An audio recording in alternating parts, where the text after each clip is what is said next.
So you wanna be around, but won't be around.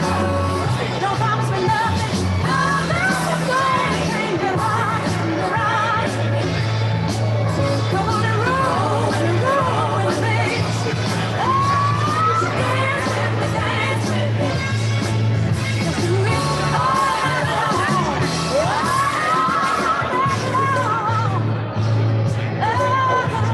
yeah, yeah.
Hi everyone.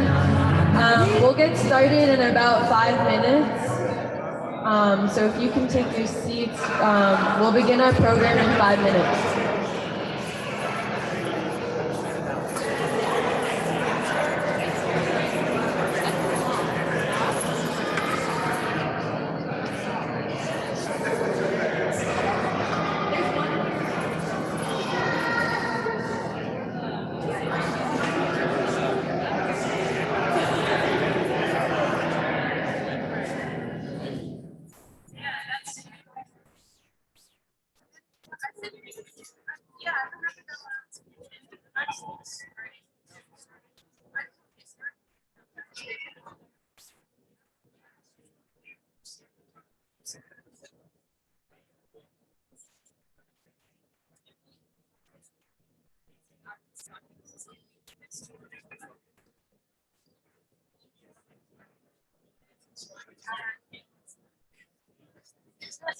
Go ahead, Al.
Good morning, everyone. Welcome to the last day of our commemoration of the 100th anniversary of the Communist Party of China and our celebration of our common struggle for peace and democracy.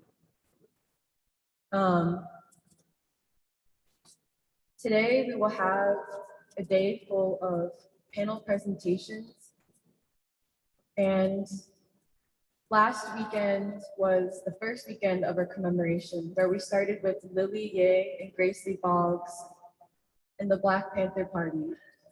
And we focused on at the center of the crisis of American democracy, where there's poverty, white supremacy, and violence. We studied figures who unearthed the creative, productive force and civilizational potentialities of the people, who, if given the organization and opportunity, could transform society. Then we did a study of China, from the Long March and Mao Zedong and their connection to America, but especially the Black proletariat. Today is entitled China's Rise, Its Meaning to Humanity. And we bring everything we have been discussing and studying back to America. We're going to keep this introduction brief so we can move on to the panels. But I just wanted to say that a big frame for today is bringing it back to the case for peace. And before I read a quote from Martin Luther King Jr., which we also read in our declaration, I wanted to let Michelle also give a few words of introduction. Thanks, Emily.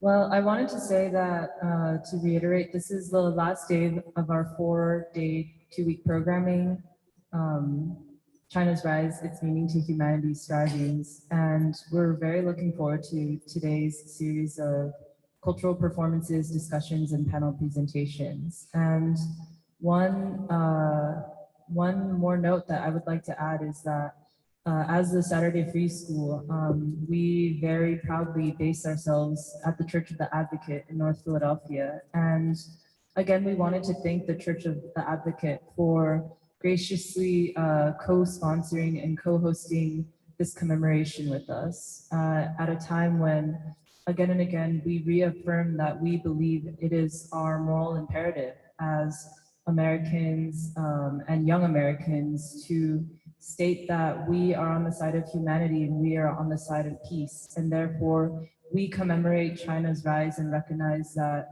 it is our responsibility to learn from the example of China and her leadership, the CPC.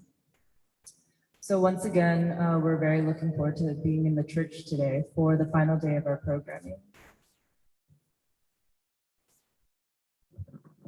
I would now like to read an excerpt from King's A Time to Break Silence.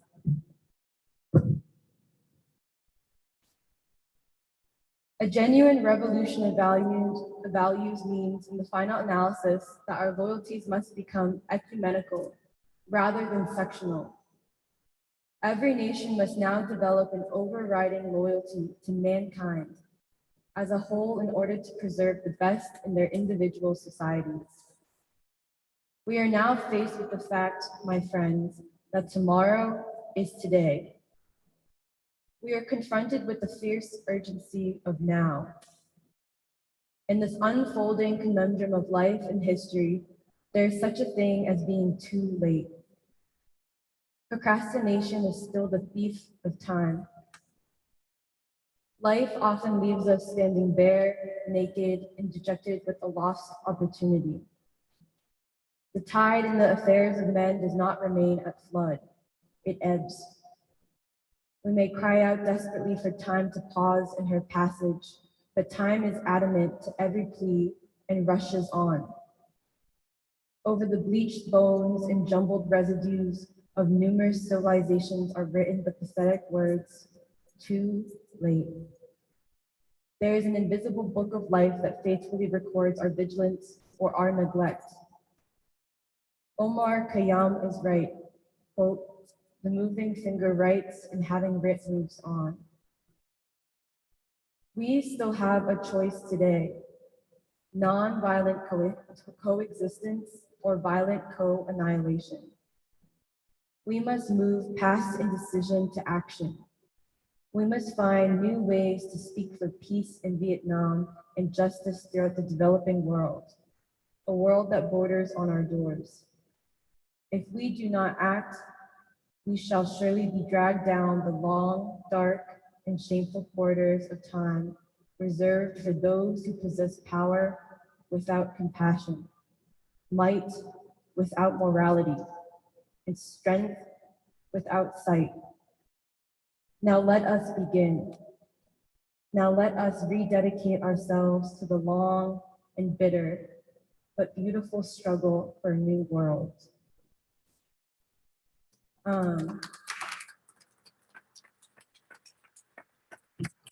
We wanted to also begin this program, which is full of really incredible presentations, anywhere from the World Progressive Forces Respond to New China, continuing the discussion from yesterday on the Communist Party of China, its evolution, but also ending with China, Afro-America, and the fight for democracy and peace. We wanted to begin with that quote from Martin Luther King Jr. because he is not only a figure that the Saturday Free School studies and understands as a world revolutionary, but also because we believe he is a revolutionary for our times. And those words spoken in 1967 in his stand against the Vietnam War is a message that I think, if anything, could be more timely today. Without further ado, we would like to begin our day of full programming with many presentations by fellow members from the Saturday Free School, of which I'm very proud of. And similar to Martin Luther King Jr., we will first begin with a video of Du Bois, another figure who the Saturday Free School understands as a figure for our times, a revolutionary, and someone whose relationships of friendship, solidarity, and of peace will stand the test of time. So I'd like to introduce Kathy Jiang, who will introduce this video of Du Bois's trip to China.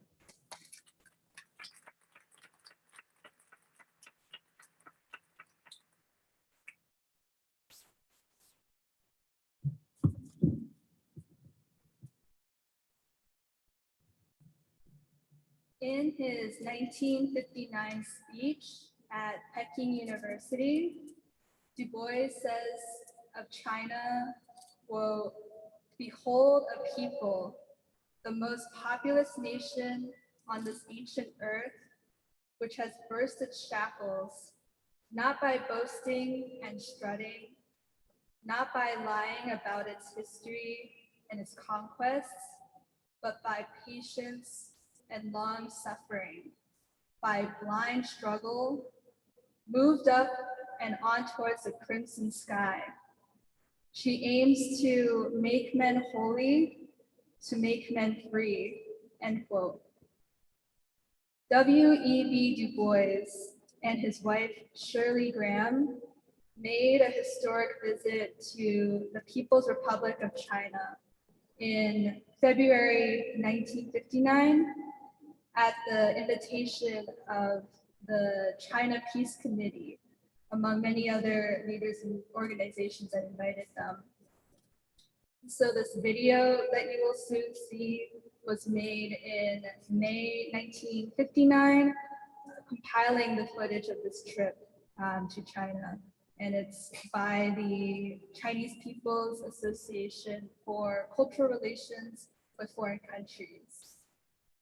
To speak on the video, I really think that this is a really beautiful and rare video to see of Du Bois and Shirley Graham's time in China, really showcasing the generosity and the goodwill of the Chinese people and their leaders, celebrating Du Bois as the accomplished scholar and activist that he is, and for his long life celebrating or fighting for the truth and fighting for humanity. These Chinese leaders, many of whom were part of every step and sacrifice that built the new China, some even undergoing the Long March themselves, like Zhou Enlai and Mao Zedong in the 1930s, greet Du Bois and Shirley Graham like genuine friends and peers in the common struggle for humanity's uplift, peace, and democracy. This kind of unity between the Communist Party of China and the vanguard of the Black freedom struggle was forged at the height of American anti-communism, domestically and abroad. Only a few years ago, the US government had stripped Du Bois of his passport in an attempt to cut him off from the masses of and forces for freedom around the world. A few years later, in 1958, his passport was reinstated, and right away, he went on a world tour through Western Europe, the Soviet Union, and China through the following year. His visit to China came at a time when the US actively tried to ban Americans from traveling to the communist nation. But in China, Du Bois and Shirley Graham were warmly received upon their arrival in Beijing by longstanding CPC member, Long Marcher, and Chinese premier at the time, Zhou Enlai. Soon after, Du Bois attends an incredibly beautiful and hearty birthday celebration at Peking University, as his 91st birthday fell upon the week of his visit, February 23rd. I have to say that Du Bois and Shirley Graham look really so natural and content to be among the Chinese faculty and students who truly celebrate his long life of struggle for freedom, peace, and humanity. And you'll see in the video the celebration a lot of Chinese cultural details, like the character for longevity hung on the wall, peaches, which also signify a long life, cultural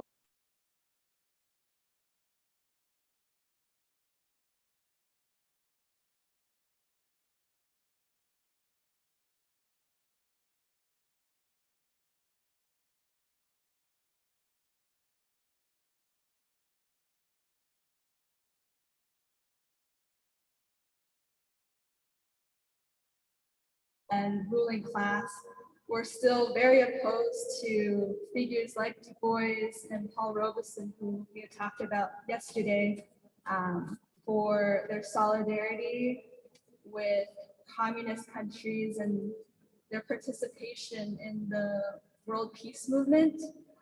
And their accomplishments were hardly celebrated in mainstream discourse, and we could still say that that's the case for today.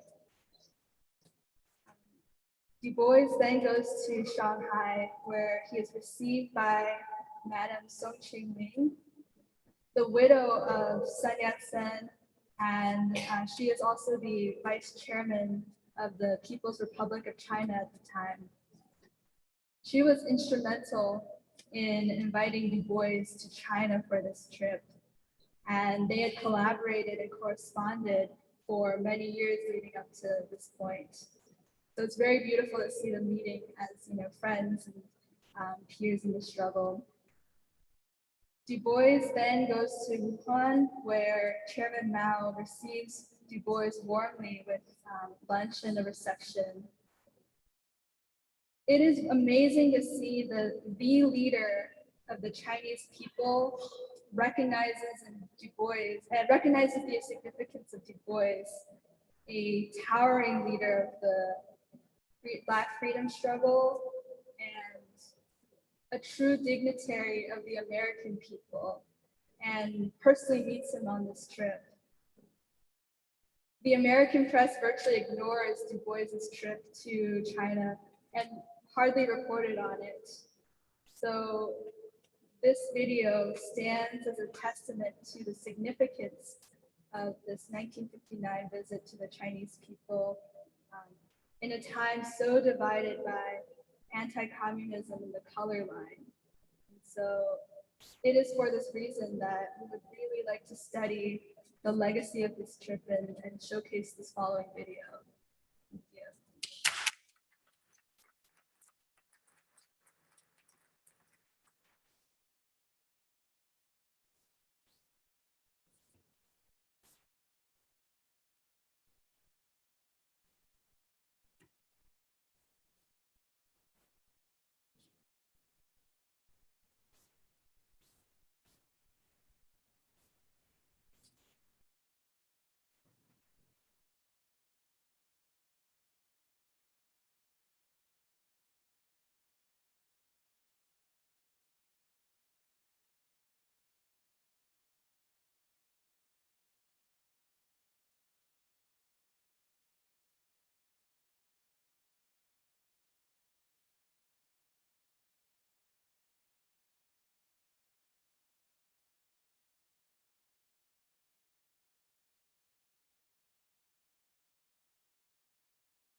Peking, world-famous city, ancient yet young, the capital of the People's Republic of China. A spring snowfall adds sparkling beauty to our capital. This spring, we have the honor to extend our hospitality to Dr. William E. B. Du Bois, the aged and esteemed scholar who has come to visit the People's Republic of China.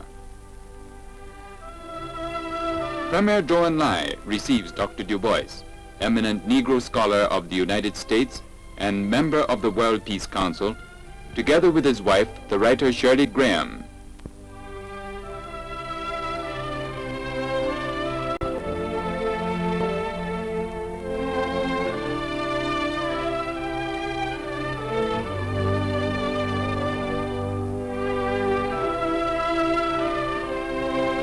Present are Vice Premier and Madam Chen Yi, Chairman of the China Peace Committee Guo Ro, Vice President of the Chinese People's Association for Cultural Relations with Foreign Countries Deng Xiling, and other prominent figures in Chinese life.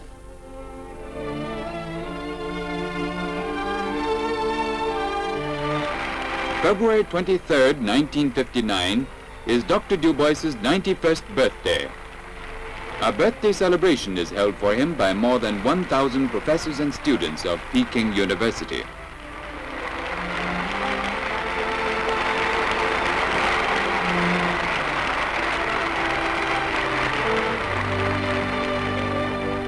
Vice-Chancellor Zhou Peiyuan of the university opens the meeting. On behalf of all the faculty and staff members and the student body of the university, as well as the younger generation of China, he extends his cordial welcome and hearty congratulations to Dr. and Mrs. Du Bois. After expressing his thanks, Dr. Du Bois delivers a lengthy address on China and Africa. He lauds the liberation of the Chinese people and their achievements on all fronts of construction and appeals to the people of Africa. He says, "Africa, arise and stand straight. Speak and think. Act. Turn from the West and your slavery and humiliation for the last 500 years and face the rising sun."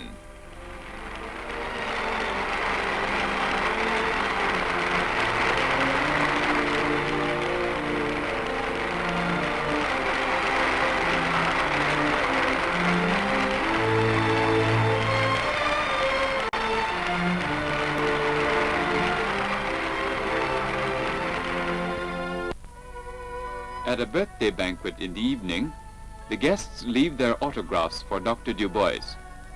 The hosts are the China Peace Committee and the Chinese People's Association for Cultural Relations with Foreign Countries. The character for longevity is hung on the wall in traditional Chinese style. These peaches, symbolizing long life, were sent by Premier Zhou Enlai. There is an atmosphere of gaiety as all present express their hearty congratulations to the 91-year-old Dr. Du Bois. Guo Ro says, "A Chinese saying goes, from ancient times it is rare for a person to reach 70. 91 is even rarer and more admirable.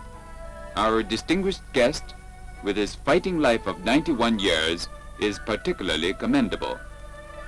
Dr. Du Bois expresses his appreciation in his reply.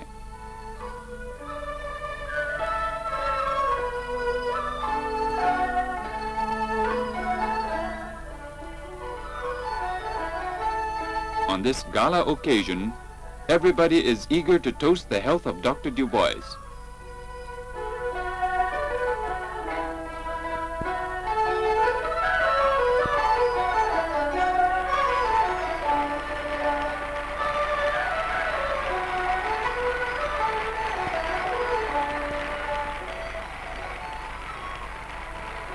Dr. Du Bois personally cuts the birthday cake, which is a gift from Premier Zhou Enlai.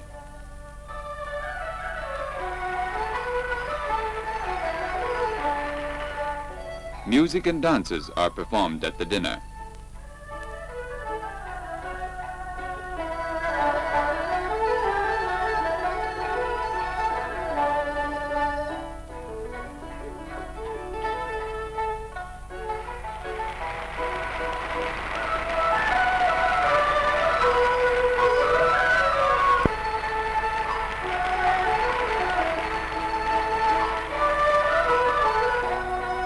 many people have brought birthday presents for Dr. Du Bois. They all wish Dr. Du Bois a long life and continued work for progressive humanity.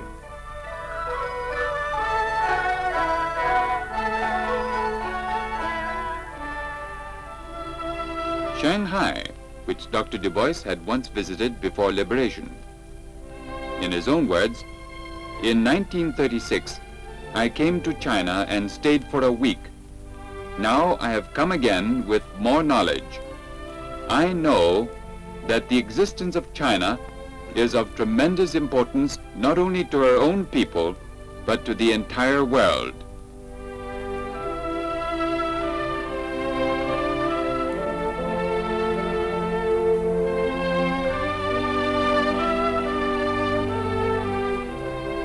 Vice Chairman of the National People's Congress Standing Committee, Sung Ching-ling, receives the eminent Negro scholar of the United States and member of the World Peace Council, Dr. Du Bois, together with Mrs. Du Bois. Last year, Dr. Du Bois wrote to her, expressing his wish to visit the People's Republic of China. Now, his wish is fulfilled.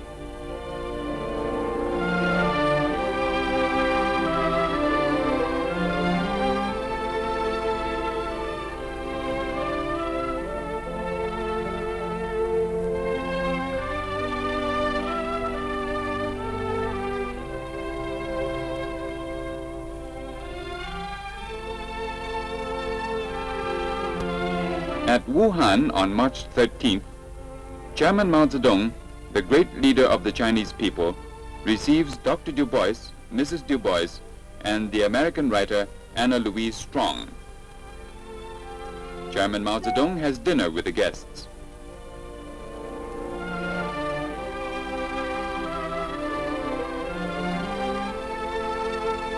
This has been an expression of the warmest welcome of the Chinese people to Dr. Du Bois, the eminent Negro scholar of the United States.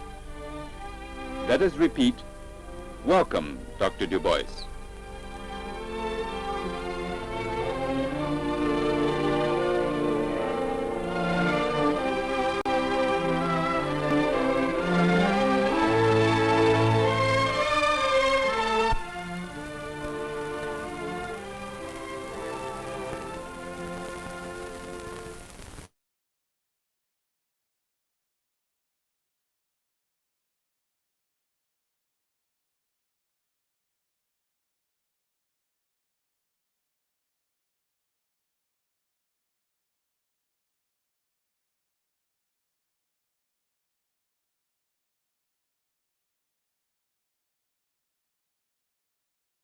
Started with that video because I think, like Kathy aptly said, it shows the friendship.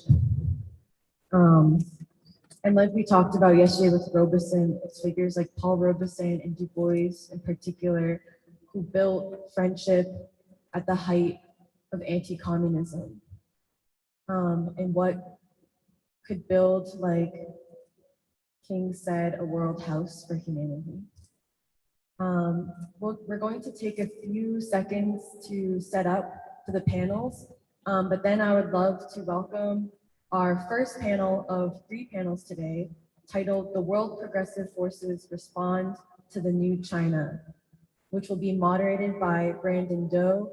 And I would also like to welcome the panelists, Alice Lee, Inuri Yi, and Purba Chatterjee.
Greetings, everyone. I would first like to thank the organizing committee of the Saturday Free School and the Saturday Free School for organizing, and the Church of the Advocate for also providing the space for this event. What I want to focus on in my introduction is to provide the framework for our fellow panelists and the presenters, but also to emphasize that this is not just a panel which celebrates the accomplishments of China or celebrating the rise of Asia, but we are trying to understand the motive and the drive behind these accomplishments. In 2015, at the African Asian Summit in Jakarta, Indonesia, President Xi Jinping of the People's Republic of China proposed the carrying forward of the spirit of the Bandung Conference, which exemplified the unity of Africa and Asia to struggle for a better world. After centuries of humiliation, poverty, and war, the majority of Asia is striving toward a new future and working to create it, with China playing a major role in the forward progress of these nations. The civilizations and the people who courageously stood up to the West are emerging from the darkness of the past. We are seeing the revival of these relationships that not only stretch back to the anti-colonial movement, but beyond a millennia of civilizational ties. It is becoming clearer to see that as the Western world is collapsing, the ideals of a common brotherhood between all of humanity and a common destiny are superseding the contempt for human life that was pervasive by the imperialists who wage wars across Asia and Africa. The partitions that divided people by their ethnicities, religions, or nation states are becoming a thing of the past. A new vision for humanity is being born. The Black revolutionary James Baldwin writes, "What the mass culture in America really reflects is the American bewilderment in the face of the world we live in.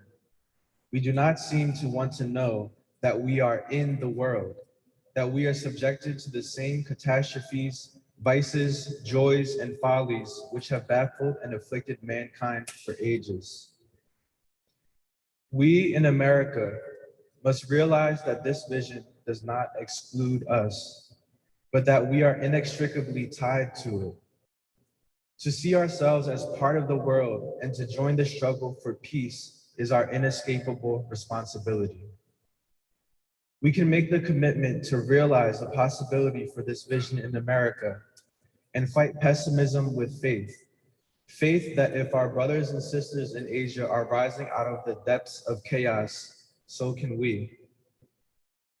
When we commemorate the 100th anniversary of the founding of the Communist Party of China, we also celebrate the great anti-colonial tradition which produced the moral leadership that cemented the foundations on which Asia's rise is standing firmly upon today. We are not simply celebrating the accomplishments of the movement, but the spirit which made these accomplishments possible. We are looking to China as a model for the future and as an exemplar of how we can grow into new men and women who will cultivate and build a greater world.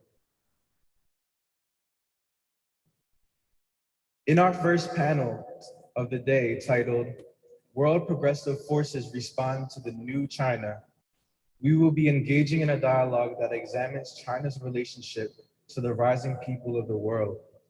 As the world transitions into a new historical moment, one that prioritizes the spiritual and material needs of human beings and seeks to solve its problems not through the use of weapons, but instead through mutual cooperation and principled unity.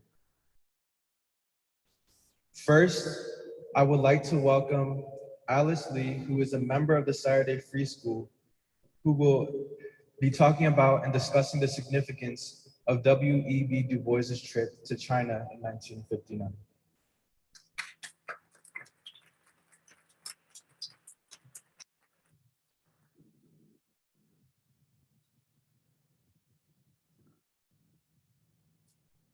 Good morning, everyone.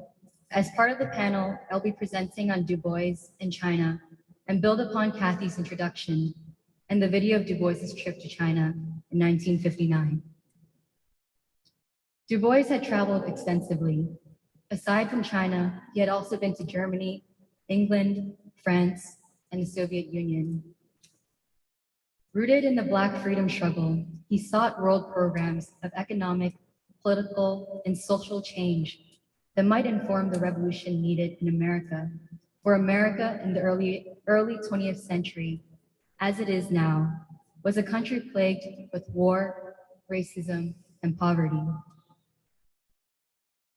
Du Bois first saw China during a one-week trip in 1936. The China he had seen in 1936 was one divided and occupied by foreign imperialist powers and had reduced China to a semi-colonial country. China's subjugation and humiliation was a result of a history going back to the Opium Wars during the early and mid-19th century, during which opium was violently thrusted upon its society. By demarcating boundaries, claiming rights to seaports and railways, and pouring loans and investments into China, foreign countries such as Japan and the United States commanded China's industries and markets and reaped immense profits.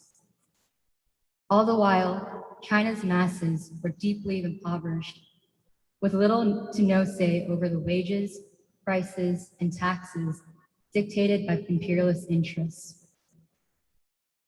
When he returned in 1959, Du Bois saw a different China, a new China, one that was, as we have discussed in the previous days of our events, led by the Communist Party of China and built for its masses of peasants and workers. Given an ideology, a program, and arms, the people had stood up. During his 10 weeks, Du Bois witnessed China on a level of breadth and depth rarely experienced. He traveled 5,000 miles by railway, boats, plane, and automobile. He went to universities, factories, villages, theaters, tea parlors, and people's homes. He met with and conversed with China's many leaders, both national and local, who were guiding the new nation systems of government, industry, education, and culture. He also met some of the many workers who made up the nation and were carrying out its tremendous reconstruction. Du Bois saw the spirit and lives of the Chinese people in work and in leisure, with their friends and with their families. Of his trip, Du Bois wrote in his essay, The Vast Miracle of China Today, quote, I have traveled widely on this earth since my first trip to Europe 67 years ago. Save South America and India, I have seen most of the civilized world and much of its backward regions. Many leading nations I have visited repeatedly, but I have never seen a nation which so amazed and touched me as China in 1959. How was Du Bois able to understand China during a time when there was such intense anti-communist sentiment, when New China was still an infant and still so poor? First, because of his understanding of democracy and therefore China's contribution to the world. And this is not the democracy that we envision in the West, where each person has a single vote. Du Bois writes in his unpublished manuscript, A World Search for Democracy, quote, real democracy is based upon the widest recognition of human equality. It assumes that wisdom in government comes from the widest knowledge concerning the governed. A knowledge eventually so wide that it becomes in effect a pool of human experience to which all human beings contribute. Shut off one rill from this ocean of human life, and it is incomplete. But when it is all there, despite its waves and storms, the sheltered inlets and hidden rocks, It becomes for the guiding of men the voice of God. End quote. Du Bois saw that China was rid of emperors, warlords, and imperialists after a century of exploitation, and the people were toiling not for the few, but for the broad masses of their own country. The Communist Party of China had built a democratic people's movement and mobilized the masses through the expedition of the Long March, the building of Soviet bases, and the unification of the country to fight against Japanese aggression, and beginning to build a country that could stand up after it had been beaten down.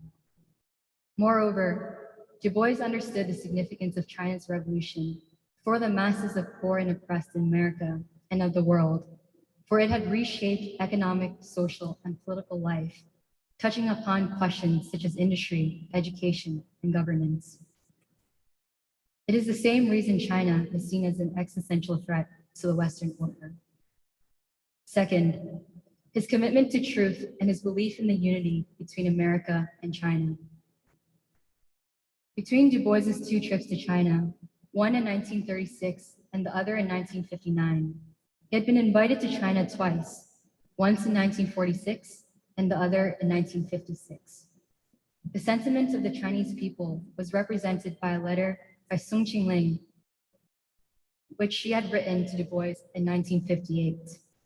Quote, "We feel that the common people of one land should work with and help the common people of others. Their plights and struggles are synonymous. One section of the world does not succeed or suffer without affecting the other." End quote. Both times the US had not permitted him to visit China, and even on his 1959 trip, his passport stated, quote, "Not good for travel to China," end quote. However, in the midst of dominant hysteria, Du Bois sought to know the truth of China unhindered and to tell it not for the ruling elite that were propagandizing war and hostility, but rather for the working masses of the world that could benefit from China's revolutionary experiment. Du Bois writes in Russian America, quote, "China is inconceivable. Here first, a man out of the empty West realizes where the population of the world really centers. Never before has a land so affected me. For Africa, I had more emotion, a greater wave of understanding and recognition. But China to the wayfarer of a little week, and I suspect of a little year, is incomprehensible. I have, of course, a theory and explanation which brings some vague meaning to the mass of things I have seen and heard. But I understand now as never before how I have mistrusted human history and missed the whole meaning of a people. And this I know. Any attempt to explain the world without giving China a place of extraordinary prominence is futile. Perhaps the riddle of the universe will be settled in China, and if not, in no part of the world which ignores China." End quote. In China, Du Bois saw the potential for unity between the revolutionary forces of both the United States and of China, for both American black workers and the Chinese workers. Their common enemy are war and poverty, and both, whether the black worker during Reconstruction or the Chinese worker in the Long March, showed that they would struggle. In the current times of American society, in which poverty exists next to extreme wealth, in which wars between nations are promoted so carelessly, in which people are depressed and anxious about their and their children's futures, we should look to Du Bois for a path forward. In the past century, America has been the greatest purveyor of violence against the American people and those of the world. We have a great and urgent responsibility to fulfill our claims of democracy and to call for peace and unity. Fortunately, as Du Bois shows, we have a rich American tradition to draw upon, both in the American Revolution and the Black Freedom Struggle, and a world tradition, including that of the Chinese Revolution, to learn from. Thank you.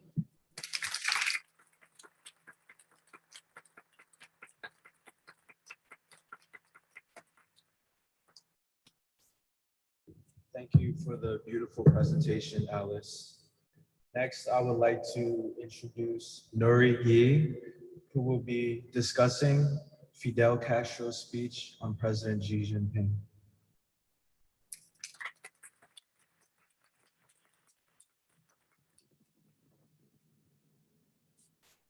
In 1999, Fidel Castro reflected on the coming of the new millennium. He asked, "What year 2000 are we going to celebrate, and what kind of a new century will we live in?" He continued, The world will reach that 21st century with people living under New York bridges, wrapped in papers, while others amass enormous fortunes. There are many tycoons in that country, but the number of those living under bridges at the entrance of buildings or in slums is incomparably higher. In the United States, millions live in critical poverty, something in which the fanatic advocates of the economic order imposed upon humanity cannot take pride. This is a bleak image that is still too familiar today. Yet Fidel had hope for the 21st century with the rise of China. For Fidel, the distinction between the people and the enemies of the people were clear. The most significant divisions of the world were not between races, religions, or cultures, but rather between those who supported imperialism, colonialism, and neocolonialism, and those who opposed all forces which suppressed the people and their development. Fidel's leadership, characterized by his undying faith and confidence in the people, and his commitment to the battle of ideas, results in the clarity and the strong unity of the Cuban people, but also in a selfless and principled internationalism, which I believe has new relevance for our times as we struggle to free ourselves from the 500-year-long age of Europe to finally achieving the age of humanity, an age of free nations and people united and self-determining. Before the 1959 revolution, Cuba was a country dominated by American imperialism and the political corruption of the ruling class. American companies dominated the Cuban economy, treating it as a semi-colony, such that Cuba was a backyard playground for organized crime and wealthy Americans to use for gambling, drugs, and prostitution. The many country clubs and beaches enjoyed by tourists and the wealthy were strictly segregated, while in the countryside and sugarcane plantations, abject poverty was common, and only around 2% of the population had attained an education beyond the 5th grade level. The 1961 literacy campaign in the Cuban Revolution, which had the goal of eradicating illiteracy in the span of just 8 months, paved the way to the new Cuba, united around the ideals of the revolution. 100,000 teenage volunteers left school to live and work in the countryside. Before their departure, Fidel told them, quote, "You are going to teach, but at the same time you will learn. You will learn much more than you teach. They will teach you the why of the revolution better than any book.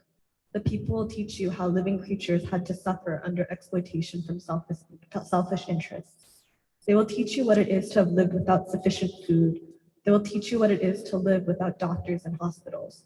They will teach you at the same time what is a healthy, sound, clean life, what is upright morality, duty, generosity, sharing the little they have with visitors.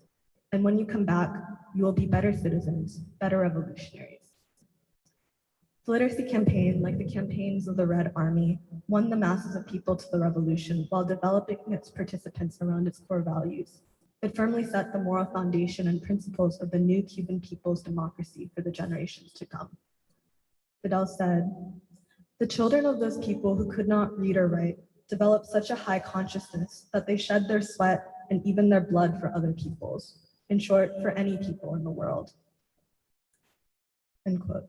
Over 500,000 Cubans took part in internationalist missions over the last 60 years, participating directly in the Angolan liberation struggle, for example.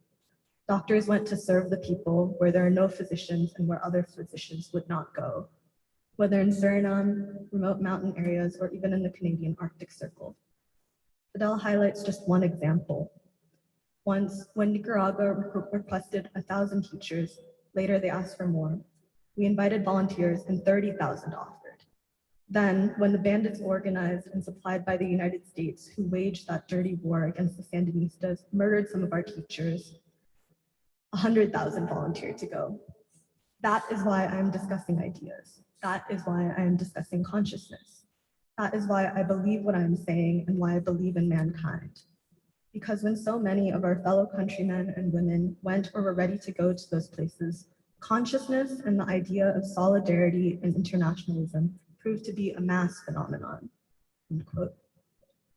Out of all the world figures, I really feel that Fidel exemplified the principle of international solidarity, and that even today, he's a beacon that the people of so many other countries look to.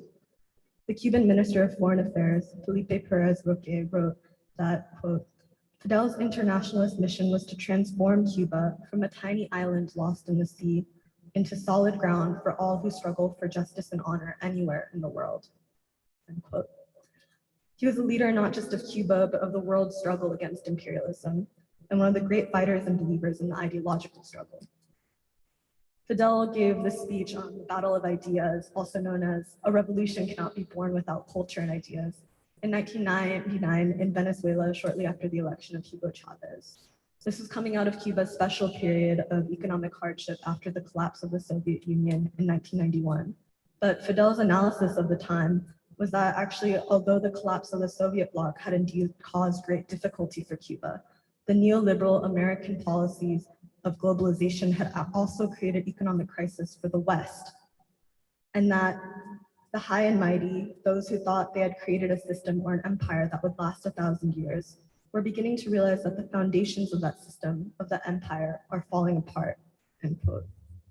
Fidel concludes that this contradiction was a great weakness for the West, causing, quote, confusion and even despair. In the crisis of the Western world order, Fidel was confident that the deciding force of history would be the decisive will of the people and their collective unity through high political awareness. He said that despite the onslaught of the economic blockade and the ideological attacks of the imperialists, that, quote, they have been unable to defeat a united people, a people armed with just ideas, a people endowed with a great political consciousness, because that is most important for us. We have resisted everything and are ready to continue resisting for as long as necessary, thanks to the seeds planted throughout those decades, thanks to the ideas and the consciousness developed during that time. This has been our greatest weapon, and it shall remain so, even in nuclear times. And so beginning in the 1990s and into the beginning of the new millennium, around the same time as the Battle of Ideas speech, Fidel begins to speak more and more emphatically on China as the country of the 21st century, the country of the future, as well as, quote, the most promising hope and the best example for all third world countries. What he says is very interesting, I think, and very useful for us. In a 1994 interview, when Fidel was asked, do you think China is an example that must be followed? Fidel responded, it is an experiment that must be studied. The Chinese themselves say that no one should automatically imitate what others are doing. They criticize themselves for mechanically applying the Soviet experience during its first years. But if you want to talk about socialism, let us not forget what socialism achieved in China. At one time, it was a land of hunger, poverty, disasters. Today, there is none of that. Today, China can feed, dress, educate, and care for the health of 1.2 billion people. There are no fully pure regimes or systems. In Cuba, for instance, we have many forms of private property. We have hundreds of thousands of farm owners. In Europe, they would be considered large landholders. Practically all Cubans own their own home, and what is more, we welcome foreign investment. But that does not mean that Cuba has stopped being socialist, end quote. So Fidel evaluates China not in terms of lofty abstractions or dogmas about socialism, as is common among our left, but in terms of its concrete achievements and its undeniable impact on the real lives of 1 billion people freed from imperialist exploitation with the Chinese Revolution, and 700 million people lifted out of poverty in the span of a single lifetime. Basically, he evaluates in terms of whether China is working to achieve the fundamental goals of socialism. This question is not, is China socialist, but rather, what has China done for its people? And what can the Chinese experiment teach us? In 2004, when President Hu Jintao visited Cuba, Fidel honored him with the Order of Jose Marti, and in his speech reiterated his admiration of China, the need to learn by its example, and the importance of creative synthesis for each country to chart its own path based on its unique conditions. He said then, quote, the Communist Party and the people of the People's Republic of China have irrefutably demonstrated, as Cuba and other brotherly countries have shown, that each people must adapt their strategy and revolutionary objectives to the concrete conditions of their own country, and that there are not two absolutely equal socialist revolutionary processes. From each of them, you can take the best experiences and learn from each of their most serious mistakes. China has objectively become the most promising hope and the best example for all third world countries. I do not hesitate to say that it is already the main engine of the world economy. In what time? In only 83 years after the foundation of its glorious Communist Party and 55 years after the founding of the People's Republic of China. End quote. Firstly, Fidel's approach to understanding China, like the 1981 report of the CPC's assessment of the Cultural Revolution that Emily presented on yesterday, is very measured and self-reflective. It's grounded in the desire to draw conclusions as lessons to better serve the people and build the revolutionary process. This is the approach of the true revolutionary. Second, I also think that these two quotes speak to what Doc was saying yesterday about Mao and the Chinese Revolution's strivings to find a Chinese essence in applying the theories of Lenin and Marx. Socialism with Chinese characteristics, as Deng put it, is not something that can be exported, which I believe Xi Jinping also emphasizes in China's internationalist approach today.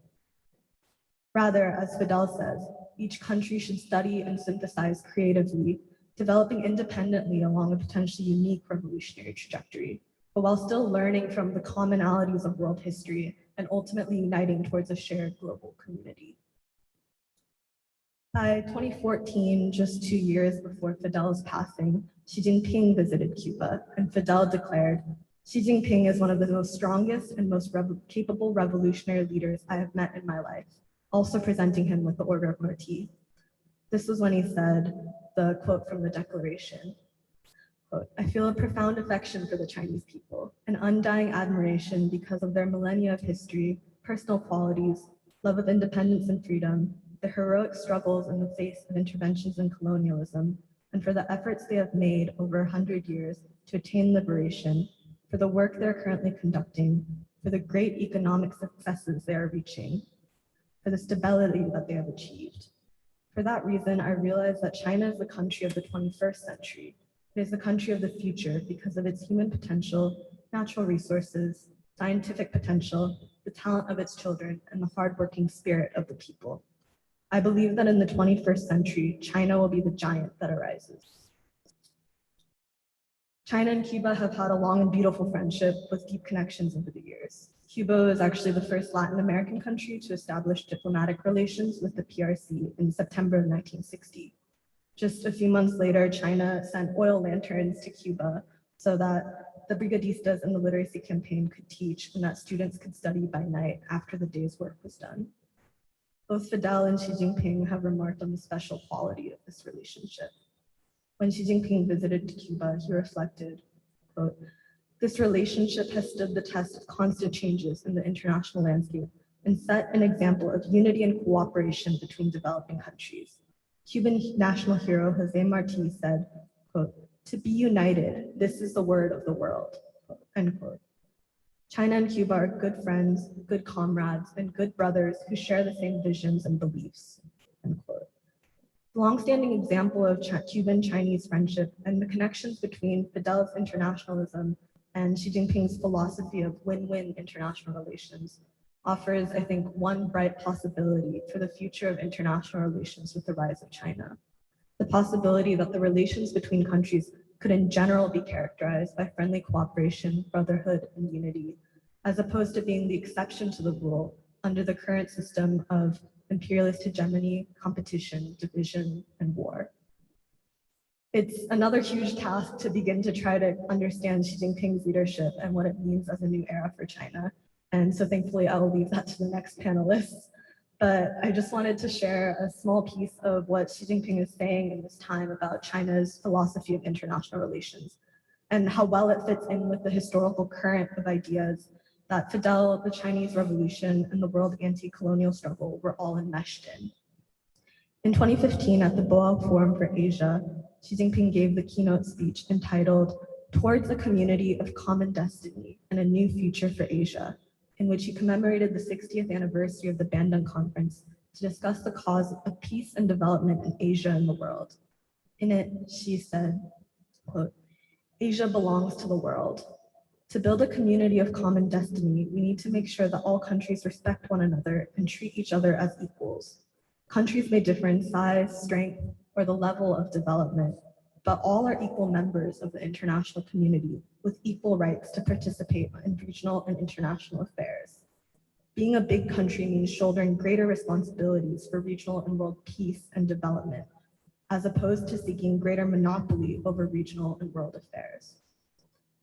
To respect one another and treat each other as equals, countries need to first and foremost respect other countries' social systems and development paths of their choice, respect each other's core interests and major concerns, and have objective and rational perception of other countries' growing strength, policies, and visions. Effort should be made to seek common ground while shelving differences, and better still, to increase common interests. To build a community of common destiny, we need to ensure inclusiveness and mutual learning among civilizations, each adding its own splendor to the progress of human civilization. Mencius, the great philosopher in ancient China, said, quote, "Things are born to be different. Civilizations are unique and no one is superior to the other.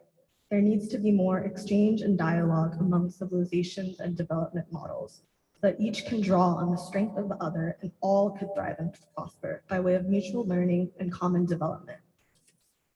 Let us promote intercivilizational exchanges to build bridges of friendship for our people, drive human development, and safeguard the peace of the world." Unquote.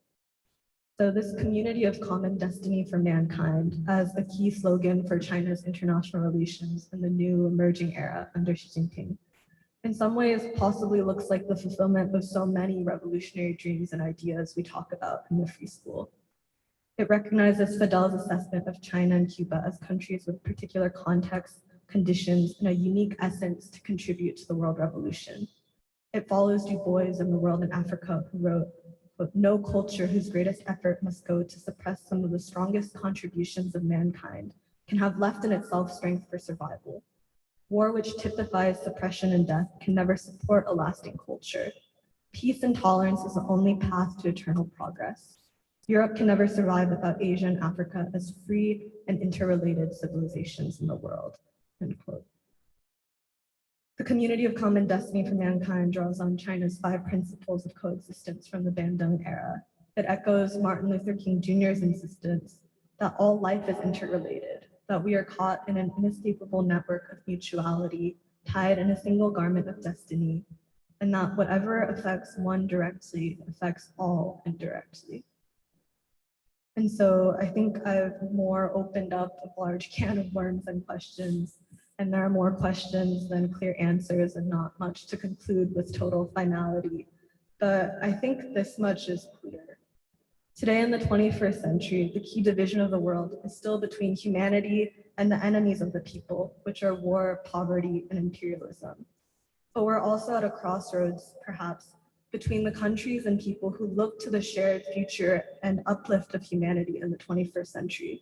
Those who want clarity of ideas, are willing to engage and study and struggle, and thus have good faith and sincere hope in China, versus the cynics and the nihilists who cling more viciously and desperately to the decaying rule of the old world order based on war, competition, exploitation, and degradation, and stubbornly refuse to face the future.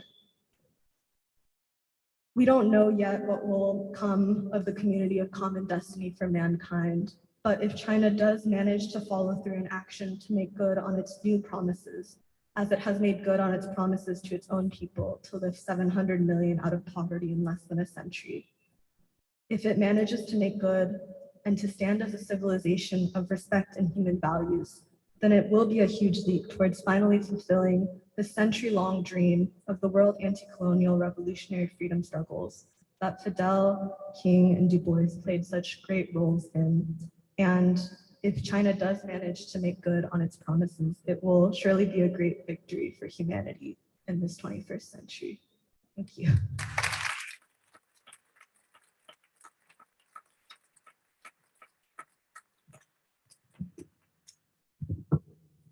Thank you, Nori. One of the things that I've been finding very significant about our presentations thus far is the maturity in which Nori and Alice have approached their presentations with. And the approach comes from humility and wanting to learn first rather than judging or assuming. And it made me think how often we hear these accusations that say these countries such as the People's Republic of China, Cuba, or Vietnam are selling out, or that they're turning into capitalist countries. But I think this is very much a different approach because you can't understand, you can't judge where someone is going if you don't know where they came from. And you can't judge where someone is going if you don't know the sacrifices that their people have made. Sacrifices that to many average Americans are unfathomable. But with this approach that Alice and Nuri have been presenting with, I believe it gives people the opportunity to learn. Because to say that these countries are sellouts is to evade your own responsibility. And I think I'm just looking forward to Corba's presentation, which will be about the forged connections between India and China through the anti-colonial movement.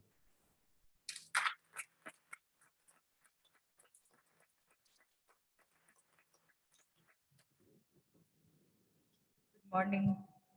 In my presentation, I'm going to attempt to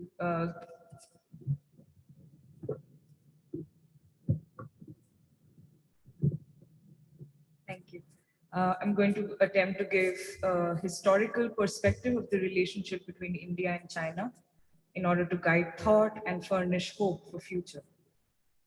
The historical ties between India and China must be reckoned not in decades or centuries, but in thousands of years. Rahul Sankrityayan, one of India's greatest scholars, has written extensively on the ancient civilizational belt from Egypt to China that these two great countries of Asia were a part of. The Southern Silk Road, which forged economic ties between them, also served as an avenue for the exchange of ideas and philosophies. Most significant of these was the spread of Buddhism from India to China and other parts of Asia in the 1st century AD. This was an age of spirited collaboration, seeking to reach a new synthesis of Indian and Chinese thought and leaving its mark directly or indirectly on the culture and economic development of all parts of Asia. Although forged by Buddhism, the civilizational ties between India and China went far beyond religion.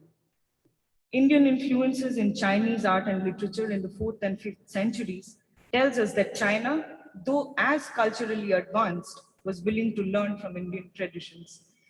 They met as equals, two great and ancient peoples devoted to the cause of universal truth and the fulfillment of human destiny. For a millennium, they coexisted without conflict, which points beyond the difficult terrain that separated them towards an essential commitment to peace that is the mark of great civilizations. These cultural ties diminished with the decline of Buddhism and deteriorated further with the subsequent violent colonization of Asia by Europe. The early 20th century, however, saw a resurgence of an Asian identity rooted in the anti-colonial movements of Asia and Africa. The devastation caused by the two world wars, fought primarily for imperial control over colonies, exposed the moral bankruptcy of Western political theories. The anti-colonial movement grew out of the struggle for political independence and self-determination of colored humanity. In each country, it strove to uplift the spiritual and material realities of the working masses and to develop a new national consciousness based on civilizational roots. It also sought for principled unity among Asians and Africans against the inhumane white supremacist world order, which had plunged the colored world into poverty and war. It was in the context of this great movement of movements that the bond of friendship and solidarity between India and China was rejuvenated. Rabindranath Tagore, the great Indian poet and philosopher, was the living embodiment of this reawakening. He recognized the common humanity of the Indian and Chinese people. On his first visit to China in 1924, he carried with him the message of peace and brotherhood. He proclaimed his belief in the ideal of a united Asia, resisting the self-seeking materialism of the West through the moral force of love and spirituality. At a time when the conflict of traditional values with modernity was at the forefront of the national consciousness in both countries, he rejected the identification of modernity with westernization. Pointing towards the emphasis on universal truth and love in ancient Chinese and Indian philosophy, he asserted, quote, "All true things are ever modern and can never become obsolete," end quote. He equated civilization not with the mechanical progress of the West, but with dharma, or the moral imperative, which, quote, binds humanity and leads to the best possible welfare, end quote, which that was the legacy of the East. The Republic of India under Prime Minister Jawaharlal Nehru and the People's Republic of China under Chairman Mao Zedong came into being within a year of each other. Nehru recognized the commonality of the Indian and Chinese struggle as free nations, both poor countries with large and predominantly agrarian populations in need of rapid industrialization and agricultural reforms to raise the standard of living. He extended the hand of friendship to China, firmly believing that their unity was key to the revival of Asia and the ushering in of an era of peace after the ravages of war and 2 centuries of colonial exploitation. This was the vision of the Asian Relations Conference conceived by Nehru in 1946 and organized in India in the March of 1947. As early as April 1950, India established formal diplomatic relations with the People's Republic of China. India's ambassador to New China, K.M. Panikkar, recorded his impression of the Central People's Government as being run by, quote, men and women who were efficient and honest, who knew their minds and were prepared to put their best into the service of the state, end quote. In his talks with Mao, the latter acknowledged the common traditions of the two countries and also their common struggle to recover freedom from foreign aggression. It was agreed upon by both parties that this freedom was threatened by the entrenchment of European economic power in Asia and that India and China needed to develop their own resources in response. Panikkar described the new regime as committed to the upliftment of the working masses, with great emphasis laid on education and village reforms, but also on bringing beauty and recreation and a new spirit into the lives of common people. Nehru's commitment to principal unity with China was reflected in his prioritizing the legitimate admission of the PRC into the United Nations over the question of India's own membership. It was he who brought China to the Bandung Conference of Afro-Asian Unity in 1955, in April 1955. The Bandung Conference upheld the right of the colored world to determine their own political and economic destinies and resolved to lift the globally deprived from poverty and illiteracy.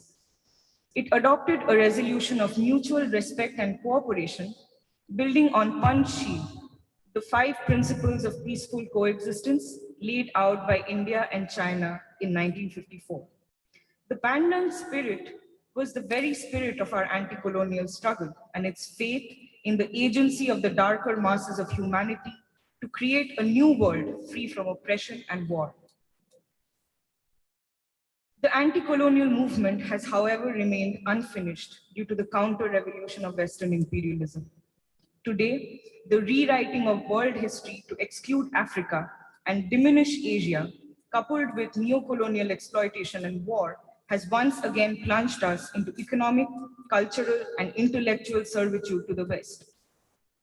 In these times of deep ideological confusion, the narrative of India-China relations is dictated not by the 1,000 years of friendship and peaceful coexistence, but by their recent history of conflicts, which are the troubled inheritances of a post-colonial world. Western propaganda, with the self-serving interest of maintaining the status quo, fans the flame of anti-China sentiments. China is authoritarian, they say, and India must defend its democracy lest it go the same way. What is sad is that some Indian intellectuals, still to recover from their colonial training, have often echoed this Western hysteria about a rising Chinese threat. This is why today, when President Xi Jinping is talking about reviving the Bandung spirit and rebuilding the civilizational and economic ties of the Silk Road through the Belt and Road Initiative, India has hesitated to answer his call. Instead, she has partnered with USA, Australia, and Japan through the Quad Alliance, countries she has very little in common with historically and culturally. Tagore has said, quote, "The most memorable fact of human history is that of a path opening, not for the clearing of a passage for machines or machine guns, but for helping the realization by races of their affinity of minds, their mutual obligation of a common humanity," end quote. Such a path was created between the Indian and Chinese people 2000 years ago, when they met as noble friends to exchange the best of their knowledge and cultural accomplishments.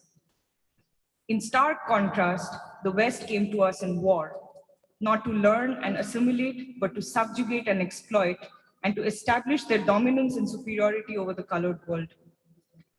Those Indians that see in China a threat and in the West a principled ally would do well to remember the evidence of history.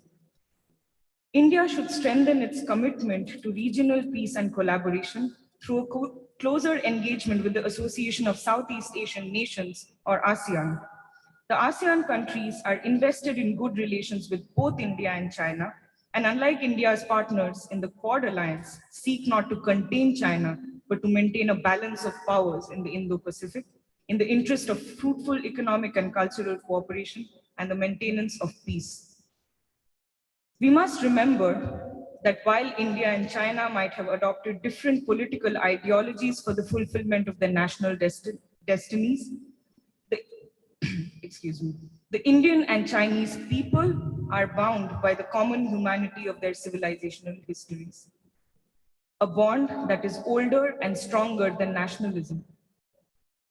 The greatest threat to democracy is not authoritarianism, but the brutality of poverty.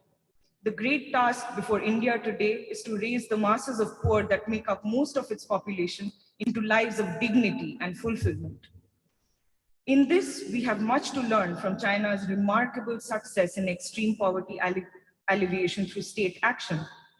We must also recognize in the Chinese national project the fundamental hope of our own freedom struggle, that a people united can transform society and make essential contributions to the progress of humanity as a whole.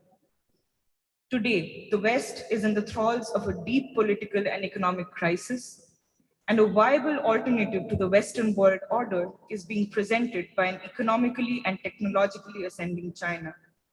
This is a world historic moment ripe with possibilities, and India must decide which side she stands on. We must reflect on the past and draw deep from the well of history so that through principled unity, India and China can once again revitalize Asia, both materially and culturally. Together, they are home to a third of the world's youth, a storehouse of energy and potential waiting to be unleashed, 600 million young minds waiting to be lifted into the realm of true freedom. In them and in young people everywhere rests the future of mankind. It is the work of our times to channel their creativity, idealism, and innate goodness into the service of humanity through an inspired synthesis of our ancient wisdom with the spirit of modern times.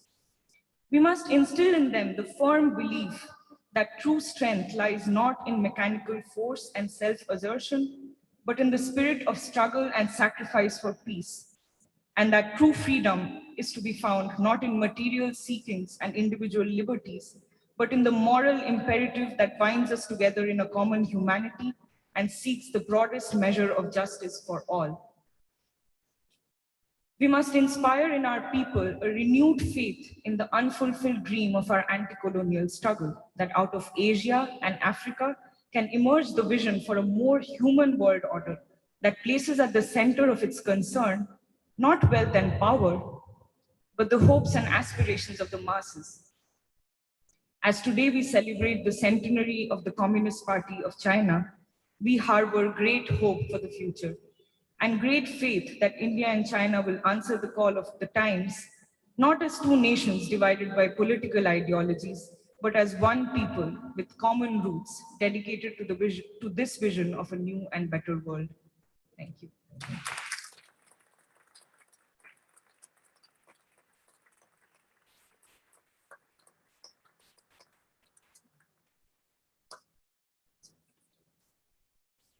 All right, and that concludes our panel.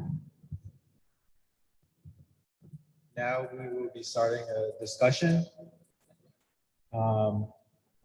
So we can start with any questions or comments by people in the audience.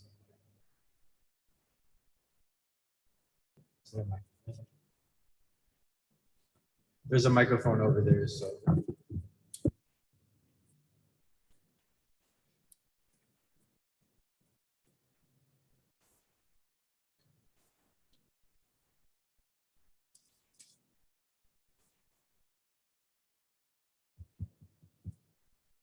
Thank you for those excellent presentations. And on the note in which Purba ended, maybe I would like to ask the panel, can you, some of you say a little more about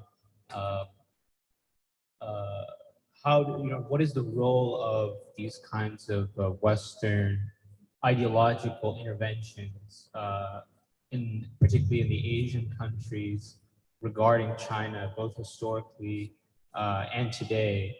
And how do you see the role of the kinds of ideas which you presented, which are giving a very different perspective? Because I asked that question because I think this is one of the serious challenges in this moment where you're talking about the rise of China and the possibility of the rise of Asia, certainly an economic rise of Asia, but in order for there to be a political rise, a civilizational rise, I think that this problem has to be dealt with in the struggle for broader unity.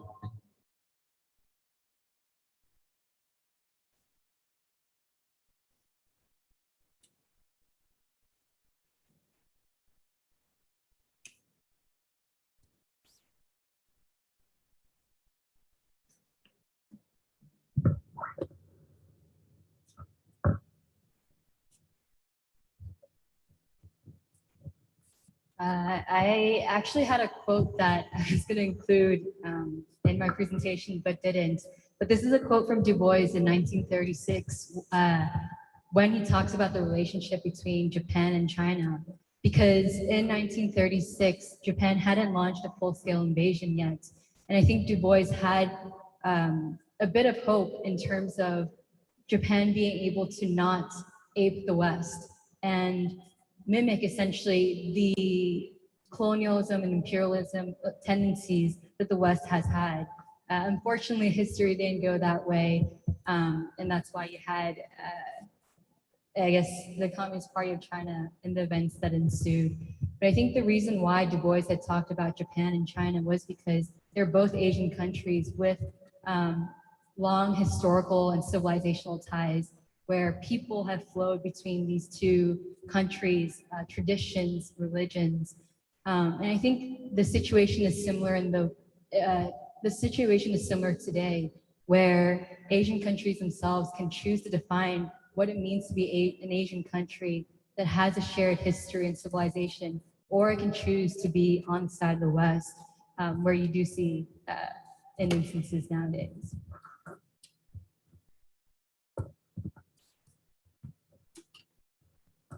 To that question, I think one of the biggest weapons in this Western ideological control is a negation of history.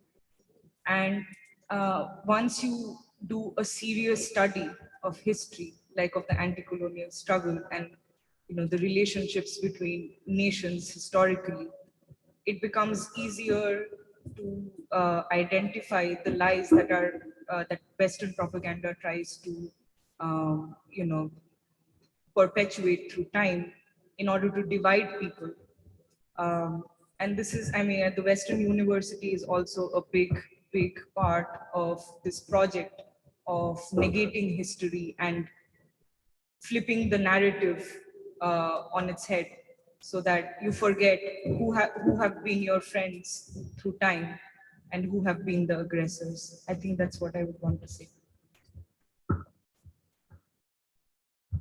Yeah, I think in terms of the ideological interventions, I think there are maybe two or three things. Like one is the exportation of culture, which I think is the ideology that the West is the best and that the West has constituted everything that is progressive about civilization. And I think it encourages a kind of, I guess, internal racism where Asian countries distrust Asian countries, but actually for the same reasons that they should really be distrusting the West. And I think also in the trajectory of the 20th century, you've seen America try to wiggle its way more and more into Asia, where now also you're able to leverage the threat of war on Asian territory to split Asian countries apart with the presence of military bases in Japan, Korea, really all over the Asia Pacific. And I think also one characteristic of these ideological interventions of the West, which I think you can also see in Cuba with the small protests that recently happened, you can see again the exportation of culture, and I think the heavy lifting of hip hop culture and the sort of terrible subversion of the idea like fatherland or death, where instead it's turned into fatherland and life. And the use of identity politics again to divide the people and to turn them against one another. But really, I think the most tragic thing of all of these interventions is that because, like Purva said, it's a completely ahistorical fiction that it takes so much energy to continue to try to maintain, that the United States is so focused on fabricating essentially its opinion or the way that it presents itself to the world, that it has no energy left over to actually deal with its own internal contradictions. For instance, I feel like there's so much propaganda sort of decrying the Belt and Road Initiative as being, I don't know, a tool of Chinese imperialism or something like that. But all of that is really just meant to distract from our own crumbling infrastructure and the fact that there is not even any plan or really any capacity to address it realistically. And so I think the ideological interventions are trying to divide the people of Asia, but then also to distract the people of America from the really pressing questions and the things that we need to deal with in our own country.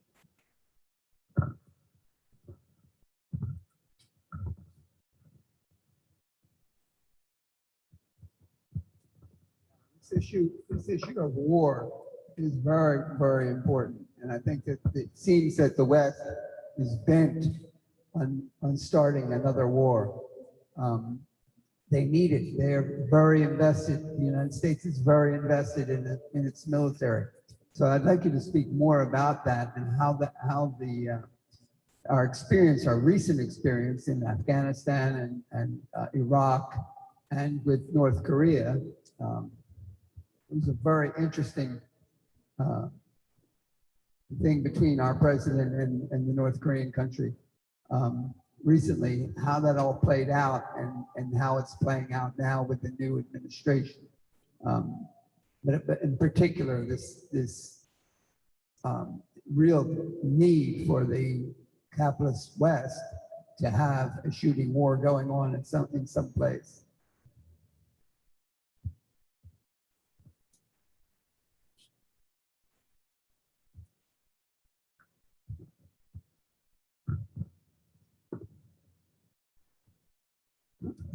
I guess something that is different with China is this concept that we've been talking about over the past, I guess, week or so, which is this multipolar world that China poses, where I think even when Du Bois talks about China at that time, like China then is not China now, where the US and China, even though there are politicians that are adding to the antagonism, there is also an undeniable piece where China is so inextricably tied up with the rest of the world right now, whether it's politically or economically. And I think even with, for example, the Belt and Road Initiative, Italy's participating, and it's not Italy you would think of as a Western country in the past, World War I, World War II.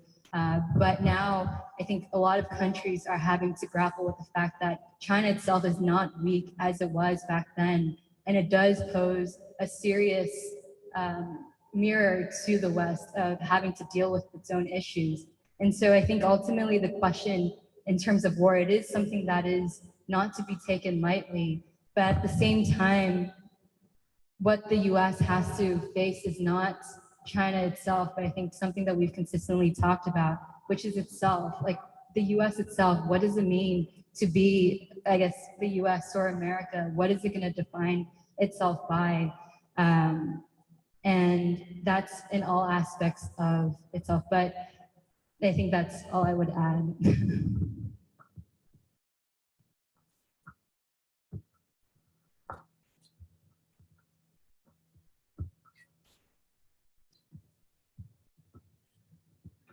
Have my question fully formulated, but I just am so impressed and so appreciative of the presentations and the hard work that went into preparing them, and how they are really a contribution to the discussion and the ideological clarity for the moment in which we live and the future that we hope to build.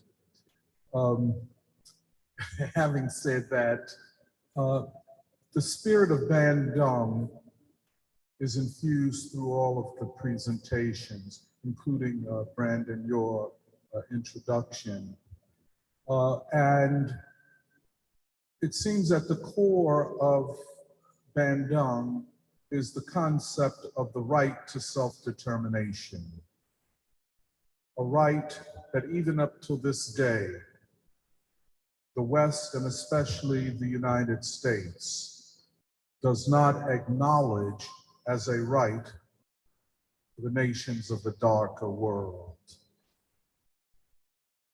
You know that President Biden has this idea of a rules-based international order, and many commentators have criticized it as an attack upon international law.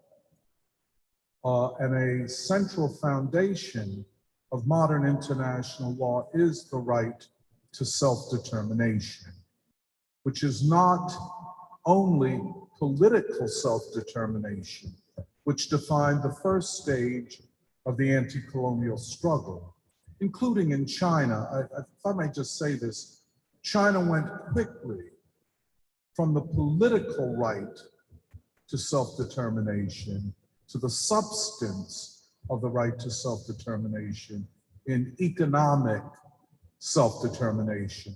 And that is why it thus became an enemy of the West. Not because it declared itself an enemy, but because the West declared the processes of the consolidation of the revolution as a threat to the West. Having said that, I was very impressed with this idea of ideas and how ideas are shaping world relationships and relationships between peoples. And that, you know, even with the new technology, information technology, the rapidity with which ideas move from one part of the world or from one nation to others is something that we have never seen, humanity has never seen. And I was very impressed, Portable, with your emphasis upon the, I think you said 600 million youth. Is that the number that you gave? I think that might be a bit of an underestimate. But certainly, this vast number of young people that constitute a great weight just by their numbers, their quantity, but have the capacity to qualitatively reshape humanity and world relationships if they are on the right side of history. And of course, India, as we've talked so many times, India, the Indian intelligentsia and Indian young people are very similar to American young people in the sense, sadly, of their not yet having consolidated where they will stand in history, the great ideological question. And there's more ideological confusion. I guess what I want to ask is that how do you all see the rise of China and its, we have to admit, surpassing the United States? And in fact, the United States will take decades now to catch up to where China will be in just another decade. How do you see the rise of China as an ideological force, as a force reshaping ideological relations and intellectual and indeed civilizational relationships among peoples? And especially, I guess I'm asking you, Purba, India, which certainly in the very, I know I'm a little long-winded, in the very near future will be the largest population on the planet.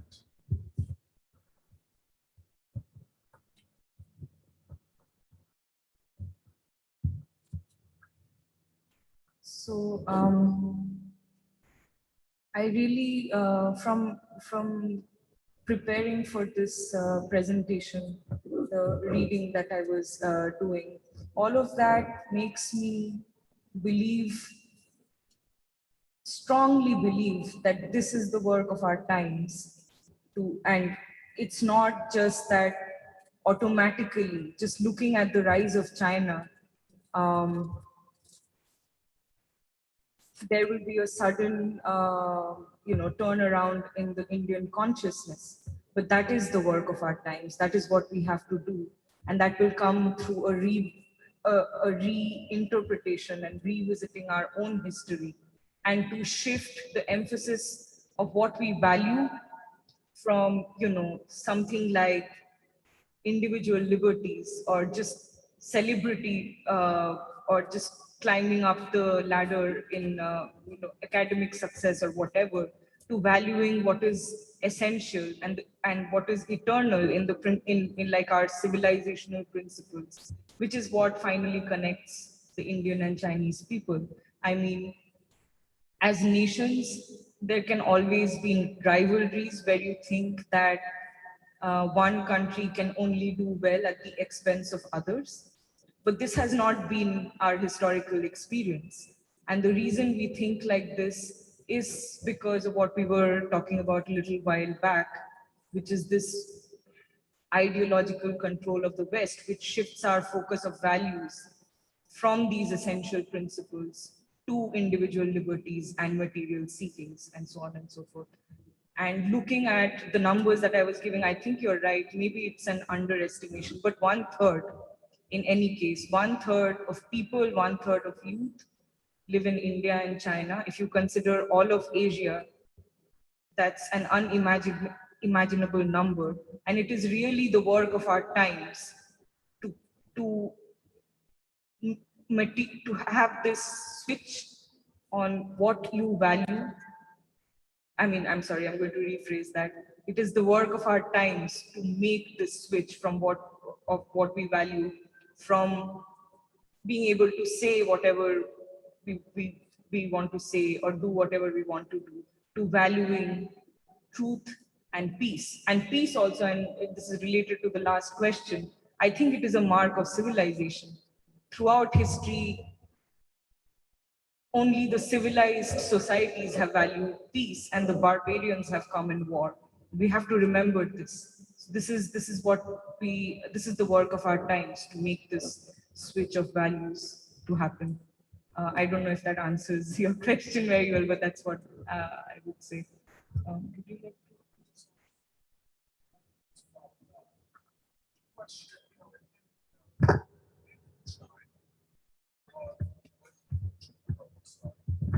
I just wanted to follow up, if you don't mind. In India and in China, a huge number of intellectuals, especially in the hard sciences, but not exclusively in the hard sciences, have been educated and are being educated in the United States and in other Western countries, but primarily the United States. Being educated in the United States, even if it is in the hard sciences, carries with it certain values, certain ideological predispositions. And I was just, wondering how you see that phenomenon going forward in India. And I would ask Alice and Nuri, of course, how they see the impact of Western educated Chinese and Nuri, Korean intellectuals impacting the values of the young generation. Before I hand it over to Nuri and Alice, I would just like to say that I think when Indians come to be educated at Western universities, they lose a connection with their own history and they lose a connection with their own people. And I mean, I don't, through no fault of their own, it's just how this works. And the effort is to divert, like I was saying, their idealism and innate need to change the world into synthetic movements and valuing things like identity politics and again, individual liberties over what is good for the people and what ties people together. I don't know what the answer to the question, how do we change this, or what are we to do about this problem that we know exists is. I don't know what the answer is, but I think it is conversations like this and organizations like the Free School and conferences such as this, where we build ideas, an ideological base for the future, for how to go about the future, how to do what is the best for people. This is the work that needs to be done. I think, yeah, I think that's what I'd like to say. Well, I think in Korea, the trajectory of, I guess, the intellectuals has, well, been very much shaped by the Korean War and then also the relationship of the United States to Korea. And because it's very much a neo-colonialist relationship, I think that the way that the United States has literally exported the values of the West, the value of a Western education also applies very directly. But I also think that, I guess in regards to your previous question about how we see the rise of China as an ideological force shaping the world, I think that China, in its presentation of, I guess, a multipolar world, presents an opportunity for the Korean people to reflect on where they stand in the civilizational context. Do the last 70 or 100 years outweigh the 5,000 years of civilization and the relationships between the Asian countries? And I feel like also the rigor of the thinking of the Chinese Revolution and the party, like that in itself, I think stands in stark contrast to the actual education that you receive in the United States, which is essentially, I think, a retelling of propaganda. You're not really taught how to think. And so when Fidel was talking about the battle of ideas, I think it's that the people, public opinion ultimately will decide which ideas are powerful, which ideas are able to move the people, to mobilize them. and to actually, I guess, move people to the point where they're able to build a new society and to self-determine and to govern, not just for the stagnation or the bare maintenance of a society, but to actually creatively contribute something and to build towards the future.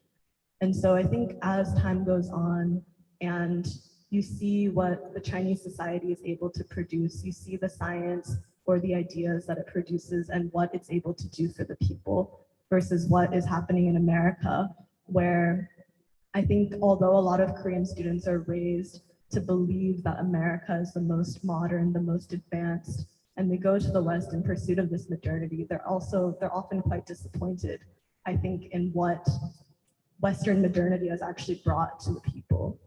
And so I think with time, the truth will come out, essentially. I'll just add briefly, in terms of, I think it's undoubtedly a fact that not even students from other countries coming to the US, but even students growing up, being born and raised in the US, face the similar question of, do you buy into what the West puts as one's life's purpose? Or is there something else to search for? And I think a lot of individuals, myself included, who come to the free school, I think have a disillusionment with what the West offers in terms of one's purpose. And I agree with Nuri in that for, like, time will often tell in terms of many, I think, I forget who this comes from, but countries become communist not because like it's forced upon them. Actually, it's the conditions of people that push them towards trying to find an ideology that will uplift its people. I think a similar thing was seen in China, where in the early 1900s, there was a reform movement where many intellectuals that were studying abroad, including Sun Yat-sen, looked towards the West to adopt Western forms of, Western forms of democracy and governance. But with World War I and the violence that had erupted amongst Western countries, many intellectuals in China grew disillusioned with that system. And that's why actually with the Russian Revolution, but also with the simultaneously decline of the West in that period, individuals within China turned towards communism and studying communism. And it didn't start as, like the Communist Party that we see today, which is 95 million people. It started with like 1 to 2 individuals that were translating works from the Soviet Union and then starting study groups that were like 10 to like 20 people, which eventually became 50. And they were studying these ideas so that they could improve the conditions of the country. And I think for a lot of I guess this is not short, but I guess for many individuals within the US or who come to the US, I think a question that ultimately everyone is faced with is, what is your responsibility towards? Is it just towards yourself, or is it from the society that you come from, or the society or the world that you're a part of? And I think that's the difficult task ahead that Purba is referring to. With the decline of the West and this rise of China, I think individuals are in a special period in history where they are faced with that decision. And time will tell as well where the tides will shift.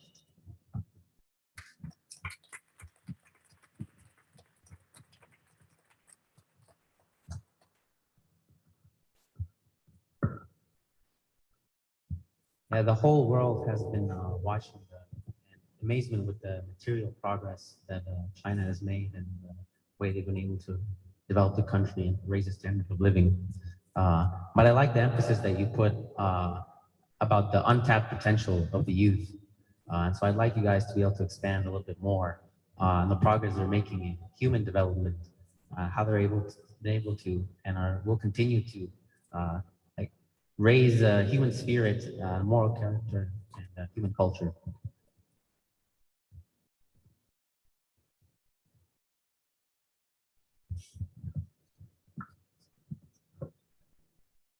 Well, I think for me, it goes back to the distinction ultimately between I guess, the West and the rest of humanity, which is, I'm thinking of a Du Bois quote where he says that Europe only ever saw the body of man, whereas Asia and Africa saw the stars.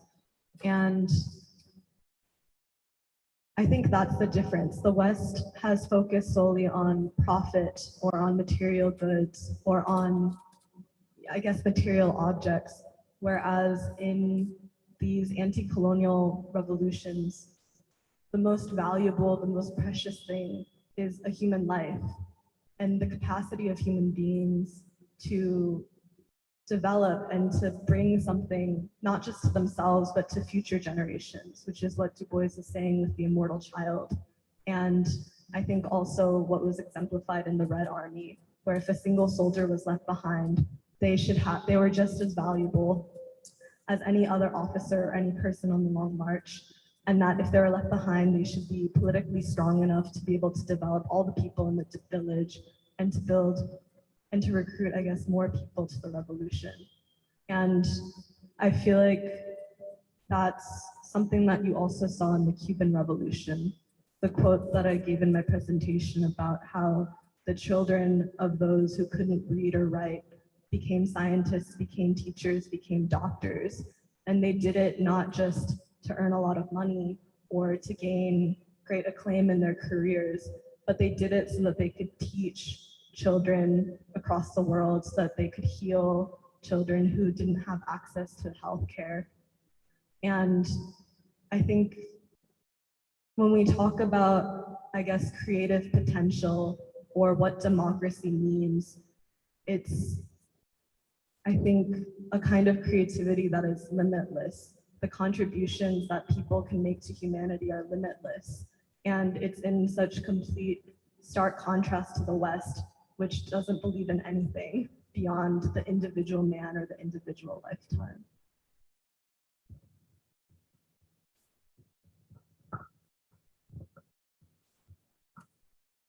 I guess the only thing I would add is a question that actually came up yesterday in terms of where does truth come from, and like how do you find truth in such periods of ideological confusion? Something that we've been talking about as well is just the revolution of values that King talks about. I guess a question is where that revolution of values will come from.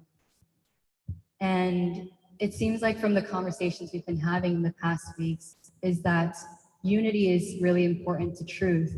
Where in the Cuban literacy campaigns that Nuri is referring to, there were teachers, but there were also students, and there were teachers that came, I think, mostly from the cities and were more educated. At the same time, Fidel said, you'll learn just as much from those in the rural countryside because they'll teach you what it means to live a dignified life. And to feel and to be honest individuals. And I think it's a similar thing in the US nowadays, where unity is not the priority of many individuals that claim themselves to be revolutionaries, where if actually you had unity in this country, there would be a potential for people, whether it's educated college students or workers, to learn from each other, like learn what it means to, well, Fidel never also patronized those who didn't have an education. He said it's important for those who don't have an education to read. At the same time, you also need students or teachers that will be able to learn to how to have a dignified life and to live honestly. And that's something that I guess is an obstacle in the US right now, where there isn't a unity and there isn't a dialogue between those who actually know the life worlds of normal working people and those who are claiming to be revolutionaries or the vanguard of revolutionaries. That's the only thing I would add.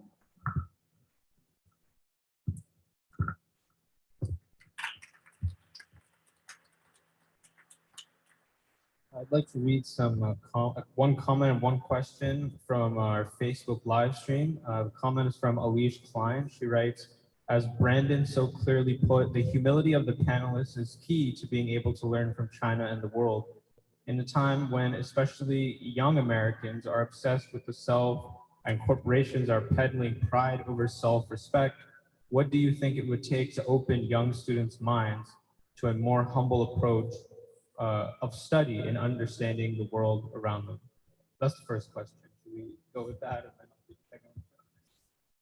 Maybe it was partially answered. I want to add it. Okay, so I'll read the second question then. This is from Shantanu Ghosh. He writes, what does a country like India or even the United States need in order to establish socialism with its own unique characteristics? Are we just in need of good leadership, more specific structural changes in the political framework, or both?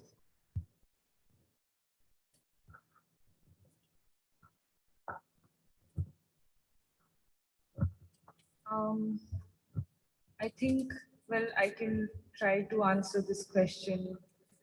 If I'm thinking about India, I think we need to define socialism as, I mean, just the definition would be different for a country like India with its scale and its diversity. And, you know, in defining it, we must think about what affords the broadest measure of justice to the people, you know, the masses of people which live in villages and make up most of India's population.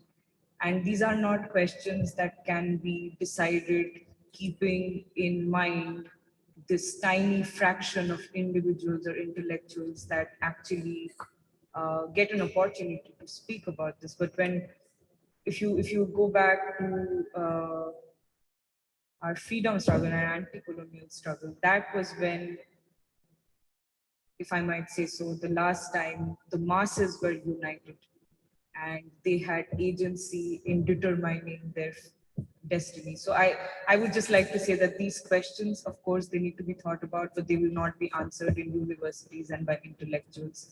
It will be, you need a leadership that would be able to connect with the masses and understand the reality of their situations, to define terms like democracy and socialism and so on.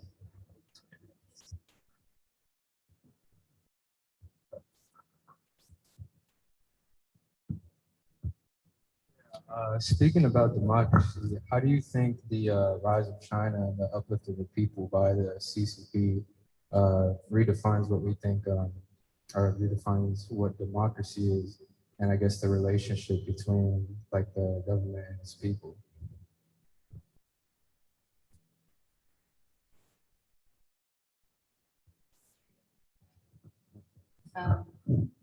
Sorry, what was your second question? The relationship between the government and its people? In terms of democracy, I think something that these 2 weekends have taught us is that democracy isn't what we think it is and what the West tells us it is, in terms of going to the polls and then every couple of months or half a year, you vote for someone who you don't really know too much about, and then the next cycle comes around. Instead, I think what we at the Saturday Free School have defined as democracy, or the opponent to democracy, as being poverty. I think even if you look at the US, poverty is the greatest obstacle for individuals to participate in, whether it's their families or in society or even governments as well. I think in our study of the Communist Party of China, what it's doing for democracy is that it's trying to uplift people from poverty so that they are able to make a livelihood, but also contribute to the communities, villages that they're part of, and to have, and this is in economic terms, but also in political, cultural livelihood, or in the political and cultural aspects of their lives. And I think that's not something that's unique to China, in that I think Du Bois, Vidal, everyone who we're studying say that poverty itself is something that actually unites the oppressed people of the world, where the vision that they're striving for is to eradicate poverty so that people are able to live to their potential of participating in communities.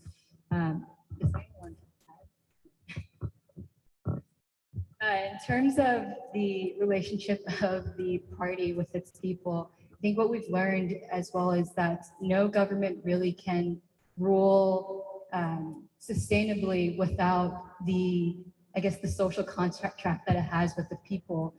I think the narrative that is told of the Communist Party of China is that the people themselves are brainwashed and the party itself dictates everything that goes on within the country.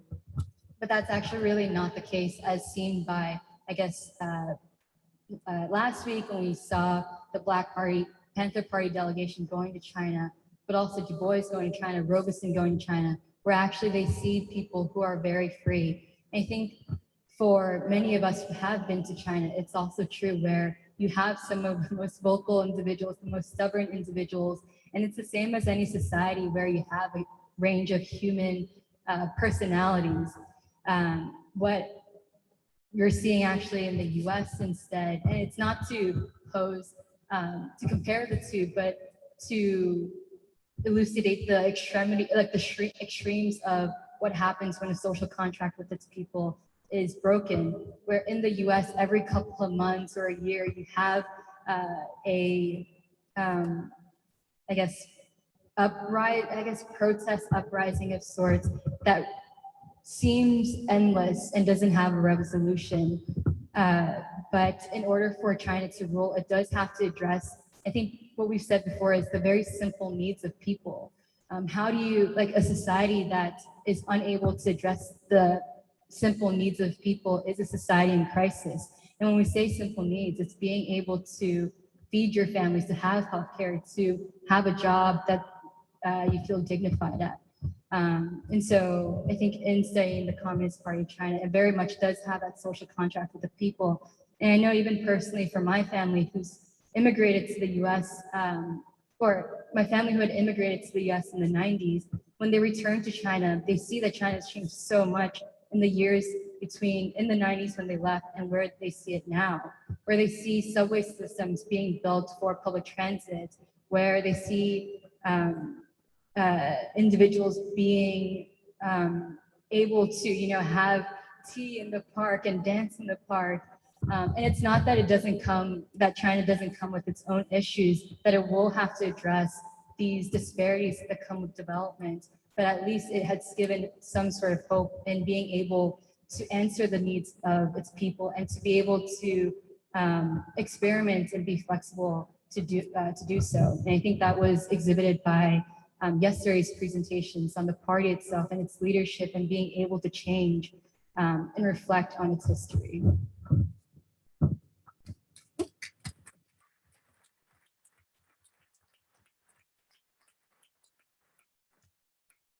That will conclude our panel. Thank you.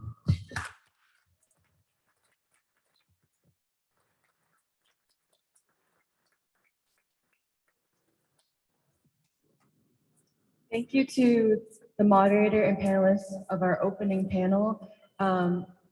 With such a rich discussion, I think the last few questions bring us perfectly to our next panel, which continues our discussion on the Communist Party of China and its leadership and the ideology and theories behind it. And we will proceed with it in a few minutes.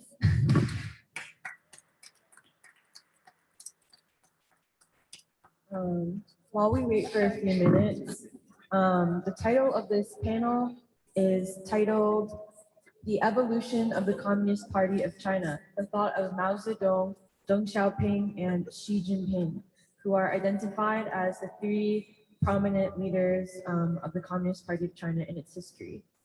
Dr. Anthony Montero, who will return shortly, is presenting on Mao Zedong.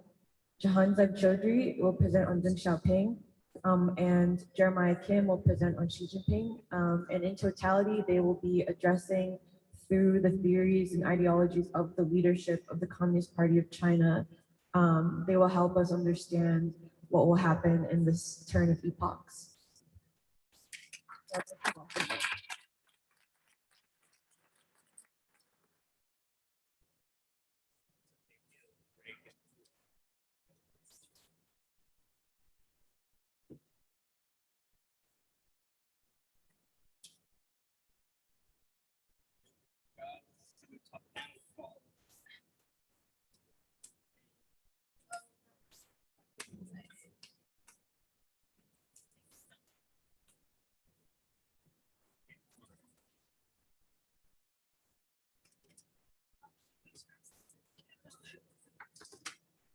And while we're all here and waiting, we will have lunch after this panel around 2 p.m.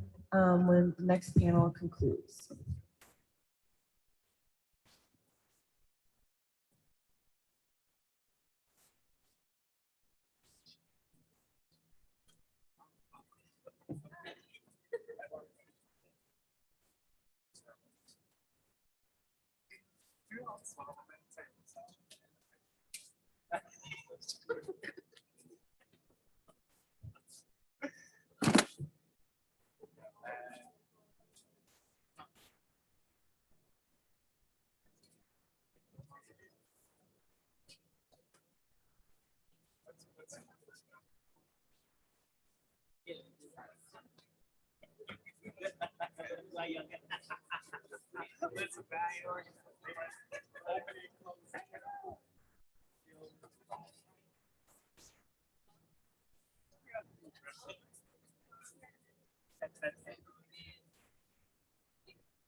It is my pleasure to introduce the moderator of the next panel, Purba Chatterjee, who you got to know from the last panel, and then the three panelists of the panel titled Evolution of the Communist Party of China, the Thought of Mao Zedong, Deng Xiaoping, and Xi Jinping.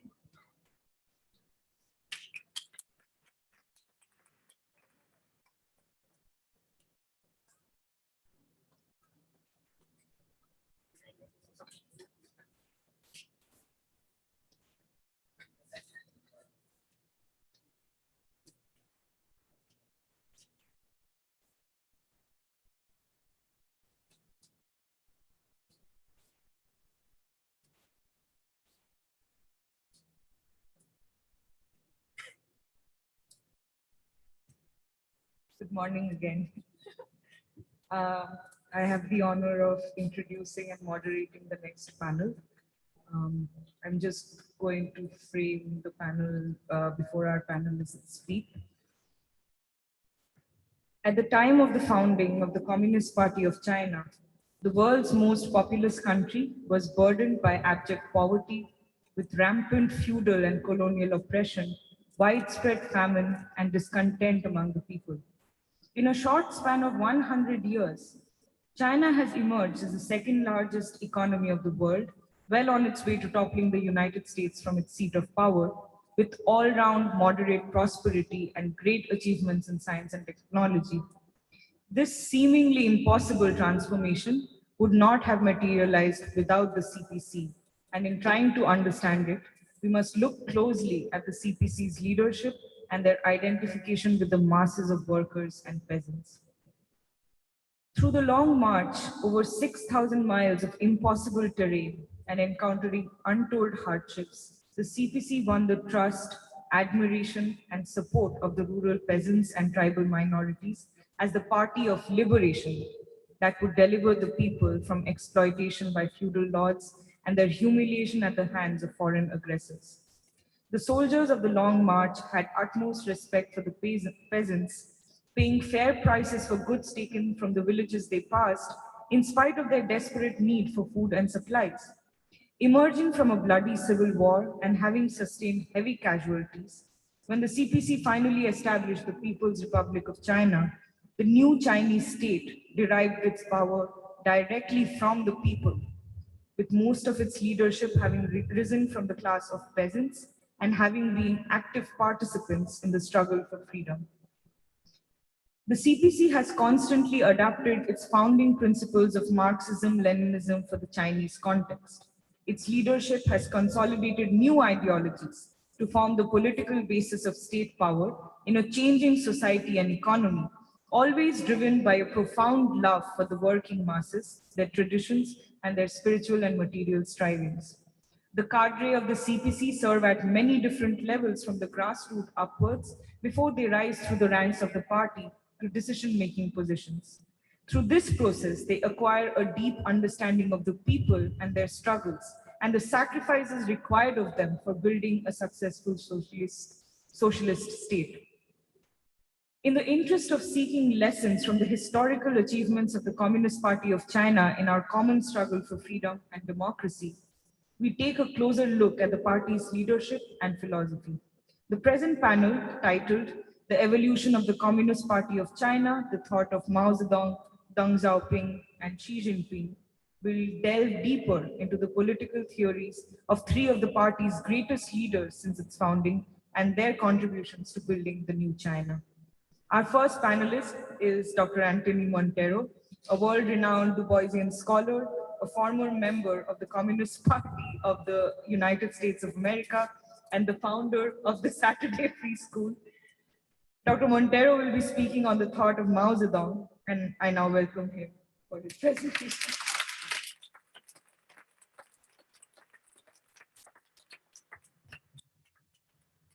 Thank you very much. I'd like to just start by saying every political movement or political party has to be judged by how well it confronts and is able to surmount the problems of its people.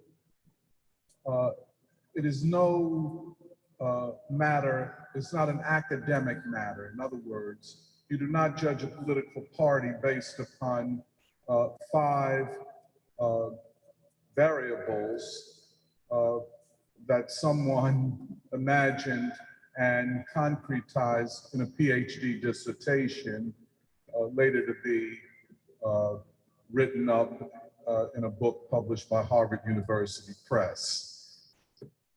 Parties are human creations. They exist in human circumstances, and they go to the people saying that they, the party, will be able to help the people solve the problems that the people face. So I say all that to say that a party is judged by how well it surmounts and deals with the problems of its people. I think by that measure, we would have to say that the Communist Party of China has been a great success. Perhaps no political party in history, certainly in modern history, has been as successful as the Communist Party of China. However, we also know that the Communist Party of China, over the 100 years of its existence, has kind of articulated its history in eras, in particular eras. And they define those eras by the leading thought of that period. The thought of Mao Zedong, the thought of Deng Xiaoping, and now the thought of Xi Jinping. That is a political culture that we in the United States know nothing of. And we would do well to learn from it rather than follow the elite of our country who only wish to obscure and demean and trivialize the history of the Communist Party of China. Now, the thought of Mao Zedong. First of all, let me say this. Having been a member of a communist party, that is the Communist Party of the United States, and having been a part of the international work of the Communist Party, and therefore traveling throughout the world, especially in Africa and Asia, but also to Cuba, I had the opportunity to get a sense of the ways that communist parties operate, the ways that national liberation movements operate, national liberation movements that themselves are coalitions of communist and non-communist revolutionaries, and to study, for example, the African independence movements, which for the most part were not communist and did not have communists in them. Having said that, the Communist Party of China is the most unique communist party, probably the most unique national liberation movement that has ever existed. Most communist parties base themselves upon what we call the Leninist concepts of the party. Such ideas as democratic centralism, that parties have regular congresses and arrive at decisions which the leadership is then responsible for carrying out.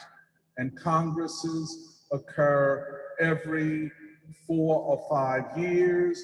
The leadership is held responsible, and the membership from the grassroots, the smallest level of the party, up to the highest leadership, are in a relationship, a democratic relationship, where the top is held accountable by the bottom.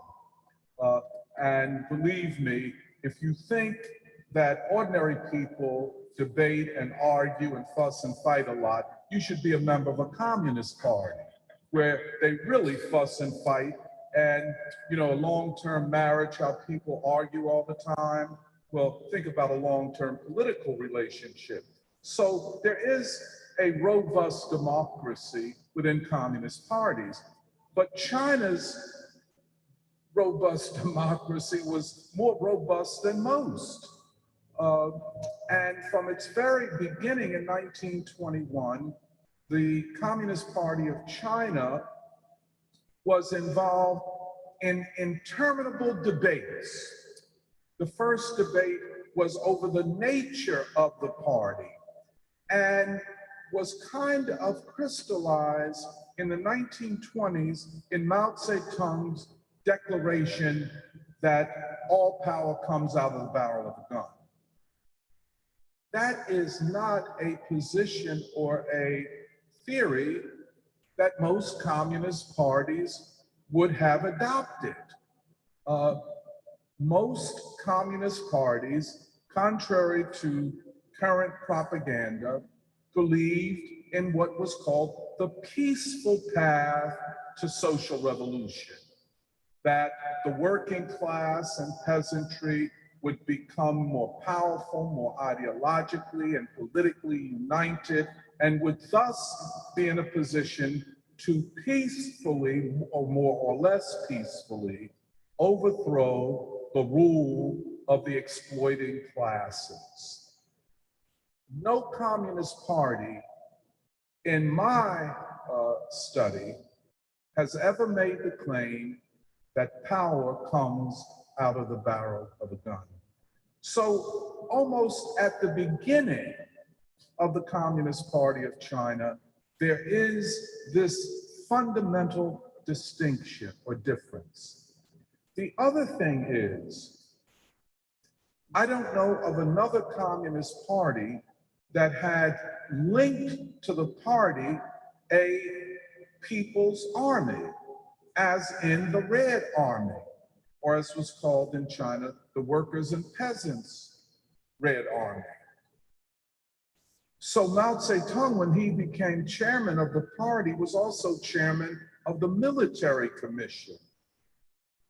For most communists in the world, that is a very unusual situation. And for myself, even right now, I have difficulty understanding it. But it kind of goes together with the idea that power comes out of the barrel of a gun. Well, but then here is what is so important, and here's the particularity or the uniqueness of the Chinese revolutionary process, which the Chinese communists would repeat over and over again. is that they were in a situation, first of all, where the Nationalist Party, or what was known as the Kuomintang, was trying to exterminate them and had wiped out thousands of them who were active in the cities, especially in Shanghai. They were then forced to go to the countryside where they set up, and here's something that is also very unique, Soviets. Now, the concept of a Soviet, or the word Soviet, is not a Chinese word, it's a Russian word. And Soviet means, if translated, means councils. In the Russian Revolution, after the overthrow of the Tsar, councils of workers were set up in the large cities. They were called Soviets and constituted what was known as dual power or separate power. But in China, Soviet power was not a council in a factory or in a district of a city. It would include a whole province. So much so that at the height of Soviet power in China, tens of millions of people were under the government of the Soviets and the Communist Party. So here you had not just a council, but a government over large parts of provinces and rural areas. This is again very unique. Alongside that, because again, the Kuomintang, or the Nationalist Party under Chiang Kai-shek, wanted to, and these are the words of the Nationalist Party, wanted to exterminate them. That's a powerful word, to exterminate the Communist Party and Soviet power. So the need for an army. But then, once you have an army and a party and the army linked to the party, the question arises, what are the military tactics of the party? Here is where Mao arises. By 1935, in the midst of the Long March, itself a special and unique military strategy and tactic, never, or unknown, I'll put it this way, to military science. A long march, a strategic retreat from the places where you had power. But even if you retreat, what is the military strategy to defend the retreat? And this is where Mao's concept of what we today call guerrilla warfare, I'm certain they called it people's warfare, emerges. A less powerful army with deep roots among the people can defend itself, and as was the case in China, ultimately defeat the stronger army. We take this as common knowledge today, given the Cuban Revolution, given the Vietnamese struggle, given Korea, given many of the armed struggles in Southern Africa, that the way to power of the people is through guerrilla or people's warfare. But it starts in China. And it was not widely accepted, if accepted at all, in the world communist movement, or in China, for that matter. The Communist Party of China was divided between those who supported Mao's concept of people's war and those who supported the traditional idea of positional war. By 1935, Mao's position had become the dominant one. By 1945, at the 7th Congress of the Communist Party of China, it is institutionalized that the Party of China is led by the ideology of Marxism, Leninism, and Mao Zedong thought. Again, this is very unique.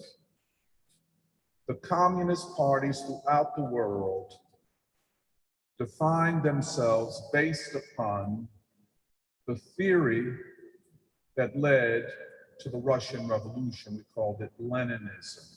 And therefore, communist parties, the ideology was what was known as Marxism-Leninism. In China, it became known as Marxism-Leninism. They would put it several ways. One, they would say Marxism-Leninism and Mao Zedong thought. The general theory of revolution is Marxism-Leninism, and the specificity is Mao Zedong thought. But then it took on a different character or different formulation and was called Marxism-Leninism, Mao Zedong thought.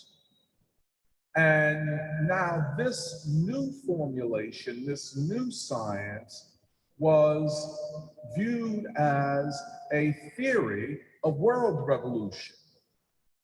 So in this respect, the theory of the Chinese Revolution, certainly by 1949, was being promoted as a theory of world revolution, and the Chinese Revolution was as valid in world revolutionary processes as the Russian Revolution. Just at that point, I do not think, well, let me put it this way. I think that that was perhaps valid. Although going back into the 60s and 70s, I would have not said that. I wouldn't have. But the two great revolutions of the 20th century are the Russian and Chinese Revolution. The Chinese Communist Party, as we discussed yesterday, had to find the unique Chinese essence. And so the unique Chinese essence was associated with the thought of Mao Zedong. Let me draw to a conclusion here.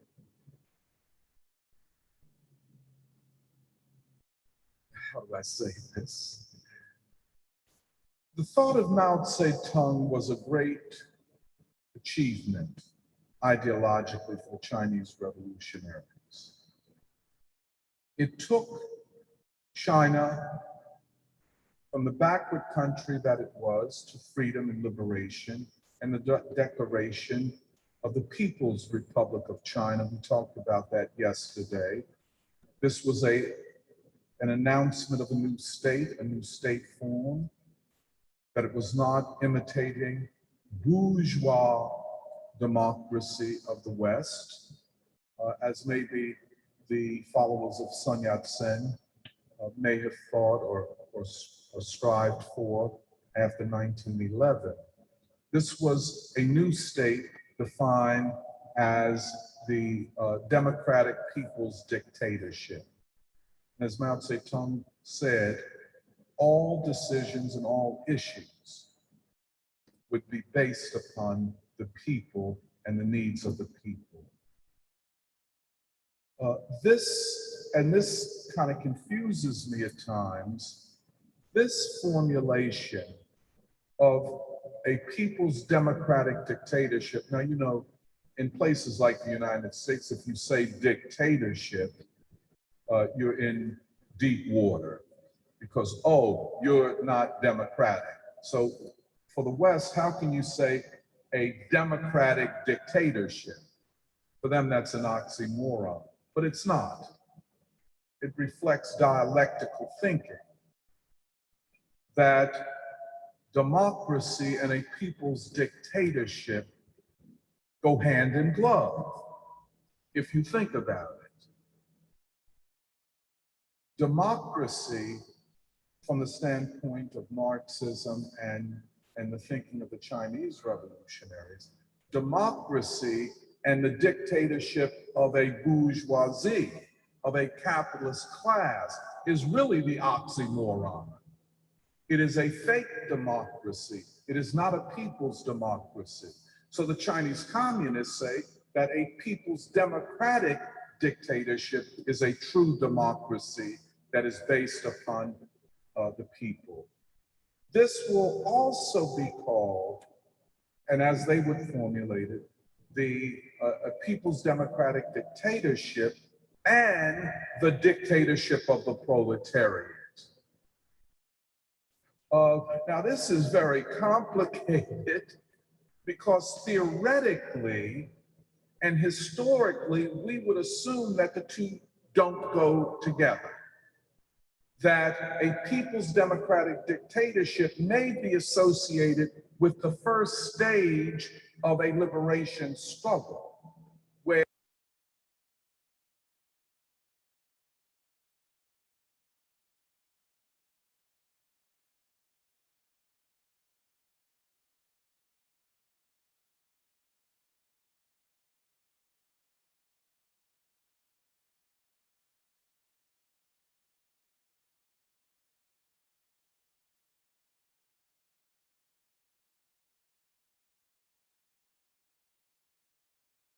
instrument and mechanism of the building of socialism. All of this is associated with the thought of Mao Zedong. Finally, the period of the thought of Mao Zedong, including the first 5-year plan, 52 to 56, 5-year plan completed in 4, that's the point of it, and the Great Leap Forward,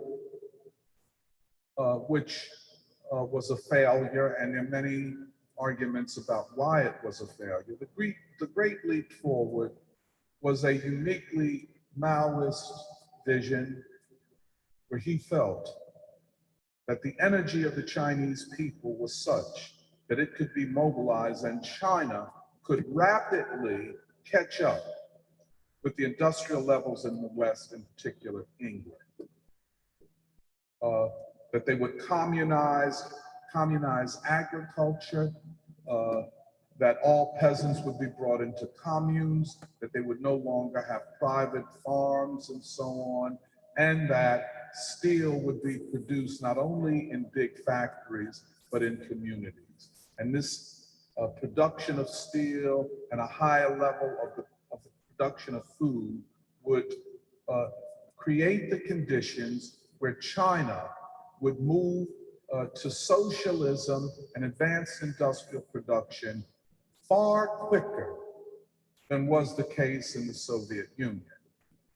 Mao, in fact, argued that this slow, more methodical, more planned economic development would only lead to the formation of a new class that would consolidate itself as a class in the state, in the bureaucracy, that they would get for themselves privileges and wealth by their position in the state and in the party.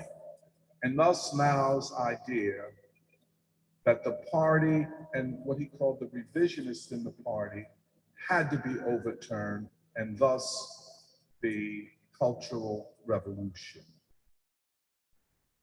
I think I agree with the assessment, 1981 assessment of the Communist Party of China about Mao, that you couldn't throw the baby out with the bathwater, that the Cultural Revolution initiated by Mao Zedong was a disaster. I don't know that they said it in their assessment, but they came close to losing power. And they would lose power not because of external intervention, but because of the fact that they would lose the people. They would lose the people because a civil war could only mean catastrophe and disaster in production of food and other things for the people.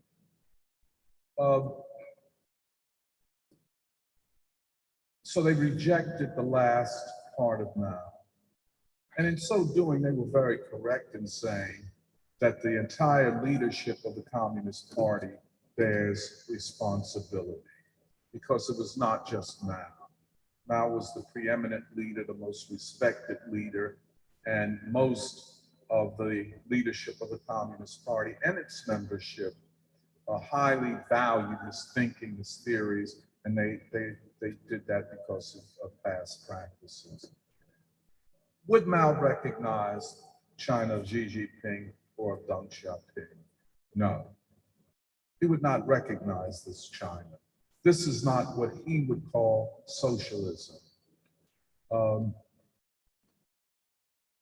Would he oppose the policies that came after 1981? I think he would. Are there people in China that still hold to the vision and thinking of Mao Zedong? Yes, there are tens of millions of them. And many of them are members of the Communist Party. In this respect, the ideas of Mao Zedong and the vision of Mao Zedong lives on today. They would say, and I'll end here, that this slow, methodical buildup of material wealth and technological know-how that has brought China now almost 50 years after the death of Mao Zedong to the position that Mao had hoped for in the 1950s. Not only has China surpassed Britain and most European countries, or all European countries, but is now surpassing the most powerful capitalist country, the United States. But they did it not through Maoist methods. But Mao was I guess you could say, a utopian in the sense that he believed that you move to communism through a society that becomes increasingly egalitarian. He would oppose the wealth and income gap in China today. Deng Xiaoping and probably Xi Jinping would say, how else could we have done it? Mao would have opposed the use of Soviet philosophy and Soviet methods of what he would call economism, rather than the constant political and ideological development of the people and a wide democratic populist movement towards socialism and communism. I'll stop there. Thank you.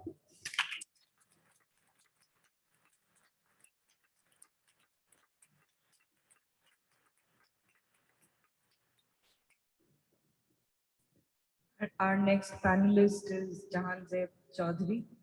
He's a PhD student in history and a member of the Saturday Free School, and he'll be talking about the thought of Deng Xiaoping.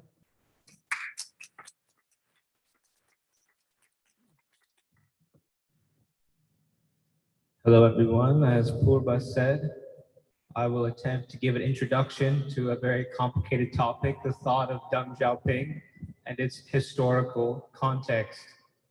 I want to start by turning our attention to a text which has guided my own thinking about Deng Xiaoping thought. And this is W.E.B. Du Bois's unpublished masterpiece, Russia and America, which the Free School had studied a few months ago. And the major argument in this work, among many, what a central argument is that the Russian Revolution and the Soviet Union and experience in building socialism in Russia was indeed a great experiment in social science, a great experiment in building a radically new human society. And I think this is all based on Du Bois's rejection of academic ways of thinking, particularly anti-communism and white supremacy. And I think if we are willing to follow Du Bois in rejecting this anti-communism, we can attempt to understand the Chinese Revolution and the leadership of the CPC in much the same way. With many successes as well as setbacks, the CPC's record is a great body of knowledge for the study of what Doc described people's democracy, a radically different way of governance.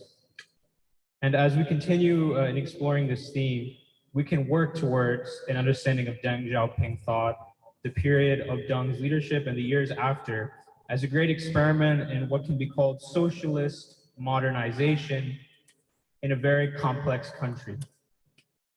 And that is also to say that we can understand Deng and his thought as something that very much emerged from theory and practice of building socialism in China.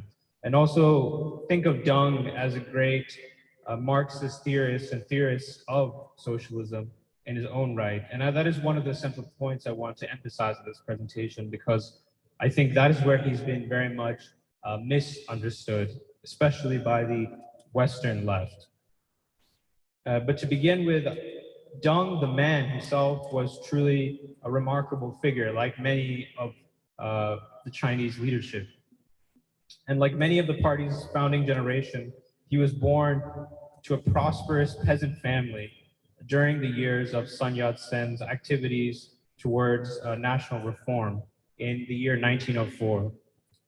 He grew up in a home deeply invested in education, and he indeed received a classical Chinese education. But his family, like many of their class who could afford education, wanted their son to study in the West. And this was very significant in Deng's own development.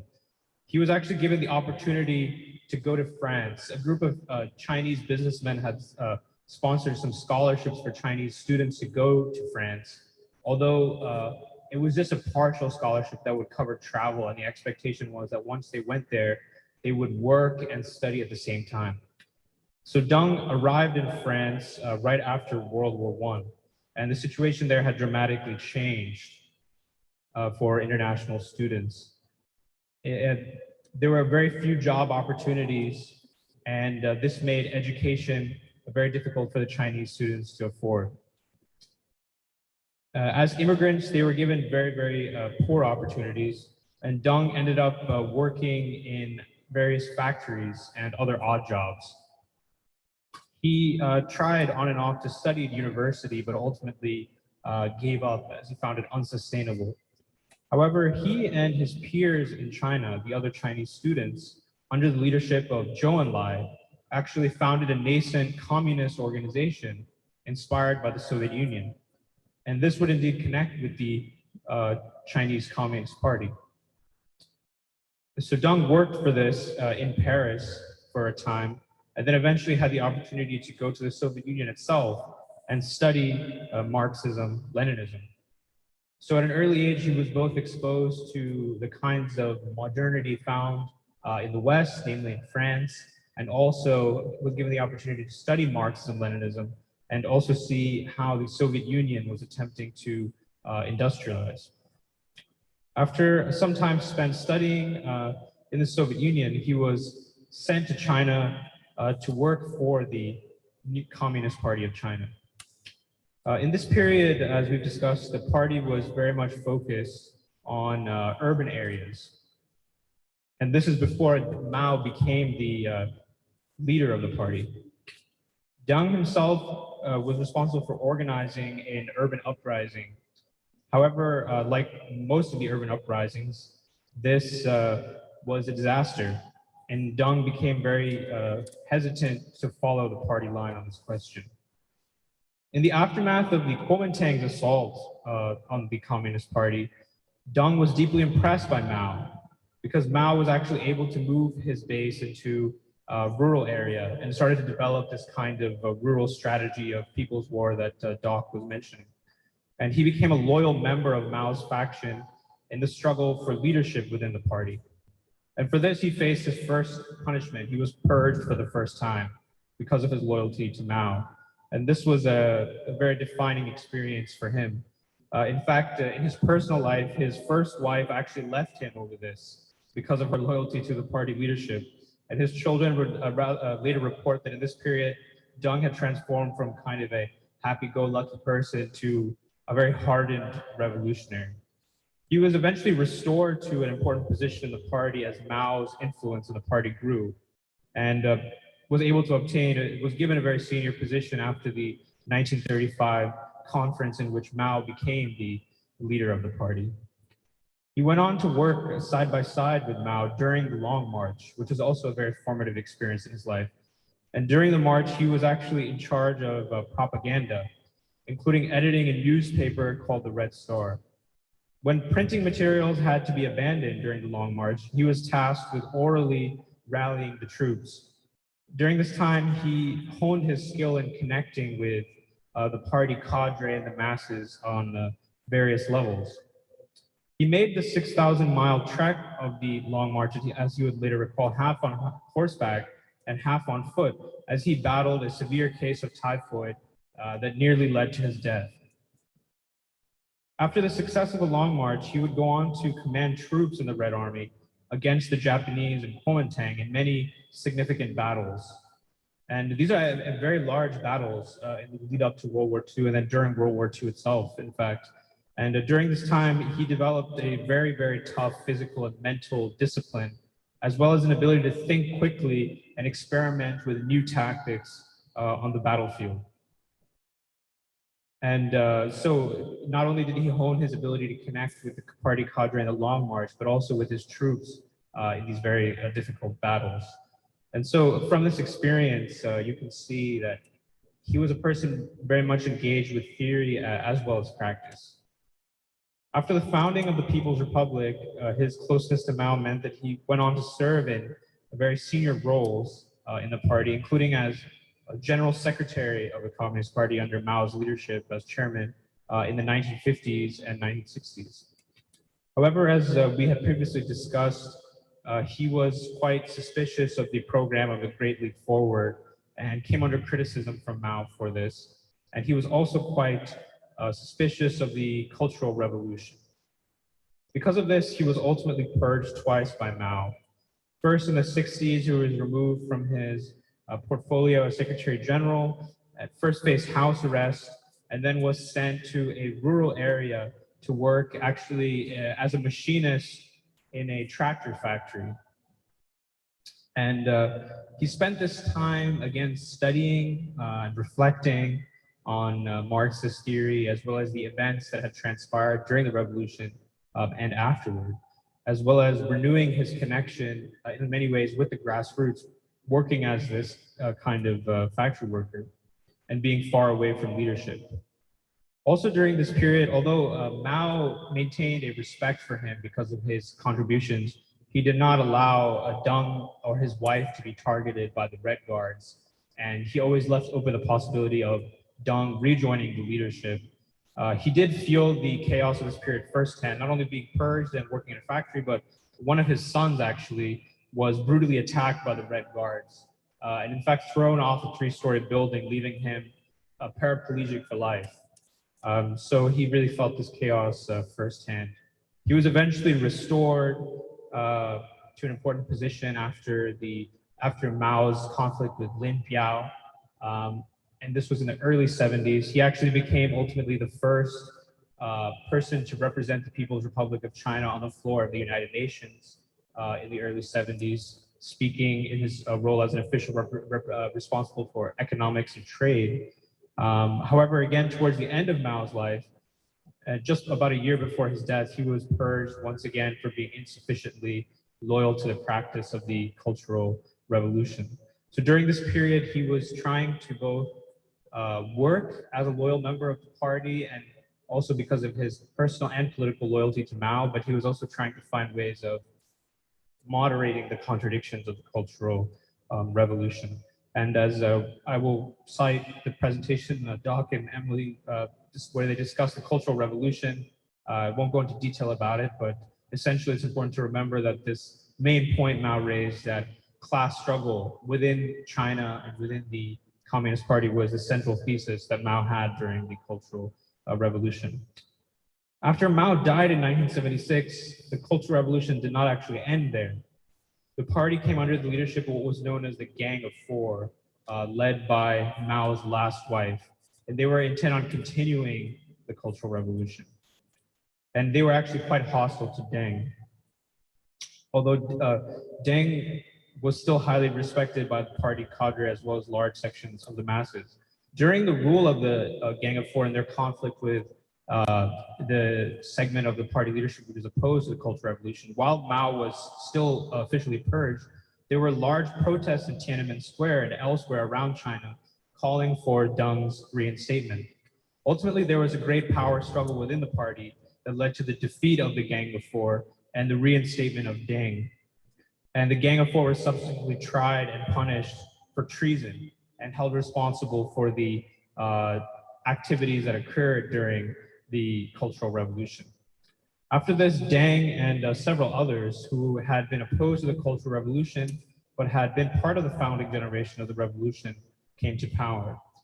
But to consider the situation they inherited, economic growth in China had pretty much come to a standstill. There was a great deal of popular unrest, essentially a society at war with itself. And although there had been a rapprochement with the United States in Mao's last years, China still faced official diplomatic isolation and also immense tensions on its borders with the Soviet Union as well as its other neighbors. If you put yourself in Deng's shoes in this moment, you can feel the kind of anxiety he must have felt.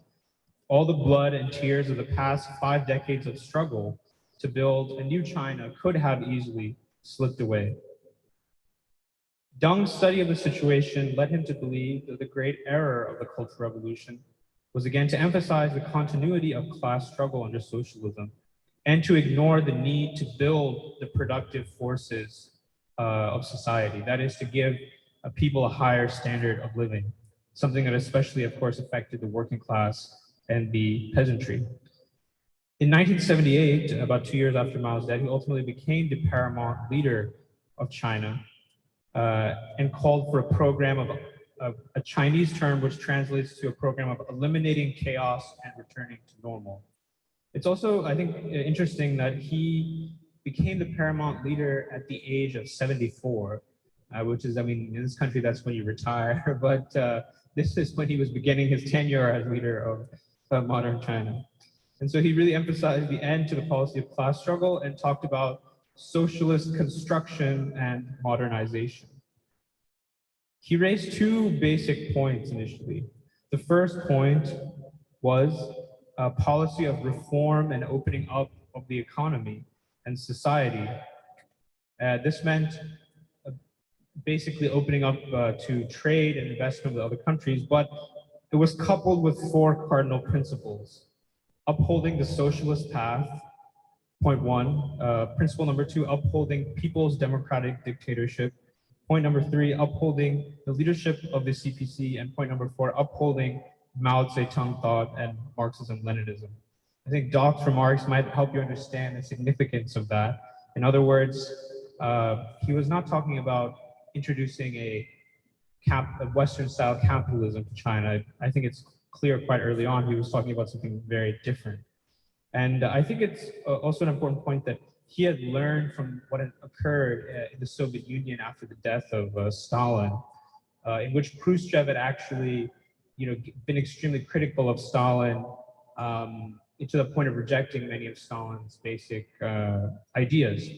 Here, Deng talked about upholding Mao Zedong thought, that is, upholding the revolutionary ideas that Mao proposed and upholding the role of the party.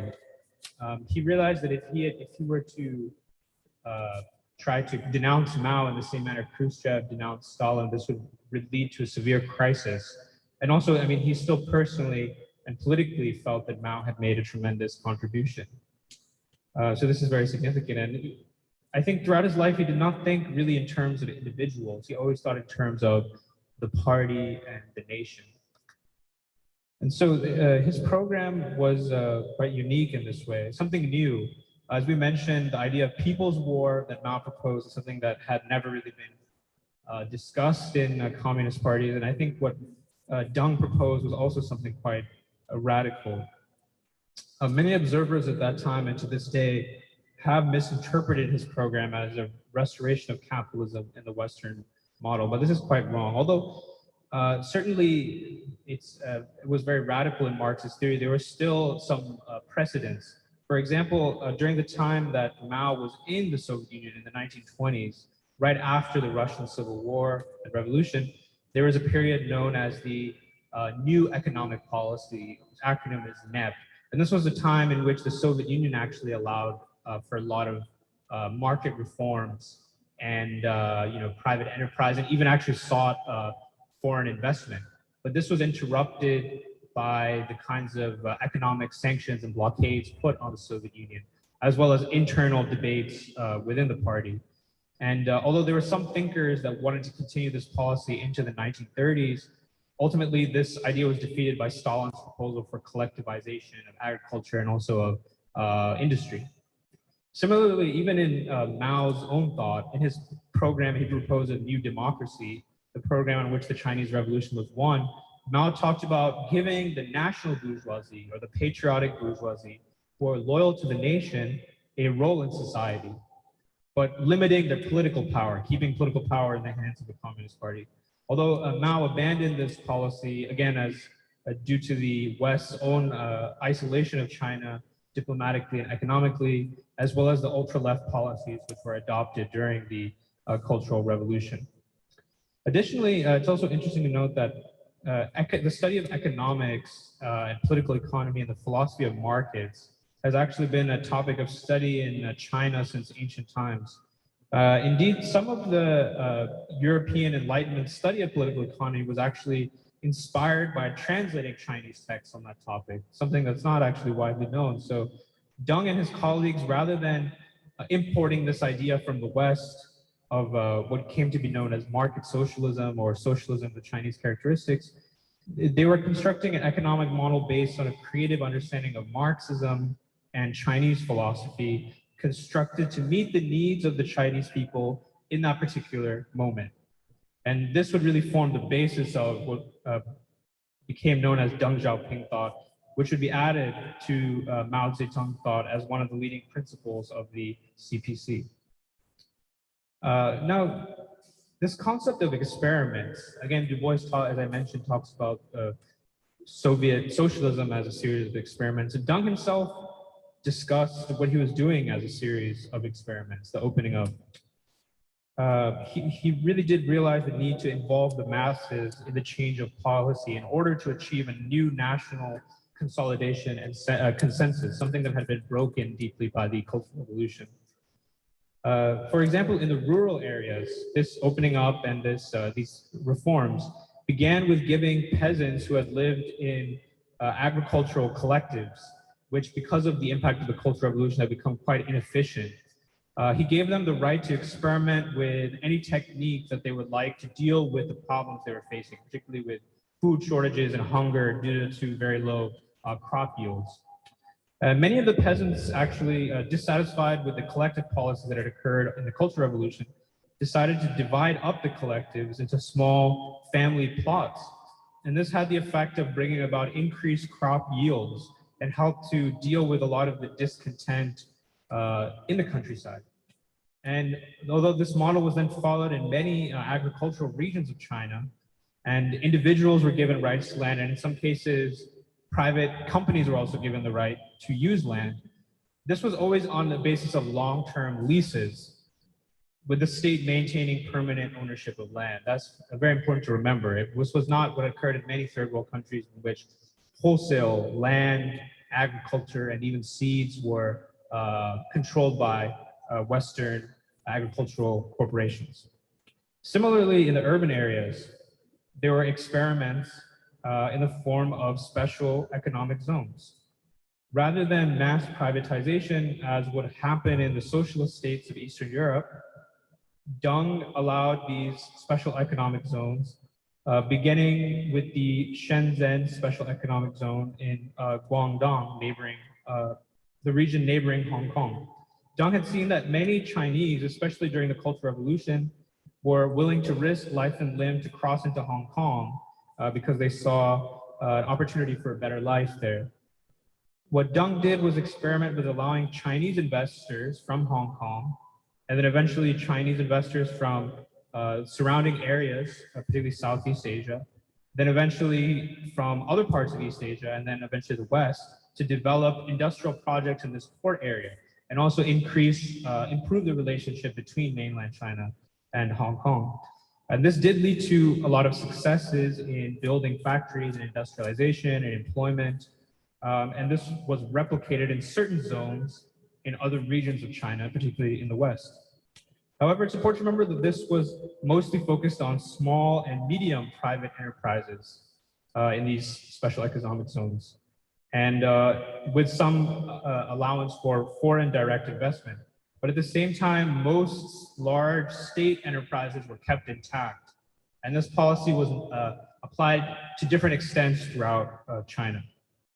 At the same time, while there was an increase in foreign banking activity in China, the domestic banking sector remained highly regulated, with most large banks being totally under state control. The party's top leadership also would continue to set five-year plans guiding the economy at all levels. And Deng proposed that the model which emerged from these experiments could help China become a moderately prosperous society in the decades to come. And indeed, now Xi Jinping is speaking of having achieved this target of building a moderately prosperous society. And much of the economic data bears out that this has been quite extremely successful, in particularly in dealing with poverty and backwardness, because Deng had proposed that the contradiction now was no longer between classes of Chinese people, but between the people and backwardness, economic backwardness. However, in this whole story, the role of the United States cannot be ignored. This is where we get into some complexity and contradictions of Deng's leadership. It is certainly true that China had taken an increasingly anti-Soviet position under Mao and begun to cooperate with the United States, particularly after Richard Nixon's visit to China in 1972. However, the United States has still not normalized relations with China, still had not recognized the People's Republic government until under Deng's leadership in December 1978, the Carter administration officially recognized the government and normalized relations. The official communiques from this period stated that the United States and the People's Republic of China disagreed on pretty much everything in world affairs, except one thing, which was the threat of, quote, Soviet hegemony. And although there was no official treaty or alliance between the United States and China, this period has been termed by US officials as an ideological armistice. In other words, there was extensive cooperation between the two nations against what both perceived as a common Soviet threat. In the same period, Deng abandoned Mao's policies of exporting revolution, supporting armed struggles abroad, but he retained an important role for the military, particularly on China's borders. And this kind of anti-Sovietism actually led to some of the, I would say, lowest moments in the People's Republic's history, particularly the war against Vietnam, which Deng decided to engage in shortly after normalization with the United States in the name of teaching the Vietnamese a lesson and also sending a message to the Soviet Union. China's support for the Pol Pot regime in Cambodia was, of course, also tied with this. And so was, in the 1980s, Chinese support for the anti-Soviet forces in Afghanistan. And so these decisions, I think, played a major role in earning Deng the ire of progressive forces around the world. And I think one of the reasons that Deng Xiaoping thought has been kind of written off by large sections of the global left. Although I would argue this is something that we need to reconsider in light of where China is today. At the same time, this cooperation with the United States was very much tied to the reform and opening up. Of course, the US would go on to make large investments in China. Also, the lessening of tensions in the Taiwan Straits was very beneficial to China. Although the US did not end its own defense treaty with Taiwan or close any of its bases, which were aimed at China. This relaxation in tensions also meant that international shipping could come to China's western ports, again, where these special economic zones were. Additionally, this relaxation of Western policies towards China also meant that China could increasingly trade and eventually become economically integrated to some extent with Taiwan itself, as well as what were known as the Asian tiger economies, particularly Japan and South Korea. And in many ways, this was a restoration of the trade and even cultural links that had been suspended by the Cold War. And this process has contributed a lot to the economic power in East Asia right now, which it's one of the major reasons why we could argue that East Asia is the center of the global economy today, because of the strength of the Chinese economy, but also because of the strength and technological advancement of these other economies that are very much connected with China, South Korea, Japan in particular, with some others like Singapore and so on. Although they maintain very different political systems and even some political hostilities. And so this was also the period known as globalization, and this certainly played a role in making China industrialized, what has become known as it becoming the workshop of the world. But it's important to remember that the Chinese experience with this globalization is a great contrast with how the rest of the third world experienced it. And that's another very significant lesson for Deng Xiaoping thought. Whereas this process of globalization, in which factories were set up all around the world and supply chains were spread out all around the world, this process, especially in the years since the end of the Cold War, has led to a massive exploitation of labor throughout the third world. The penetration of third world economies by finance capital and the weakening of state sovereignty. The uniqueness of this Chinese model of market socialism, as well as the strategic decisions that Deng made, have led to China becoming the fastest growing economy in history. Hundreds of millions of Chinese have been lifted out of poverty by this unique model in a time in which neoliberalism has impoverished much of the global working class. Some of the credit for this must actually go to Mao, who, despite the mistakes of the Cultural Revolution, helped build a form of Chinese socialism in which there was a very healthy, educated labor force of an immense scale, which is in contrast to the labor forces that existed in much of the third world. And with Deng's decision to embrace the market socialism model, private enterprise and investment from around the world was able to benefit from this extremely productive labor force. And while some sections of Chinese society have certainly gotten richer than others, much of the working class has been able to improve their standard of living. And the surplus from all this activity was invested into what Deng characterized as the four modernizations, which was agriculture, industry, national defense, science, and technology. All of this created not just a sovereign, but a very sophisticated and powerful Chinese state. And these policies would continue to be carried through even after Deng's death in 1996 by his successors. Indeed, one can make a good argument, as some have, that despite never earning a PhD in economics, it was Deng Xiaoping, whose schooling was in revolutionary Marxism and Chinese philosophy, who has been the modern world's most successful economist. And I would also say that perhaps the most important lesson for the left is the contrast between Deng's actions as leader of the CPC and Mikhail Gorbachev's as leader of the CP of the Soviet Union. Gorbachev's reforms, so-called, not only opened up the economy of the Soviet Union, but also the political system to outside forces, transitioned the USSR from socialism to social democracy, and abandoned many of these basic principles, which Deng identified, particularly the principle of the democratic dictatorship of the people. This led to the ultimate collapse of the Soviet Union and its fragmentation. The divergence that occurred in the Soviet Union and Russia versus China in the 80s and 90s is very telling, with China lifting 600 million people out of poverty and engaging in great growth, whereas Russia actually experienced massive declines in life expectancy under Gorbachev and then Yeltsin. Its economy contracted and basically became plundered in the name of free market reforms, a process that would not be stopped until the rise of Putin in the year 2000. And it's also significant that Putin's rise has led to a reversal of the hostilities in Russia-China relations. And in fact, he signed the Russia-China Treaty of Good Neighborliness and Cooperation in 2001 with Deng's successors. I know I'm taking up a lot of time, but I just will briefly mention that one of Deng's major challenges was the Tiananmen protests, and something for which has become very controversial, particularly in the West. And I will just briefly say that there has been a great deal of misinformation about what occurred in that period. Deng himself had really emphasized that the dangers of bourgeois liberalization. In a 1985 speech, he said, "Since the downfall of the Gang of Four, an ideological trend has appeared that we call bourgeois liberalization.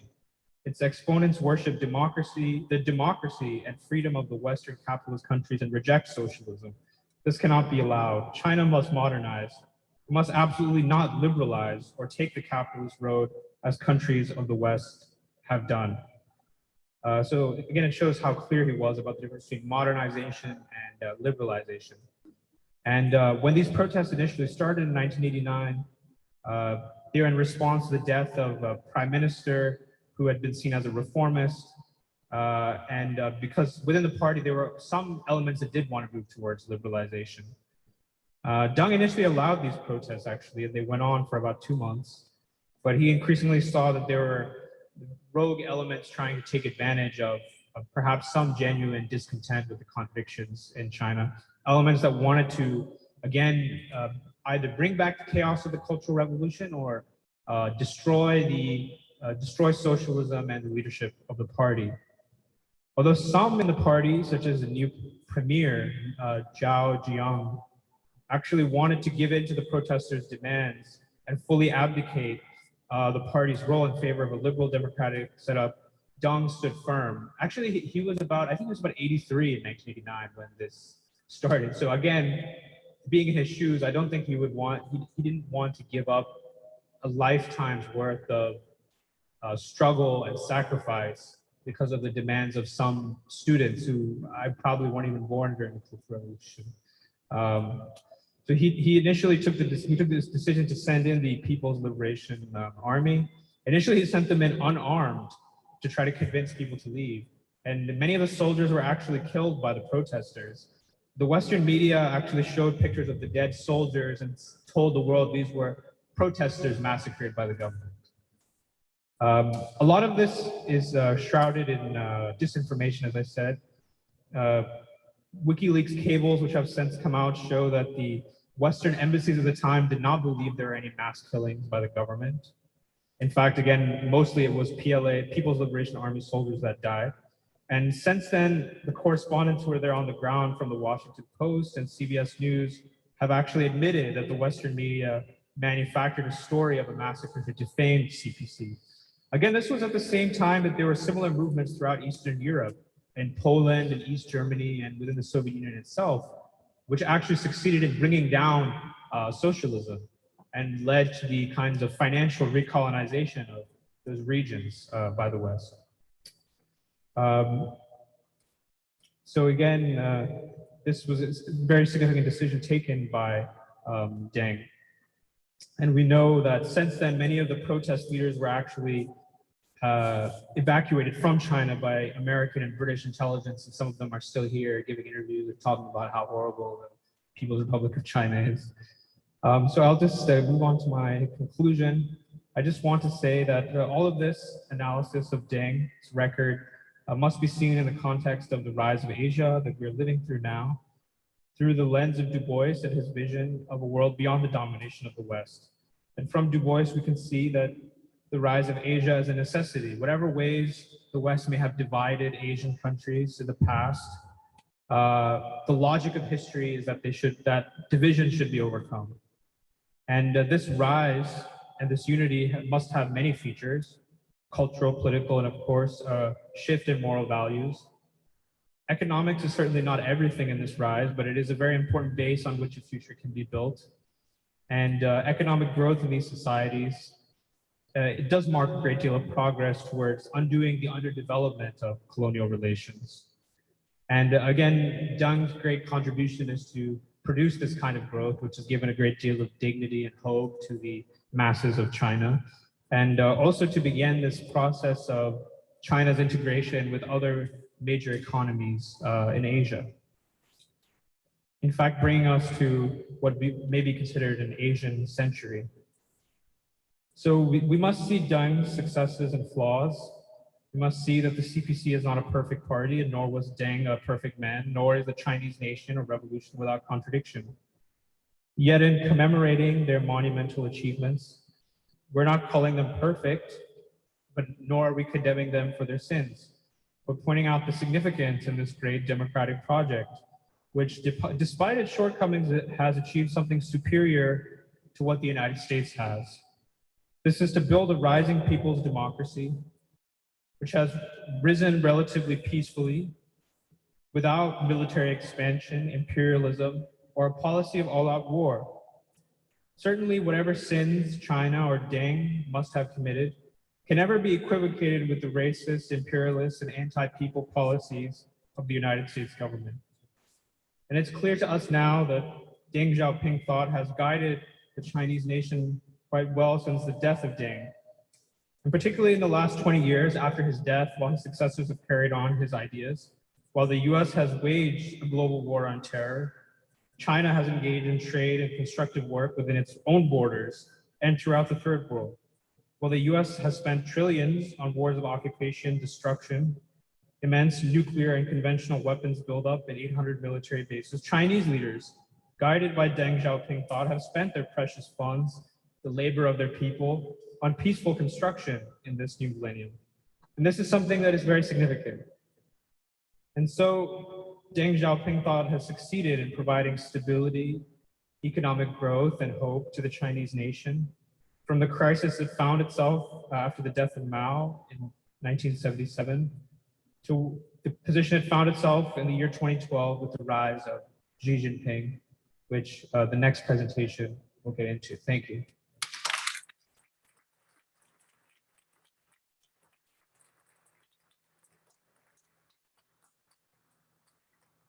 Thanks, Jahan. Before we move on to the next panelist, let's take 5 minutes of a break, and then we'll be back.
So I actually like this phrase, ideological. I think I heard it from Jim before. We talked about like starting to end with Tiananmen, but also the fall of there was a feeling that like Tiananmen was just like the first thing.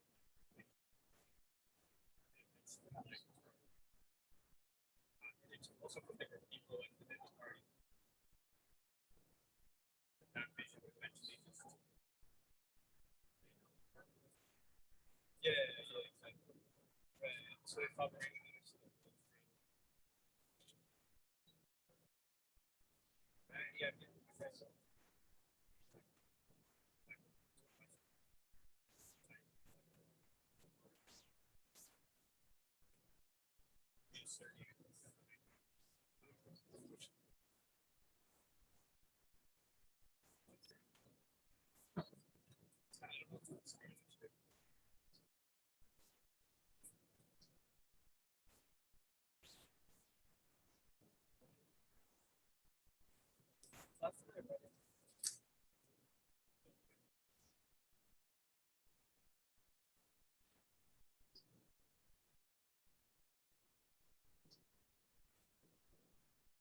We are going to start in a minute, if everybody could take their seats, and we'll have our last panelist speak.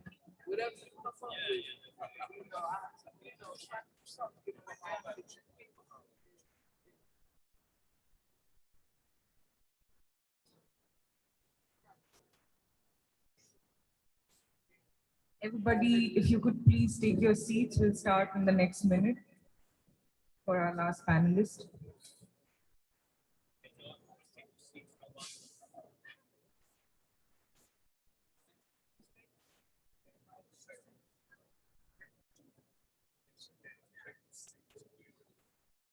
Please take your seats. We are starting now.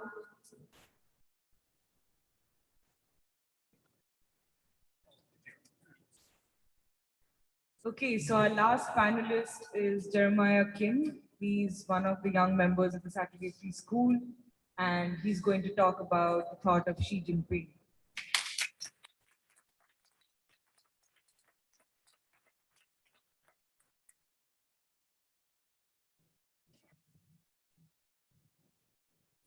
Thank you.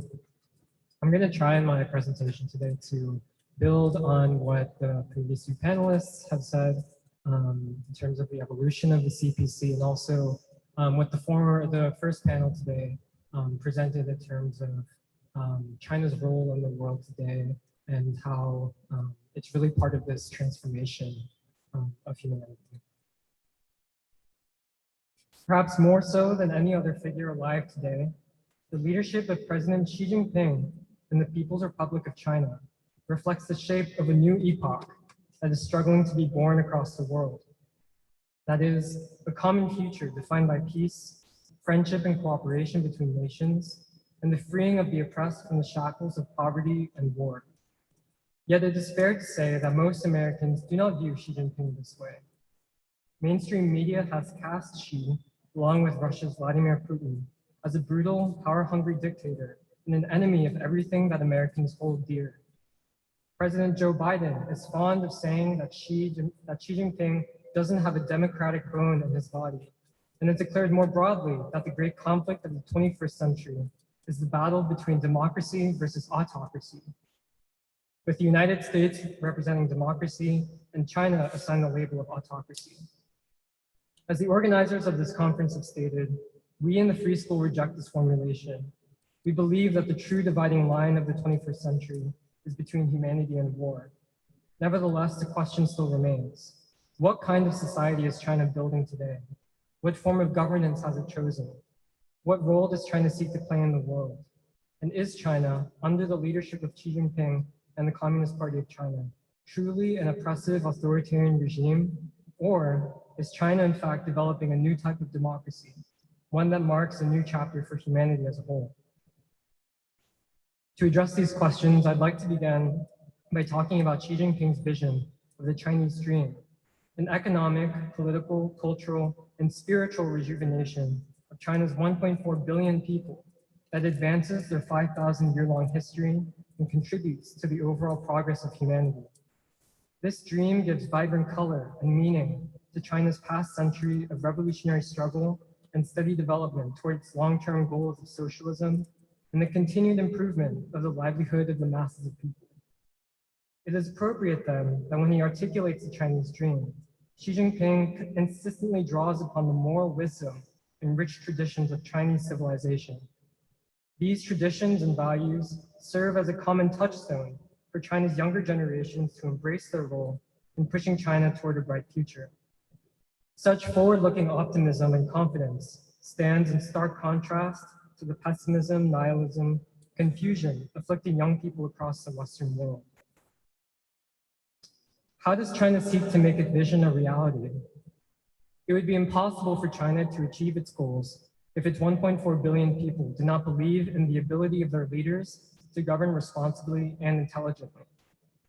A recent study by Harvard University found that the proportion of Chinese citizens who are satisfied with their central government steadily increased from 86% in 2003 to 93% in 2016. Another study by Canada's York University in 2020 found that 98% of the Chinese people trust in their government. In the free school, we've often discussed the crisis of legitimacy in America, in which the masses of people have lost faith in their ruling institutions. Our own domestic disillusionment, however, should not prevent us from recognizing the fact that China's own unique system of governance between the party, the state, and the people enjoys widespread support. This naturally raises the question, what have Xi Jinping and the CPC's 95 million members done to win the trust of the Chinese people? It is important to note that Xi Jinping is not an isolated individual. As the first Chinese leader born after the founding of the People's Republic of China, Xi Jinping represents the children of China's revolutionary generation. And moreover, as a product of the training, discipline, and scrutiny undergone by every party cadre, Xi is also a testament to the health of the CPC as a genuine communist party, one whose mission is to cultivate and promote principled, effective leaders who can achieve genuine victories among the people. Xi Jinping began his career as a volunteer at the age of 16 in the countryside of Shaanxi, toiling alongside villagers and learning from revolutionary veterans and the common folk of the area. He then spent the 1980s working in some of the most poverty-stricken regions of China, before going on to lead 3 provinces, Fujian, Zhejiang, and Shanghai, which in total encompass 120 million people and an economy close to the size of India's. In each place where he served, he helped to develop effective approaches to economic uplift that fit the particular qualities of a region or community. And he always called upon the people to rely on their own strength, while also fostering cooperation between various provinces. And so when Western media declares that China is undemocratic, they ignore the fact that Xi, like every party official, has had to prove his qualities as a responsible, capable leader at every stage of government, with the ultimate litmus test being the high standards of the party and the trust of the people themselves. Forged by his grassroots experiences across a wide swath of society, from the rural countryside to major cities, Xi has emerged from the people and is thus vitally attuned to the people. This process of producing and testing leaders, which combines the broadest possible democratic base with China's long-running tradition of meritocracy, is scarcely imaginable in the West. When he became General Secretary of the CPC in 2012, China was at a crossroads. The country was developing quickly from the period of Deng Xiaoping's opening up and reform, which Johan talked about. But the West still viewed China as relatively inferior and easy to manipulate if needed. China faced the danger of its leadership, the CPC, losing its way, becoming subservient to the West, and thus divorced from the Chinese people. There were problems of corruption and of a widening wealth gap in the country. In response to this, Xi Jinping has devoted much of his energy to ensuring that all party cadres develop high moral conduct, embrace political responsibility, and build closer ties with the people. In his speeches, Xi often stresses that the moral authority and political authority of the CPC comes from the people. And if the party ever ceases to hold itself accountable to the people, then it will have abdicated its moral authority to govern. And with the country's centenary goals in view, there is no room for corruption, or for empty promises, or for party officials who are not committed wholeheartedly to serving the people. Ironically, Western media paints this effort to combat corruption and cement unity among the CPC as a brutal crackdown by Xi. But we should understand China in the world context. Since World War II, the US has launched countless regime change wars, coups, and color revolutions against other nations, assassinating a generation of principled leaders in the world anti-colonial movement and sowing chaos in places like Eastern Europe. The strategy of imperialism against progressive nations and movements is to exploit internal divisions among leadership, to divide the leadership from the people, and to divide the people against each other. The information age has only made imperialism more sophisticated in its approach. Fake progressive movements can sprout, seemingly from nowhere, and advance the agenda of the US deep state under the veneer of slick marketing and well-crafted slogans. The recently attempted color revolution in Cuba, which was rapidly circulated on social media and aimed at destroying the Cuban Revolution, is an immediate example. Keenly aware of these developments around the world, Xi Jinping has undertaken the crucial task of consolidating the CPC to prevent imperialism from destroying the internal unity of the party and the social contract between the party and the people. To allow brazen disunity would, in essence, give free rein to imperialism, to wreck the monumental century-long project that China has embarked upon to revitalize its civilization and uplift its people. This is a project which the Chinese people have every right to pursue under the leadership they have chosen and without the threat of imperialist intervention.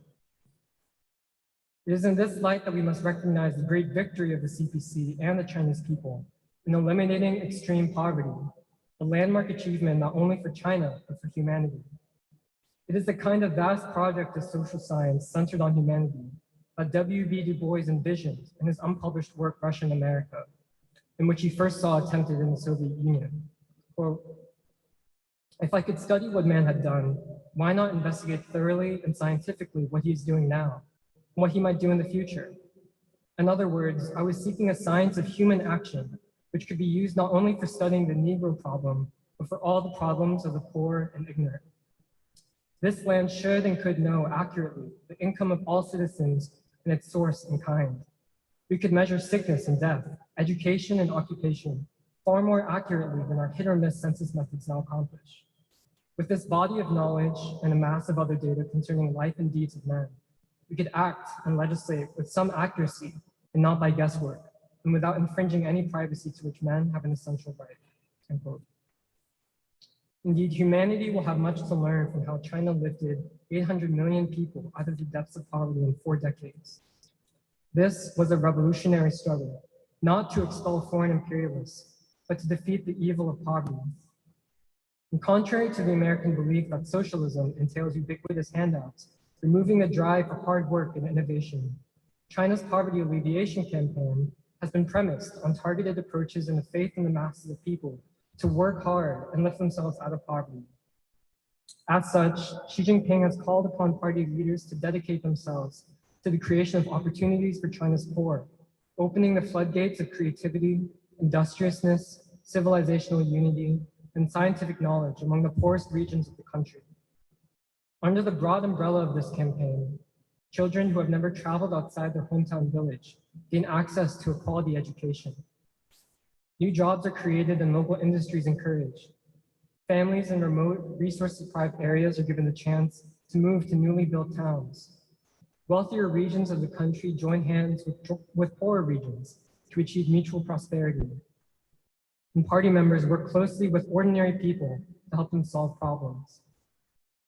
Such an ambitious project gives weight to Xi Jinping's statement this year at the CPC and World Political Party Summit that, quote, "There are multiple ways and means to realize democracy instead of a single stereotype."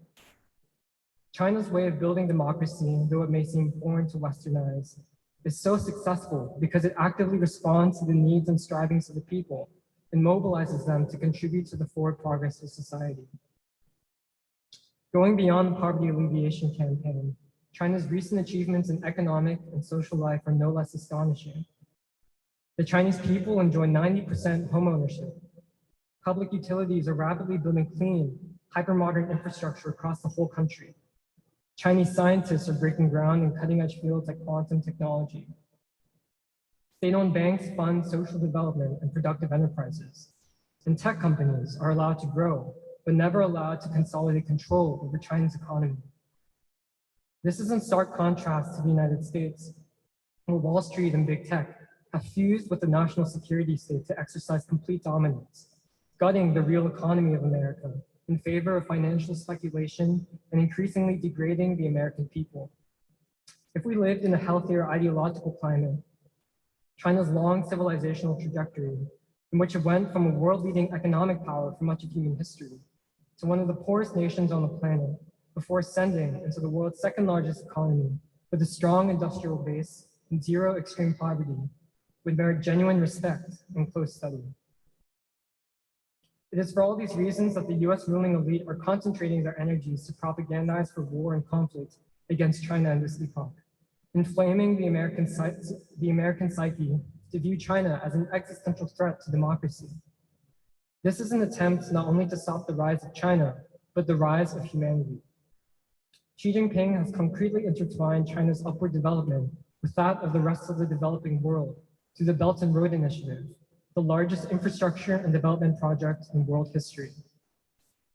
And while American elites seek to preserve the old world order of Western domination and endless war under the banner of wokeness, China has actually learned from history and is building the foundations for humanity's uplift through peaceful coexistence and cooperation. And while American officials wave around their so-called rules-based international order, which was referred to in the previous panel, in which the US unilaterally makes up rules for the rest of the world, China and other nations like Russia, Iran, Cuba, Venezuela, Syria, and North Korea are upholding the principles of multilateralism under UN international law. In a speech from 2014, Xi Jinping said, quote, "China needs peace as much as human beings need air and plants need sunshine. Only by pursuing peaceful development and working together with all other countries to uphold world peace can China realize its goal and make greater contributions to the world as a whole." Dr. Sun Yat-sen, the pioneer of China's democratic revolution, had this to say, quote, "The trend of the world is surging forward. Those who follow the trend will prosper, while those who go against it will perish." End quote. History shows that a country for its prosperity must recognize and follow the underlying trend of the changing world. Otherwise, it will be abandoned by history. What is the trend of today's world? The answer is unequivocal. It is a trend of peace, development, cooperation, and mutually beneficial progress. China does not subscribe to the outdated logic that a country will invariably seek hegemony when it grows strong. Are colonialism and hegemonism viable today? Absolutely not. They can inevitably lead only to a dead end, and those who stick to this beaten track will only hit a stone wall. Peaceful development is the only alternative, end quote. This statement by Xi fundamentally agrees with the message of King when he voices opposition to the Vietnam War, telling America that we face the existential moral choice between nonviolent coexistence or violent co-annihilation. And on a philosophical level, Xi has anchored China's foreign policy in the concept also referred to in the previous panel of building a community with a shared future for mankind. This too echoes King's ideas that we are all wrapped in a single garment of destiny and his idea of the beloved community, not just in word, but in deed. China's partnerships across the Belt and Road are based on mutual agreement and respect for sovereignty. We should not be surprised then that so many nations across Asia, Africa, Latin America, and even Europe are joining partnerships with China and rejecting the status quo of neocolonialism, in which Western aid to poorer countries comes with extreme political and economic conditions of regime change and neoliberal austerity and privatization. China tells no other country how to govern its people, but instead offers a hand to build common prosperity and peace together. At the Bandung Conference in 1955, India's Jawaharlal Nehru encouraged the nations of Asia and Africa to make good on the promise of their anti-colonial revolutions. China's rise today presents a chance for darker humanity to do so. America, still the main purveyor of violence in the world, has a great deal to learn from China. Joe Biden and the forces he represents are determined to block the rise of China, while also churning out parodies of Chinese projects, including a giant domestic infrastructure bill to mirror China, and the G7's recently announced Build Back Better World plan to mimic the Belt and Road Initiative. These hollow limitations, created out of a sense of desperation and a zero-sum Cold War mentality, will never meet the needs of the American people nor of humanity. This is because America is governed by a corrupt ruling class and a set of values that choose war, degradation, and destruction over human uplift. As Americans, we are chronically dissatisfied with our decaying, decadent society. We have yet to put forward the new principles that should serve as the foundation for our country's renewal. We have yet to complete King's revolution of values. To do so, we should follow the legacy of the Black freedom movement and look east toward the dawning of a new type of people's democracy in China. We in America should look to China not as a threat to suppress, nor as a competitor to imitate, only in bad faith, but as a source of inspiration for our own struggle to bring forth a new stage of civilization in our country, The American people have the potential to create a beautiful synthesis out of the best of our civilizational traditions. We have the responsibility to contribute to a world where every civilization is free to determine its own destiny while interrelating with other civilizations on the basis of democracy and equality. We face in America the moral choice of seeking peace and common ground with the people of China, so that each country can focus on uplifting its citizens from poverty and building societies in which all people can flourish. Either this, or we can be swept backward by the tides of reaction and remain trapped in the war propaganda of our ruling elite, who are fixated on dragging humanity toward destruction. And to that end, I'd like to read one final quote from Xi Jinping. Quote, Victor Hugo once said there was a prospect greater than the sea, the sky, and there was a prospect greater than the sky, the human soul. Indeed, we need a mind that is broader than the sky as we approach different civilizations, which serve as water, moistening everything silently. We should encourage different civilizations to respect each other and live in harmony, so as to turn exchanges and mutual learning between civilizations into a bridge, promoting friendship between peoples around the world, an engine driving human society, and a bond cementing world peace. We should draw wisdom and nourishment and seek spiritual support and psychological consolation from various civilizations and work together to face down the challenges around the globe. Thank you.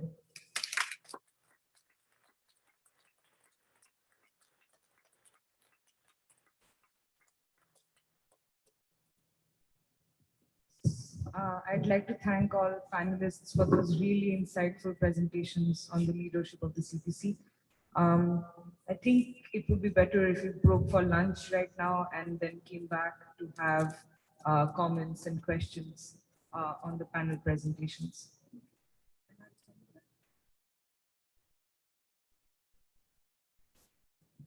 We'll start again at 3. See everybody after lunch.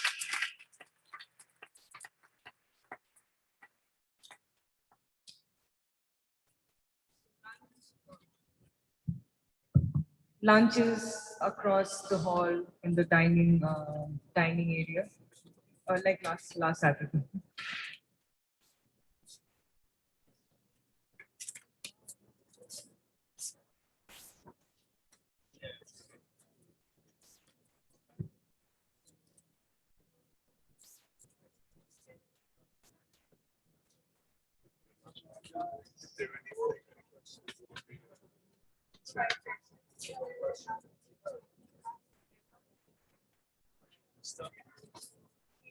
Okay, I'll see you in a bit.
Yeah, it's just wait until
Are you not gonna go to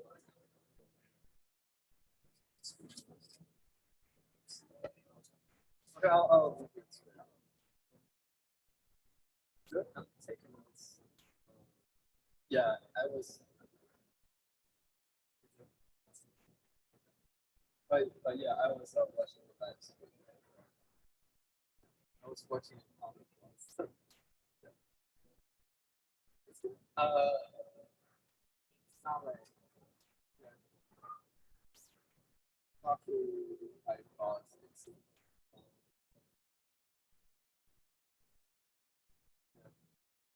I'll see.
Do you get food yet?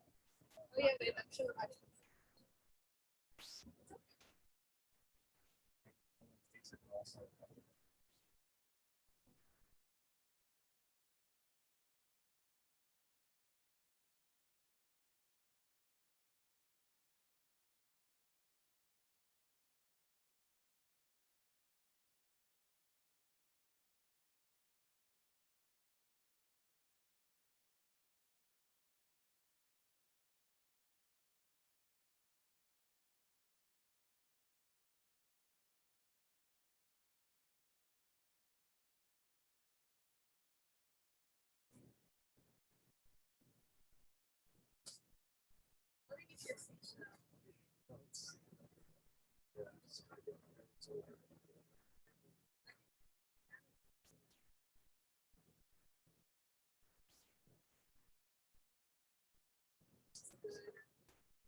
So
are you like into I hope so. Well, that's cool. I was already in. Yeah, okay.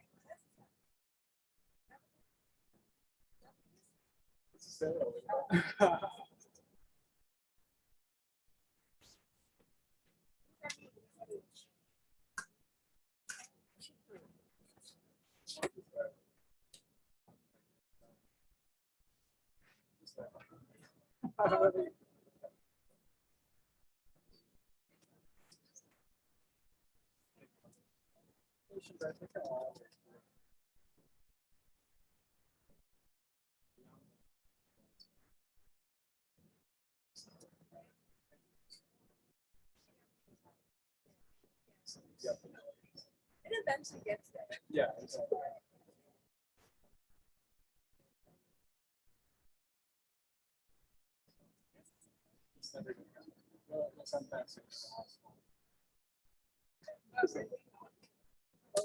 That's true.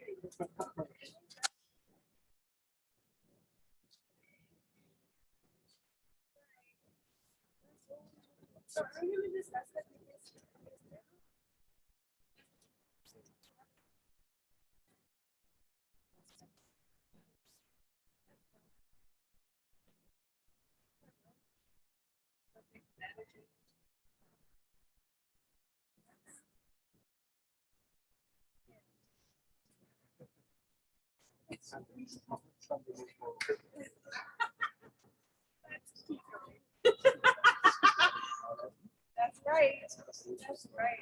Okay, I just have to be walking around. That's what you said. Huh?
Honestly, like, I mean, I was pretty there. It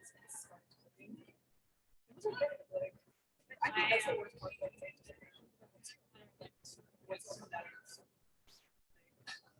Like, I don't know. If you're not positive to sound.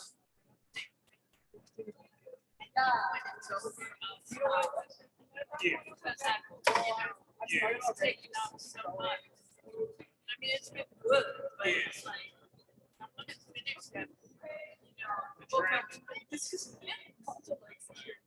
and especially like, you know what I'm saying?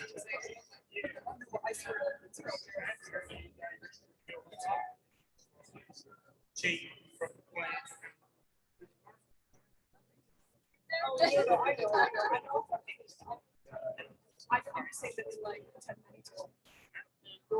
I was so nervous.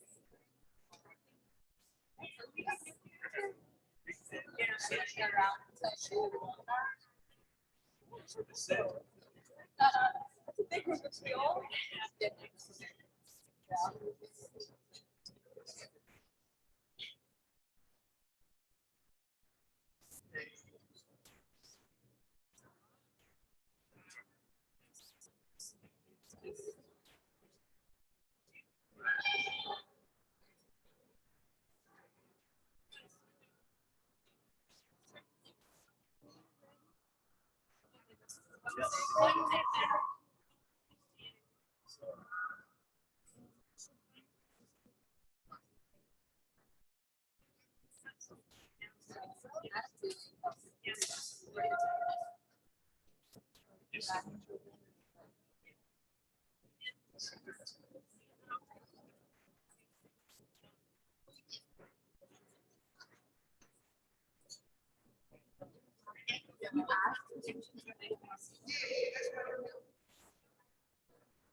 Okay.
What I would also say is I'd like to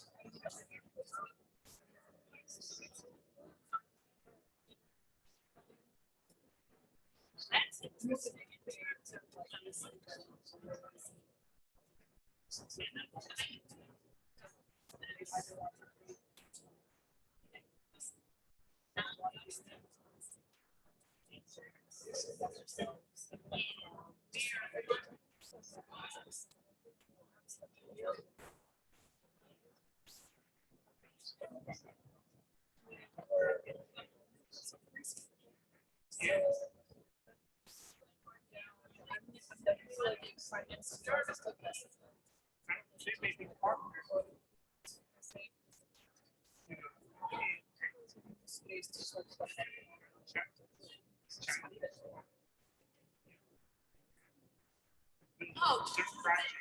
No, yeah. That I don't understand.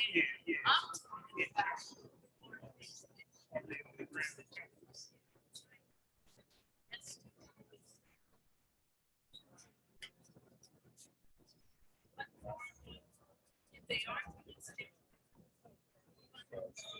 I just have to.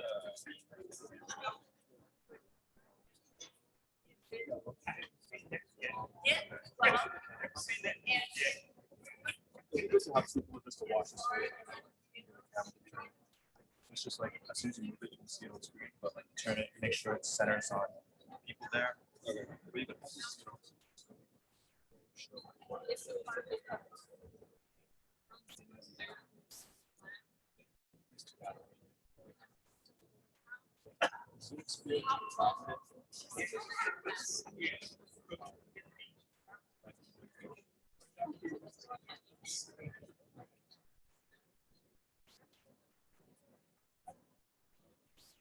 Okay. So, do I have to start it? Or is it already? Yeah, they can hear everything. It's also next to them. So it's not.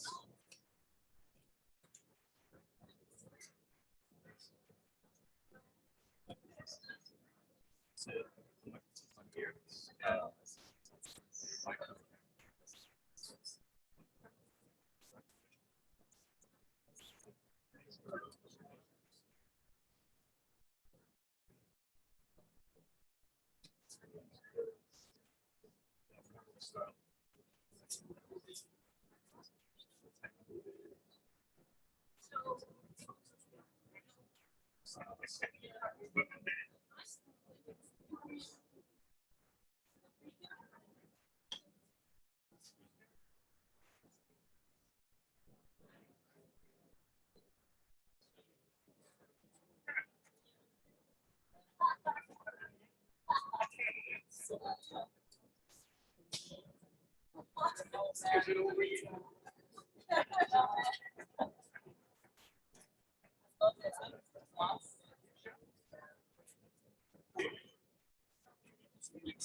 Is this recording?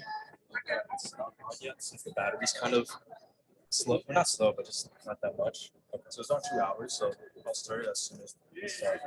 Okay, and this should just be continuous. And if you need to turn around, you just flip the top and move it around, and you can see everything on here.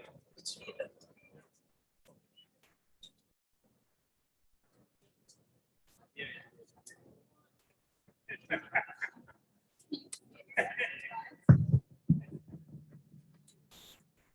If everybody could just take their seats, we can start the question answer session for the last panel. Please take your seats and we'll start in like a couple of minutes.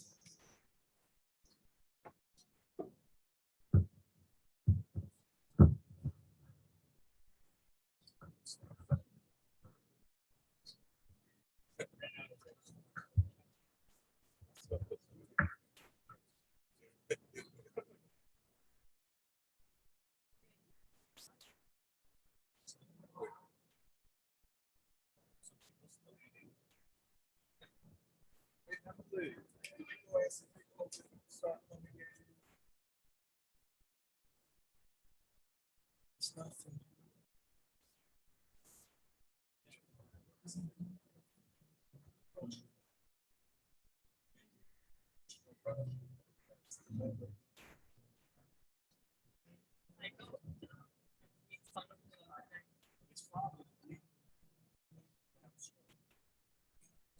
I think it might be a problem with that.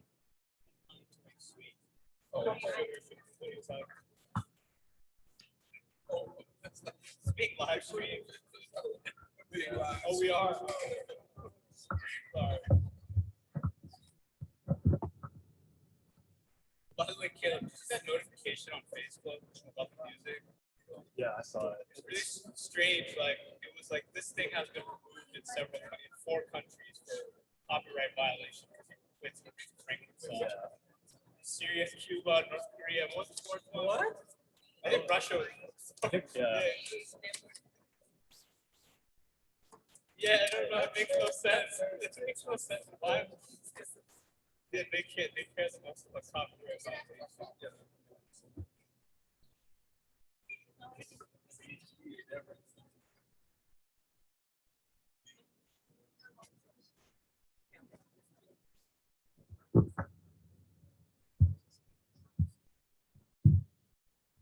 Okay, welcome back from that lovely lunch. We can now start questions and comments on the last panel, which was on the evolution of thought of the Communist Party of China. We can have the first question. Hi everyone, my name is Zayu. So earlier Jahan talked about the Chinese government's treatment of the 1989 protests.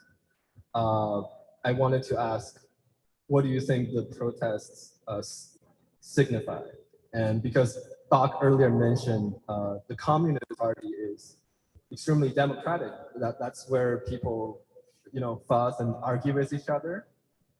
So I guess I want to ask, what do you think the discontents back then were, and what should we take away from it?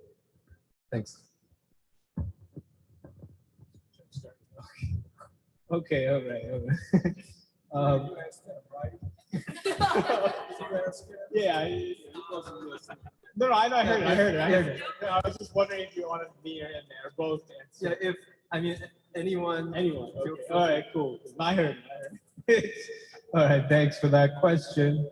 What I would say is, I think the challenge in understanding this incident is that we have to try. Well, I first should say the problem, the way that it's understood, I think in the mainstream media here and academia and so on, is quite narrowly understood, as it was a simple thing of a tyrannical government and supposedly pro-democratic students, and it was violently crushed, and therefore it proves that China is a tyrannical society. I mean, that's basically the simple version of what most of us have heard about it. But I think that in order to understand it, in order to understand much of the things that have happened in modern China, you have to try to understand the context in which it occurred and the complicated things that happened in China's revolutionary history.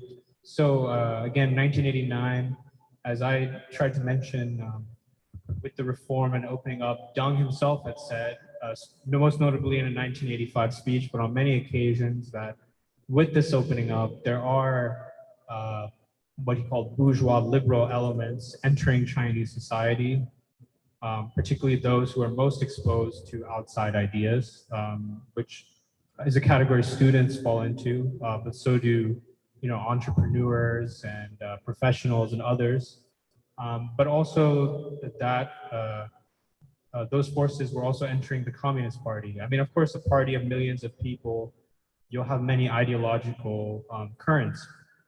And again, this was occurring about a decade after the end, roughly, of the Cultural Revolution, which was a time of great conflict between different forces in Chinese society, and not just ideologically, but that conflict often did turn physical as well, as we've talked about some of the instances in the Cultural Revolution.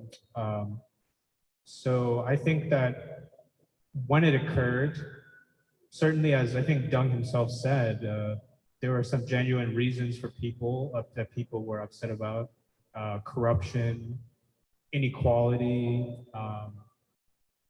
most prominently. But at the same time, there were elements that were not just interested in protesting those things and expressing themselves to the leadership, but there were the elements that were very openly talking about bringing down the Communist Party, ending socialism, and bringing in some kind of Western-style form of government. And again, this was contemporary to similar events which were happening in Poland and East Germany. Very, very similar things were happening there. Again, I think often there's a kind of a genuine feeling which can be channeled in different ways. So I think there are many things being expressed, but I think primarily that's what it was about. It was about some genuine feelings, and then some people who really wanted to end the regime, as it were. And also, I think there was people who are in some ways trying to return to the Cultural Revolution, in which this type of chaos was a regular occurrence. And I mean, these are the reasons that Deng and others really gave for their decision, the decision they took against the protesters, to avoid going back into the chaos of the Cultural Revolution, to avoid, in effect, a possibility of regime change in China. And those in the party who were sympathetic to the protesters, particularly this Zhao Jiang, I think you pronounce his name, Z-H-A-O. He was one of the top officials, and he was actually quite sympathetic, and he's to the protesters, and he said that, the young are right, we've done wrong, we need liberal democracy, we need to go all the way. and he ended up being purged from the party. And I personally feel that if he had not been purged, he probably would have played the role of Gorbachev, that Gorbachev did in the Soviet Union, or that similar figures played in the Eastern Bloc. And in fact, his memoirs were later smuggled out of China, entitled Prisoner of the State, in which he quite openly says all this stuff. I mean, he's a figure that the West really promotes. So I think, again, the Tiananmen was, again, dealing with these contradictions and a situation in which the enemies of the party and those who wanted to end the party's rule were taking advantage of some of the contradictions that emerged in the first 10 years after the Cultural Revolution and the 10 years of the reform and opening up. And I think it's also, we've been incorrectly told that there are no protests in China, or there are no expressions of people's feelings. I mean, there are protests, there are various ways people express themselves, but the government has a problem when people start advocating, regime change and, questioning the, arguing for, and also using violence, which also happened there. So you have to see that in that context as well. And so we've talked about this. Tiananmen Square is more part of the Western discussion of democracy than it is the Chinese discussion of democracy. And for me, I think it's quite clear that since Tiananmen, but maybe before, the Chinese people had decided that they did not need or want an American liberal democracy. Now that's the Chinese people. And, Jeremiah read certain statistics from polls taken by Western polling agencies. And it's almost phenomenal. It's almost 100% of the Chinese people believe their government serves their interests, which means as imperfect as any government is, as any state formation is, the theory is that ultimately, if you get to communism, you would have the withering away of the state, and you would have people self-governing themselves, and small and medium-sized collectives, but with a very developed and advanced form of technology and production. But that's for another epoch. However, the concept of the general will. You will not satisfy everybody under any government. And in China today, as back in the Tiananmen Square time, there is a serious and robust liberal press, well, we could even say neoliberal press, professors and politicians that advocate for a different type of economic and political order. However, for our purposes, and we here are Democrats, not Democratic Party, but small d Democrats, that is, we fight for democracy, and we advocate for people to understand the generic definition of democracy, simply rule of the people. And the state form that a society has will determine how much freedom and how much democracy, that is, how much rule of the people exists. But in our state form and the state, Zayu's a political science major, and all the classical liberal theorists from Thomas Hobbes to whoever, and one thing they all emphasize in their theorizing is the state and then the government. The American Revolution, their principal task was to take over the state. And then you get James Madison, the form of government. But the form of government can only be determined after the state and who is in power in the state is decided. I agree with Jahan, that Tiananmen was more than just students who wanted freedom, just like the demonstrations in Cuba are not for freedom. Cuban people are free. The Cuban people are freer than they've ever been in their history. What do the demonstrators want? Is it freedom or to become an American neo-colony? Well, I think it's the latter. So I just think these are the questions. We got to ask the right questions.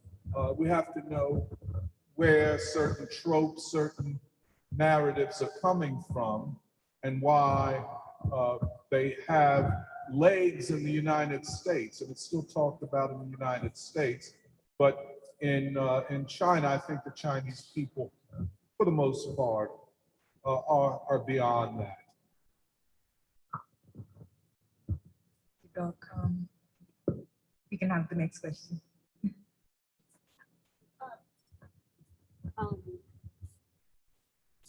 Thank you for your presentations. I was wondering, especially after hearing what Jahan and Doc said and thinking about, I had a conversation with the Uber driver that I was riding back home with last night. And without going into the full story, he was saying that he was happy that there were protests in Hong Kong. This was a Black man. He was happy that there were protests in Hong Kong. I got the sense that he was happy there were protests because they were protests, just plain and simple. And he was saying like they took over an airport non-violently and all this stuff, and that was great. And there needs to be more non-violent protests the world over to make the world a better place. But one of the things that I'm thinking about, especially in the context that we have such a country as the United States seeding fake protests and placing people in organic protests to aggravate them and eventually lead to regime change, coup, and other types of manipulation.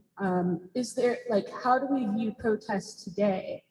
Is it like, how do we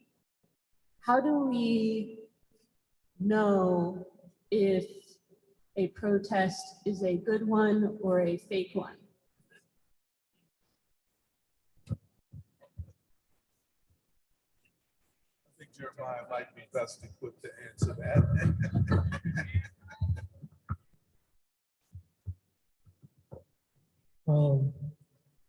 I feel like one of the questions that we have started to ask a lot, especially even in relation to like the George Floyd protests of last year, is where are people getting their ideas from? And I think this is the part which is totally obscured when you're just, as you were saying, just like, oh, there's protests, that means it's good, that means it's progressive. But I think if you were to actually ask, like, let's say like the Hong Kong protesters, like, where are they getting their ideas from? Like, where are they getting this idea of democracy from? I think you would actually have to investigate and like look at the source of that. And even this whole thing of like nonviolence, are they getting that from King, or are they getting that from this guy, Gene Sharp, who basically reinvented this like code book for like what he called like nonviolent, like basically color revolutions, which were perfected in Eastern Europe. And I think for me, that is the sort of basic question of just like asking where people get their ideas from, because then, you know, like, okay, are they coming from like an anarchist tradition? Are they coming from the CIA? Something like that. And mean, like there's everything on top of that in terms of, yeah, like where is the security state of the US placing its funds? Like where are they planting people, as you were saying? But I think it's not even that process in and of itself is bad, but I think with what I was also trying to get at in my presentation is that with like the sort of information age and like internet and everything, there's just this cacophony of noise and information. You have no idea where anything comes from. So that makes it even more difficult, I think. But I think if you actually try to investigate and like actually ask like, yeah, where people are getting their ideas from, I feel like that is a good place to start, at least.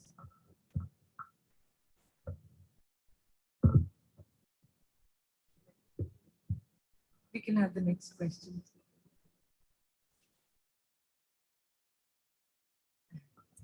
If no one else wants to ask, I have a really quick follow-up question. Sorry. Since the question of the state was brought up. So earlier Doc mentioned from a Marxist perspective, the term a democratic state or a liberal democracy is an oxymoron because the state is inherently undemocratic. So I'm wondering, what do you make of a socialist state? Yeah.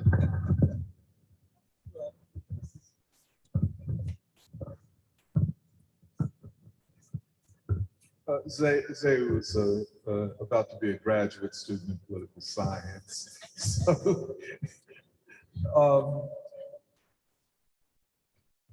you know, here I agree with with Mao. All phenomenon exists as a unity of opposites, and the question is not whether phenomenon, social or natural, have contradictions, but whether or not the contradictions are of such a nature that in order to be resolved, one side has to be overturned, let me put it that way.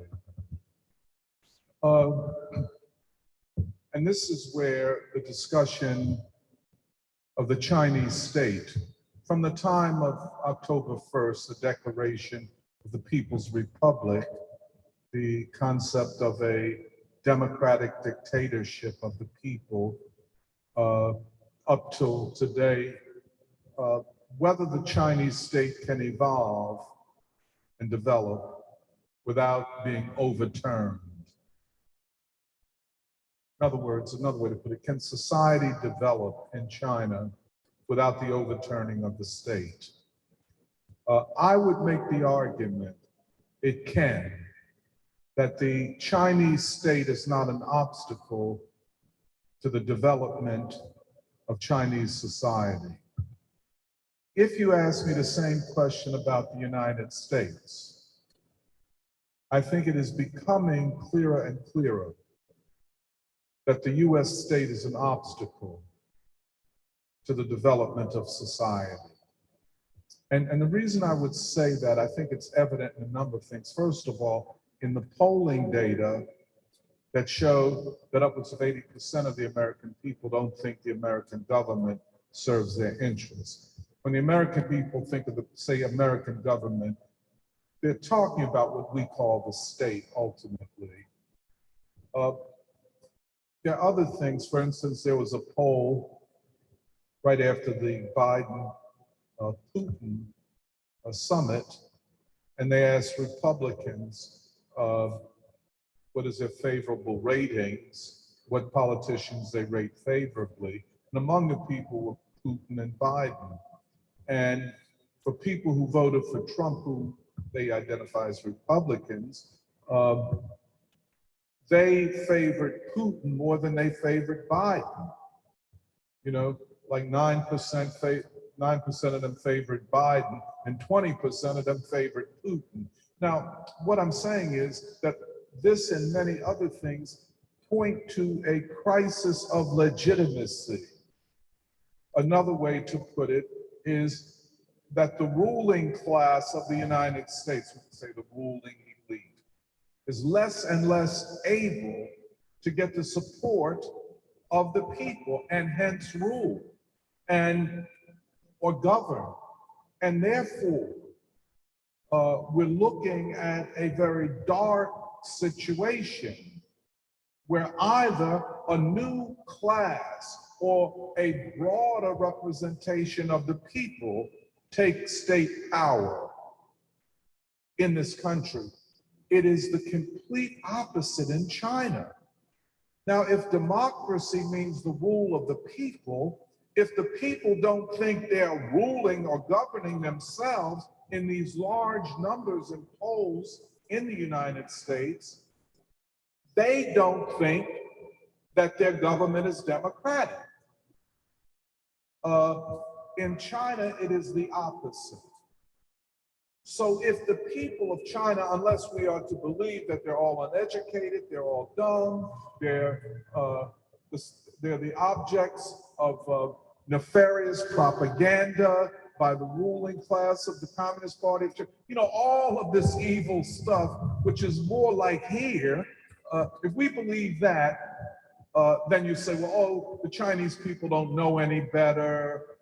You know, they're Chinese, so they're dumber than white people. It's part of the implication of it. But the facts are that Chinese society can develop without an overturning of the existing state in China. American society and Americans increasingly see it this way. That society, an obstacle to the development of society is the American state itself. That's where I would put it.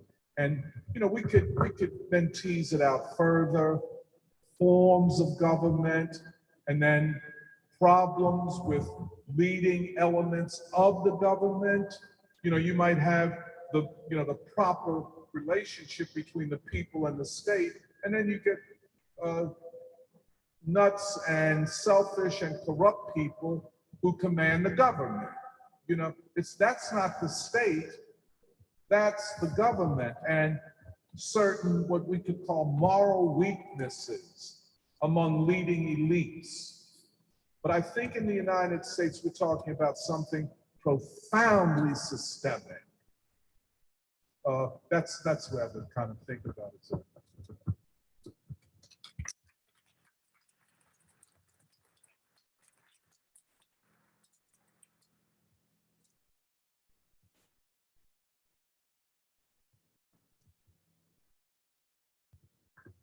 A question I had is also based on our conversation yesterday, and it might be a big question, so it's okay if we don't completely answer it. But something that came up yesterday was understanding how the leadership of the Communist Party of China understood the principal contradiction to be at certain points in history. And I was wondering, especially with Xi Jinping, I think you can tell he's in some ways making moves in a certain direction and has a sense of the transition of epochs and what role China will play in it, which is why I think Xi Jinping in some ways it's almost like he's talking more in a civilizational language. The way he quotes Mencius, the way he brings up India, the gift of Buddhism from India to China and how important that is. So I was wondering, especially because Jeremiah, you spent a lot of time studying Xi Jinping, if you got a sense of what the Communist Party of China today might see as the principal contradiction of both its own society, but also of the world, and what that means. Communist Party of China would see as the principal contradiction. Just speak a little louder. Oh yeah, the question is what you might think, what it seems like the Communist Party of China understands to be the principal contradiction of today for its own society or the world, and what that would mean for, I don't know, the future.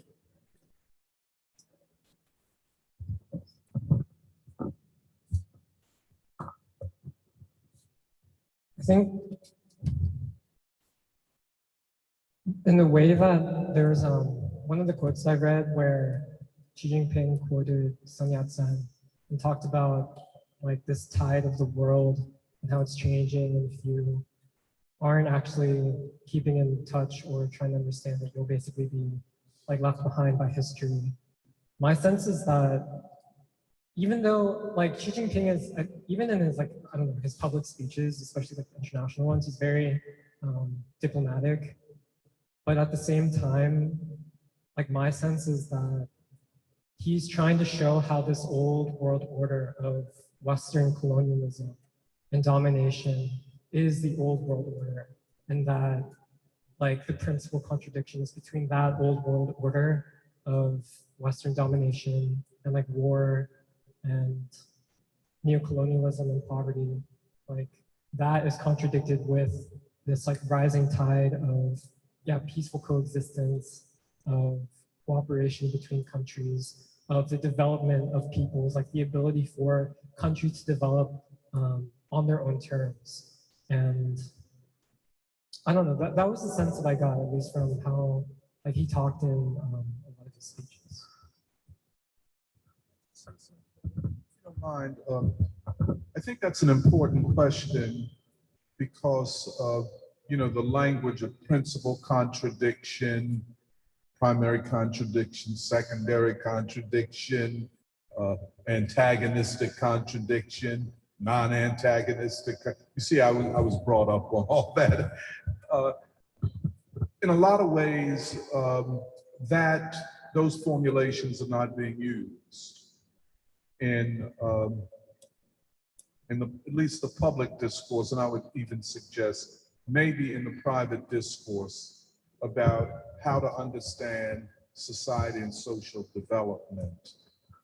In a lot of ways, that way of discussing contradiction, which you even found in the 1981 party's assessment of itself, I don't think it's used these days. And that language is most clearly developed in Mao Zedong's On Contradiction.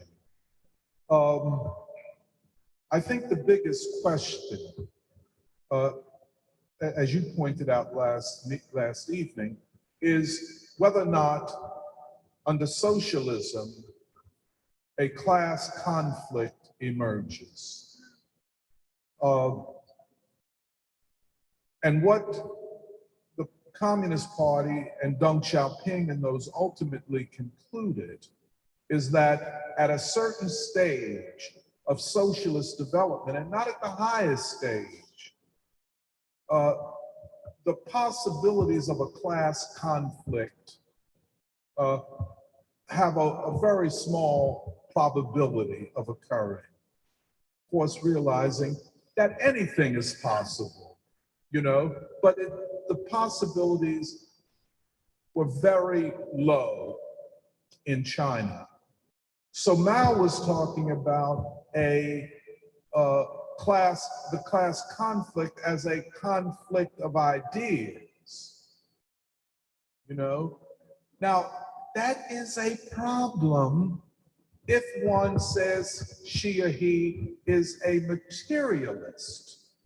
Because now there's a problem in the way I'm going to formulate this, that ideas emerge from material reality, that it's very difficult to sustain bourgeois ideas without a bourgeois class, or at least an emerging one. So at that point, I don't know, in the document it's not there, but at that point, in supporting a certain political movement, Mao had abandoned objective reality, I think, and I think had gone over to a fiction that there was a class conflict. Now, at the level of ideas, I hope I'm being clear enough here, but Xi Jinping, and here I agree with what Jeremiah is saying, speaks about world development.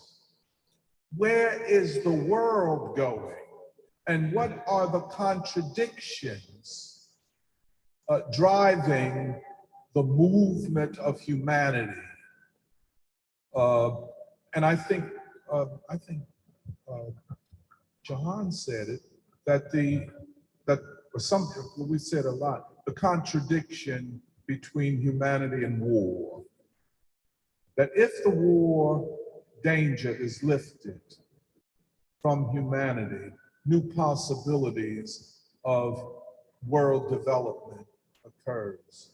And I take the use of the word humanity as a signifier for the world. And thus, you know, you get this idea of new state forms, the state of the whole people. When the whole people, at least in places like China, I think in Cuba, I think in the People's Democratic Republic of Korea, a new level of consensus and unity of the people, which then shows that the whole idea that we are democracy and they are autocracies, for me goes down the drain, because there are no fundamental antagonistic conflicts in frankly, in Cuba. So that's why you don't know, well, where did this come from? Some people say, well, it came from hip hop lyrics, you know? But certainly you don't have those same conditions in China. But I'm of the opinion that increasingly, if you take out the war provocations that come essentially from the United States, if you remove that from human history, the logic of world development is qualitatively different. And thus, countries like India, they look very different, look very much like Purba was suggesting. Countries like South Korea look different, remove the US military bases. I would even suggest Japan, etc.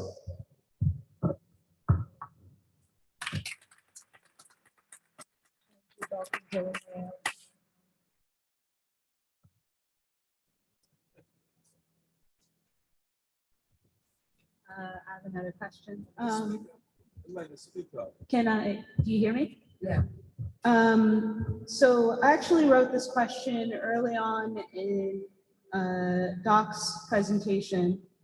He mentioned world revolution in the context of what Mao was, his thoughts were setting up. And the question is, would you speak more on what world revolution is in the context of national sovereignty?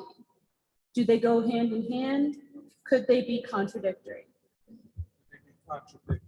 Yeah. I don't know if that's even a good question. It makes all the sense in the world. Talk about world revolution, but,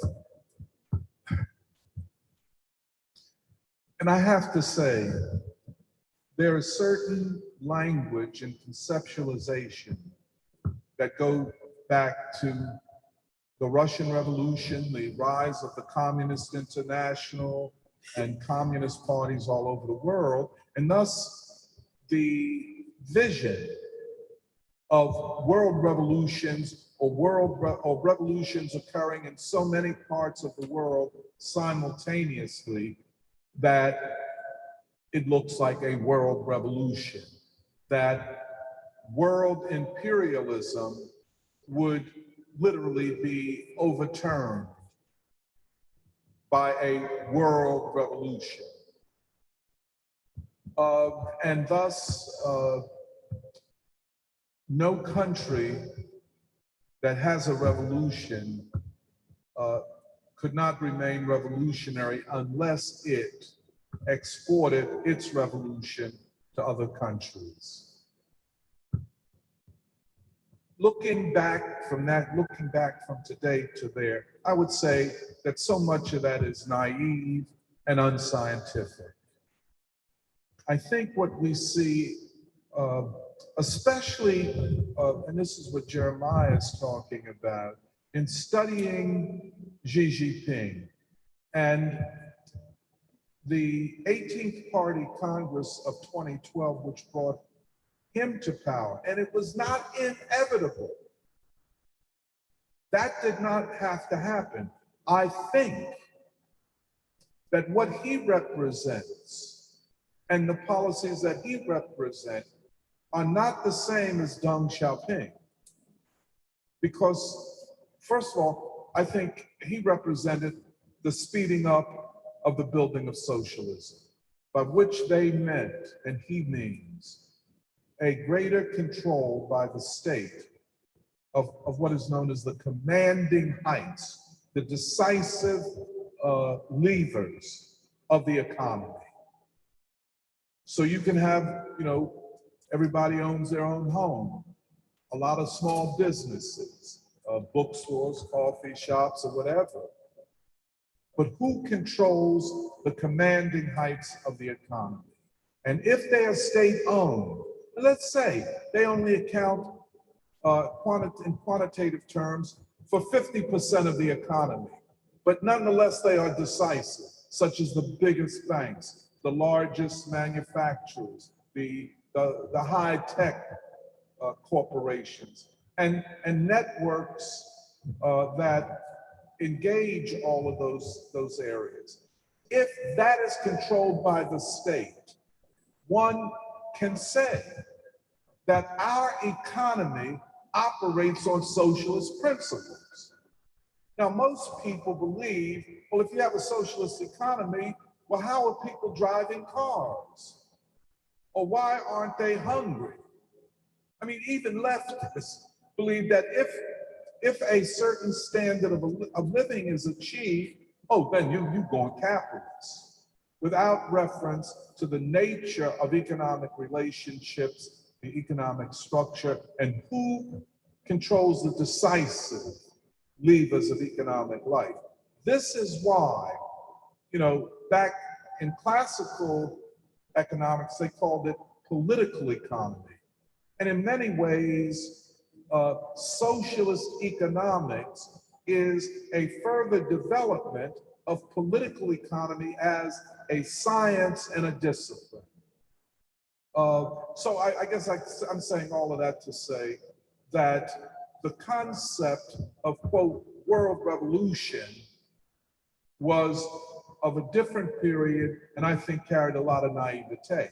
However, the idea of a world unity against war and imperialism is as good as saying we're going to have a world revolution. I don't know whether that makes sense. If we are able to establish unity against war and imperialism, I guess we could throw into that white supremacy and anti-communism, because that comes with the package. The only justification for war today is anti-communism and racism. There's no real other. So, a united front, a world unity, on those terms is a high development of politics and consciousness, and requires, as we know from our work in the Free School, just putting this together, requires sophisticated ideological and political work among people. And that is where people are, where the basic sections of people are. So we're talking about the unions, the churches, the community organizations, the anti-gentrification movement, and students, but students cannot impose on the people their ideas and their interests. That's where I don't know that I answered adequately.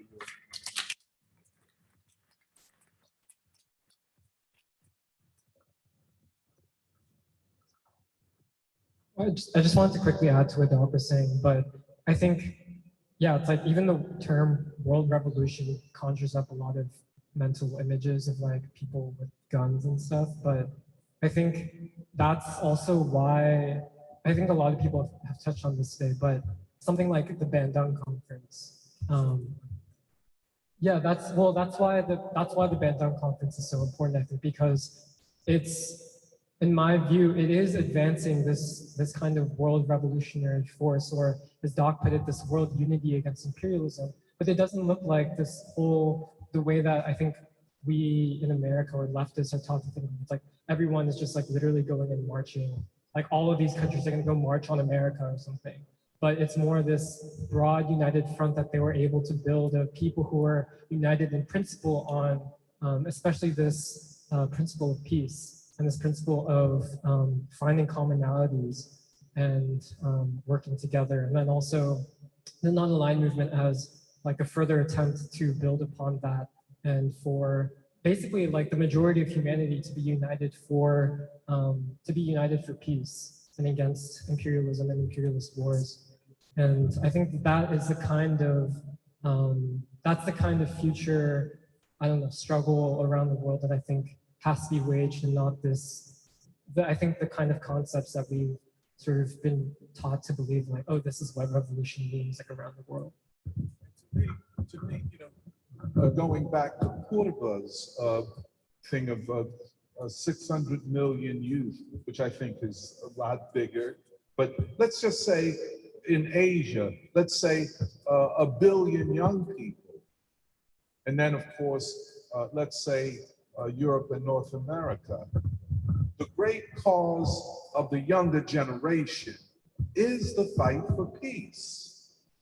And then for climate change, but for peace, because with peace and with peaceful coexistence, humanity can begin to solve its greatest existential problems. But you can't say, I'm for solving the climate problem, but I want to have war in the Taiwan Straits. Because you're not going to solve the climate problem without the People's Republic of China. It is probably the indispensable nation to solving climate, and pandemics. But peace, imperialism, and I guess I'll say it like this. The existence of imperialism is the greatest threat to humanity. And I think, and forgive me if I'm a little off on this, that the great anxiety and emergency and all this stuff about climate change, which does exist, often is used as a narrative to obscure that the greatest threat to humanity is the existence of imperialism and the 800 US military bases and war and nuclear war. And of course, a president like the one we have in there now, who was talking about if you don't stop hacking into our corporations and elections, it could get into a hot war. So, outside, let me show you.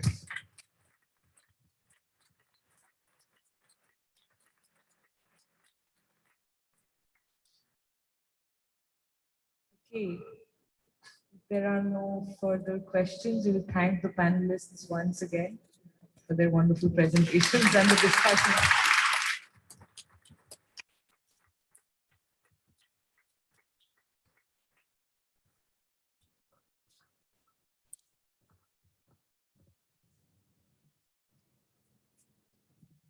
Now I'd like to welcome our last panel of today and also our commemoration.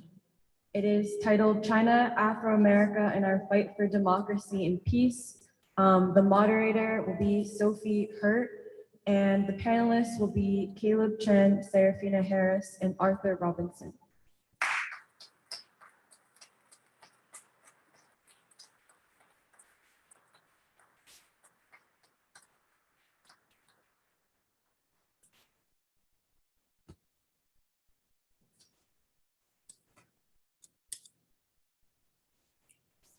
So Max is also coming out too. So.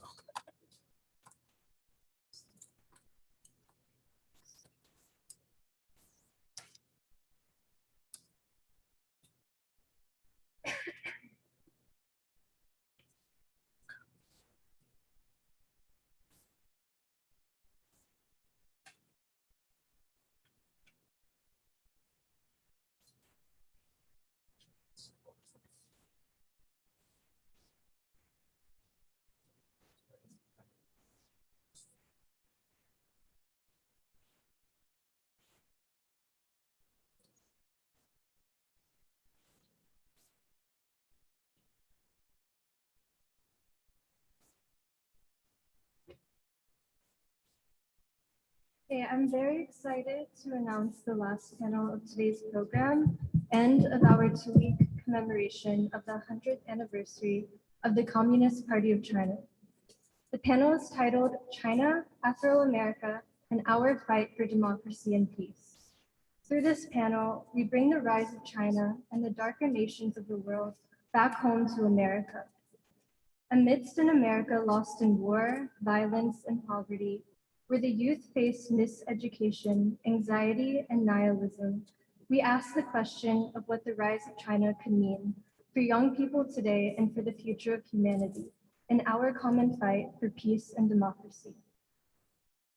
The young person searching for purpose today in society often becomes lost and disillusioned due to the anti-human culture of the ruling elite that is popularized on social media and in universities, the most influential places young people turn to for community and a sense of identity. So much of the art produced by and for our generation reflects a deep sense of individualism and cynicism, selfishness and non-struggle. We discover that knowledge can bring us fame, wealth, and material comfort, but our souls know that there has to be a truth that we cannot find in the mainstream. As we have discussed throughout the conference, we believe that the future of America and the uplift of humanity depends on the humanistic traditions of the Black freedom movement in its essence and in its ties to the strivings of the dark, oppressed masses of the world. We're a generation who has known war for most of our lives and faces a moral crisis. How are we to envision the future for the world we are inheriting? We have a wealth of lessons to draw from the example of the CPC and other revolutionary movements, especially our own civil rights movement. The traditions of the Black freedom struggle and the shared strivings of the Chinese and the American people are our inheritance and our responsibility to learn from and bring back to people in this time. The revolution of values that King urged America to undergo is our project to continue today, to inject dignity back into a collapsing civilization and build anew. The principles we live by are developed from spirituality, art and culture, and ideology.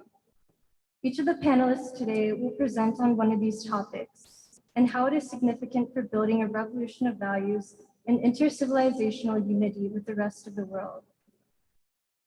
To begin, I'd like to introduce Caleb Chen, a member of the Saturday Free School and a recent college graduate living in Philadelphia. His presentation will be speaking on the synthesis of Marxism, Maoism, Confucianism, and the Black radical tradition for a new China and world.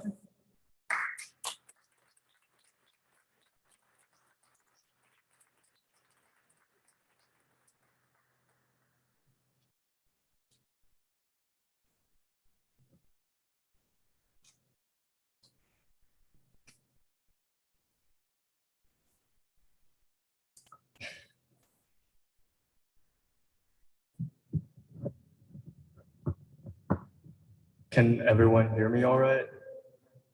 Cool. Okay. I actually started writing out my speech last night, and it was really focused on the philosophy of like mainland New Confucians and the Chinese New Left. But I decided like that felt too philosophically abstract for like what we're trying to talk about here today. And I think it really like is, I think it was thinking about it through just these past 2 weekends. And I mean, I really wanted to thank like all the hands and all the organizers who put this together. I mean, being able to see someone like Lily Ye and the choices she's made. And like, I felt very, very moved. But it's something that I think is the heart of what I wanted to talk about today in Afro-America, in China, because one of the things that I think has made such an impression on me has been the fact that I've never gotten a chance to understand China except through the free school. I think I've never been outside the country before. I've never been to China. I haven't really been outside of Pennsylvania for a lot of the time either. But I think it's it's realizing this connection, this intercivilizational connection between Afro-America, between China, and realizing that there is something like in this heart of the soul, in the soul of, I mean, these traditions, in the soul of the philosophy we're trying to fight for here today, and that the free school is a cradle for like this new synthesis. And I just want to say that my presentation here today has been inspired in large part by Doc's and Emily's presentation from last night. I think it was in the ideas and their framing and in the spirit of what they hoped to reach with their presentation that made me realize my own task. And it was in talking with Michelle that helped pry me away from my own tendency for bookishness and clear away the uncertainties regarding the more preeminent questions. I think most of all, with all the past conferences, dinners, meetings, and numerous conversations I've had with members of the free school, it's only out of this context, out of this struggle, that I feel halfway ready to stand here and speak today. I take immense courage from this. So today I really wanted to talk about, like Sophie said, this synthesis, the three traditions in China that, I mean, people define in multiple ways. People see it as Maoism and Dengism separated, Chinese Marxism or just Chinese communism in general. And then there's the Enlightenment tradition, and then Confucianism and ancient Chinese civilization. But the one thing I really wanted to focus on is that the idea of unifying the three traditions, which was introduced by Gang Yang. He was Gan Yang, actually. He is a political philosopher in China, I believe a dean at Sun Yat-sen University. And he said they unified the three traditions, which he gave in a lecture, Tong San Tong, emerges from an essay written by Gan Yang, which electrified the intellectual community in China in the pursuit of a philosophical tradition, carry with them the possibility of reimagining the future developments of China. Many scholars in the month and years following the essay's publication tried their hand at envisioning what these traditions might be, some of which have further included, some of which has included Confucianism, Maoism, Dengism, the Enlightenment traditions. But what is less important is expending time on exactly identifying what these traditions must be and sliding them into one of the three. Such an exercise becomes formulated and escapes the more fundamental questions that prompted the necessity of such a framework. And I think it's less of what a lot of intellectuals in China, from my impression, are trying to do, which is defining the exact three of these traditions, but more just understanding why this context is so important, where intellectuals and political theorists, activists, bloggers in China are actively trying to reimagine and understand what does China's rise mean for today. Because it's not an easy question to answer. And I take a lot of reassurance from the fact that Gan Yang talked about how for understanding China, the Chinese least of all understand China as a whole, that the idea, the history, the civilization is so large and so vast to understand, like, what does it mean for its rise, for its history, and for its principles today? It takes more than just a single opinion, but it takes struggle of being able to synthesize, to understand China's own history and its connections with the rest of the world. And I think that's something that I think is so important for today, but to understand that these traditions, that something like the Black radical tradition is so necessary for China even today, and its connections with Afro-America through Robeson, through his travels there and around China, through Du Bois' own travel there and commemoration, and even from Chinese citizens like Bing Xing, who commemorated and honored Du Bois and realized that Afro-America and China both have a shared destiny, that they're intertwined. And one of the things that moved me reading and studying and like trying to figure out this idea of Afro-American China was reading a quote, I think, by Huey, where he said he took a lot of guidance from Mao's quote that to die as a reactionary is to die lighter than a feather, but to die as a revolutionary for the revolution, it's heavier than Mount Tai. And to realize that this responsibility and this burden, like, it's incumbent on us, I mean, as young people today, but even just as seeing ourselves as part of progressive humanity. Like, what is our task and what is our responsibility today to understand China's rise and to understand its connections with Afro-America? And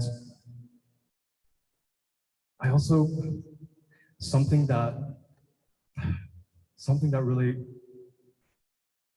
I think distinctly made me emotional, like in this research, was finding out that now China, with its material growth, like with the vast potential and with Deng's reform and opening up, that there's still a profound spiritual crisis happening in China. That young people here in China like share so many of the anxieties and eroticisms that young Americans here experience. To know that young professionals in China, that there's something called 内转, just like translated literally means inside rotated, inside revolution, involution, meaning that the lives feel empty for a lot of young Chinese, that they feel professional, they feel accomplished, but there's nothing out of their lives that can come out today. Even young Chinese who feel like lying flat is the only way for them to proceed through life, that there is no higher reach for them.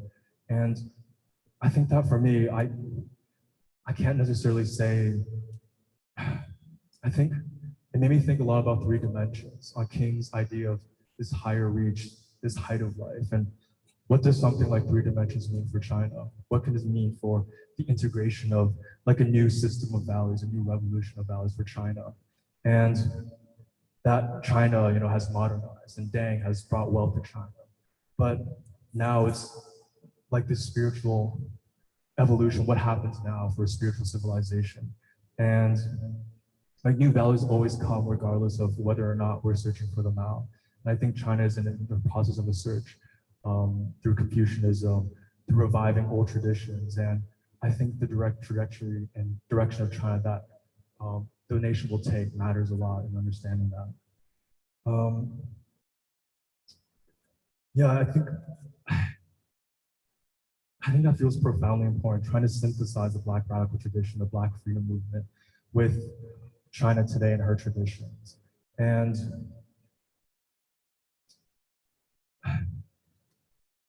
it's something that feels deeply personal to me, to know that I feel so much more of a connection to China that I've never felt before, ever in my life, really. I think knowing that it was through free school, it was through like understanding the history and the moral traditions and China in this wider lens that we can understand what our responsibilities are here today.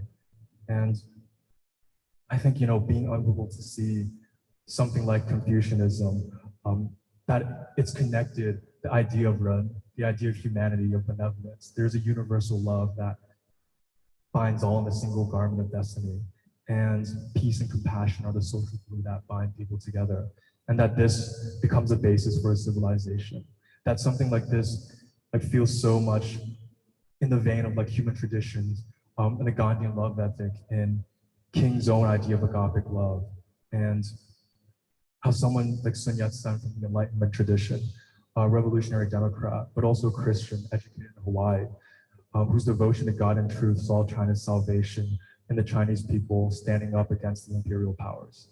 And also in Chinese communism, embodied by Mao, Deng, Zhou Enlai, but most of all the Long Marchers, who find their steps echoed in the thousands led by Gandhi in defiance of the British Raj, and their spiritual resilience in Montgomery, and a people who found new meaning and dignity in non-cooperation. I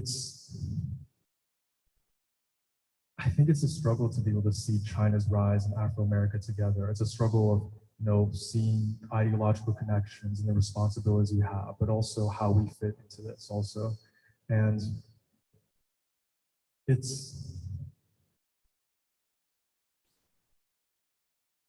I think the one thing that the struggle entails, I believe, is being able to fight back against like the nihilism and pessimism that feels so prevalent, but also being able to see how integral these new values are. And I think, these profound connections draw all through history and through these moral civilizations and movements, and being able to see the connections and feel them, but also feel like we can embody them, I think is one of the tasks for us today, and seeing China and Afro-America as having a shared destiny, as being bound in a single garment, and knowing that the way forward for China is that China needs the Black radical tradition, and Afro-America needs China, and together there is a shared human tradition, a long history that can bring us forward into what King calls a beloved community, to the world house. I'd like to end around there, and thank you so much.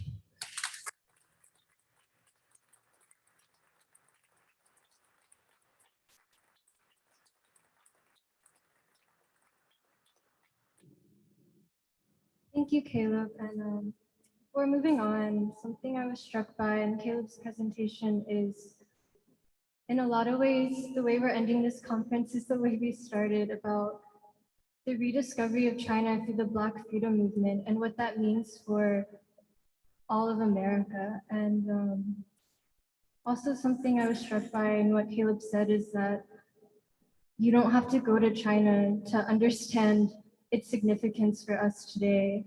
And in the future, we're building in the uplift of humanity, and how free schools become a home for so many of us as young people from all over, different backgrounds and ethnicities, but that we are trying to do, as Caleb brought up about King, build a world house and a beloved community where people can coexist together and live in peace. And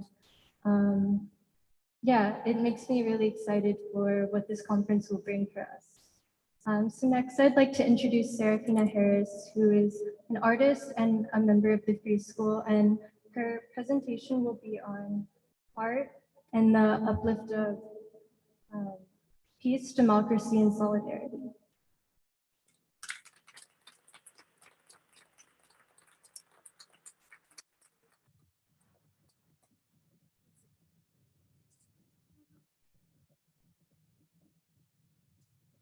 In explaining jazz, Baldwin describes this point about music of Black people, that, quote, "This music begins on the auction block. Music is our witness, our ally. The beat is a confession which recognizes, changes, and conquers time. Then history becomes a garment which we can wear and share, not a cloak in which to hide, and time becomes a friend."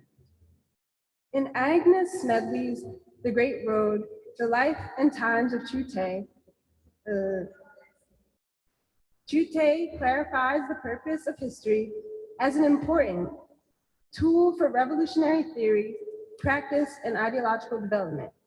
She writes that Karl Marx declared in 1857 that the Taiping Uprising was a popular war for the maintenance of Chinese nationality, and that in a popular war, the means used by the insurgent nation cannot be measured by the commonly recognized rules of regular warfare, nor by any other abstract standard, but by the degree of civilization only attained by that insurgent nation.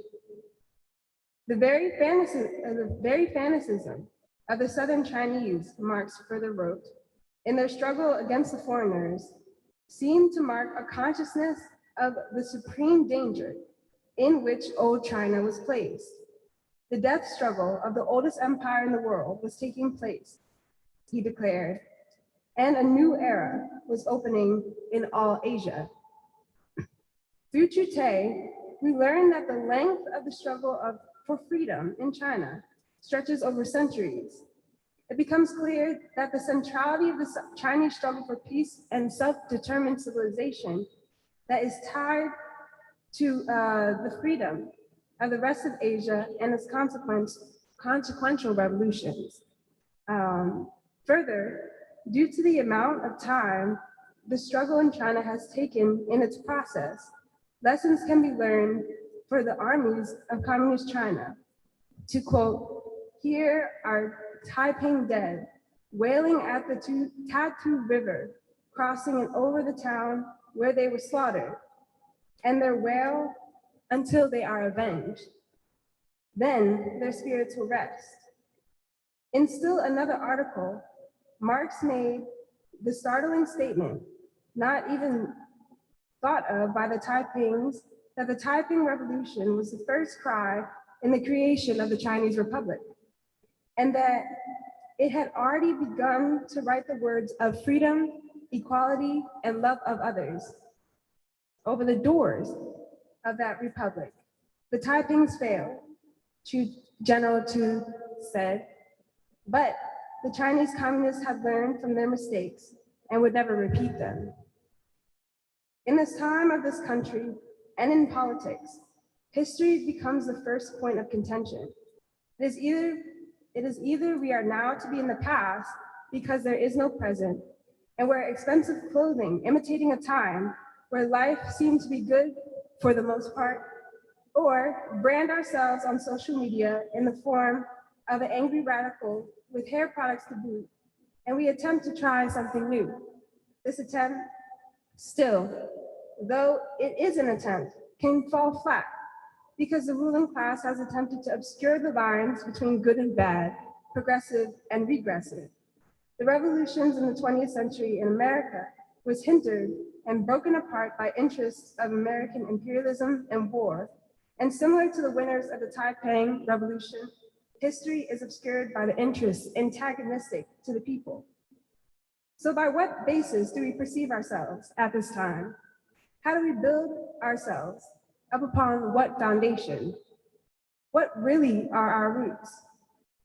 It is one thing to be reminiscent and like the songs of Marvin Gaye, but it is another thing to ask what he asks and what people are still asking, what's going on? It is at this point of reality where one must point out the lie of the reassuring history that America has progressed to the point where one does not have to work, where there is no struggle, and we are beyond history itself, where there must be no racial conflict. One has to, instead of escaping our history, face the music, as Baldwin points out while describing this birth of jazz. He writes that jazz bears witness to one of the most obscene adventures in the history of mankind. It is a music which creates what we call history with a capital H, that cannot sum up the courage to do the response to the most absolutely universal question of who am I and what am I doing here? And Baldwin would continue to ask in this regard, how does a singer like Nina Simone or Ray, Miles, and so on did and do confront this question and, quote, make that captivity a song? Baldwin writes thusly, so much for the European vanity, which imagines that the single word history controls the past and defines the present, and therefore cannot but suppose that the future will prove to be as willing to be brought into captivity as the slaves they imagine themselves to have discovered as the nigger they had no choice but to invent. This invention, Baldwin warns, will describe you, but will certainly betray you, which I agree that it does, because the history of a people can be lied about to control public opinion. People can succumb to moral and psychological degradation, which causes internal strife between man, woman, and child, and inspire insecurities towards the inner self. We, Black, white, South American, Asian Americans, have come not to recognize ourselves and do not see ourselves in the world. There is similarly no vision to struggle out of a counter-revolutionary basis. Where could this vision stem from? As the boys would write in The World in Africa, that China is flesh of your flesh. Africa is blood of your blood. China is colored and knows what a colored skin in this modern world subjects its owner. But China knows more, much more than this. She knows what to do about it. She can take the insults of the United States and still hold her head high. She can make her own machines or go without machines. When America refuses to sell her American manufacturers, even though this throws her workers out of jobs and hurts American industry. China does not need America, nor British missionaries to teach her religion and scare her with tales of hell. China has been in hell too long, not to believe in a heaven of her own making. This she is doing. A synthesis emerges of the values in the world revolutionary process of the 20th century, if understood in its proper context of the struggle for peace, justice, and coexistence. This is the foundation that world humanity can grow and flourish. It is a synthesis of the specific nature of struggle per nation that it befits, that reality, or to have an idea of what reality is, emerges. And though civilizations vary and its nations are different, it is the values in the life worlds of people that tie human beings to reality to find meaning. One can understand, as Baldwin says, that the dangers of being an American artist are not greater than they are being an artist anywhere else in the world, but they are very particular. These dangers are produced by our history. This false history rests on the fact that there is no human. If there is human rooted in a particular civilization, the realization of oneself emerges as a key to peace. And similarly, there's a calm that overtakes Baldwin's statement as it furthers itself in states of a particular aloneness, which I speak, the aloneness in which one discovers that life is tragic and therefore unutterably beautiful.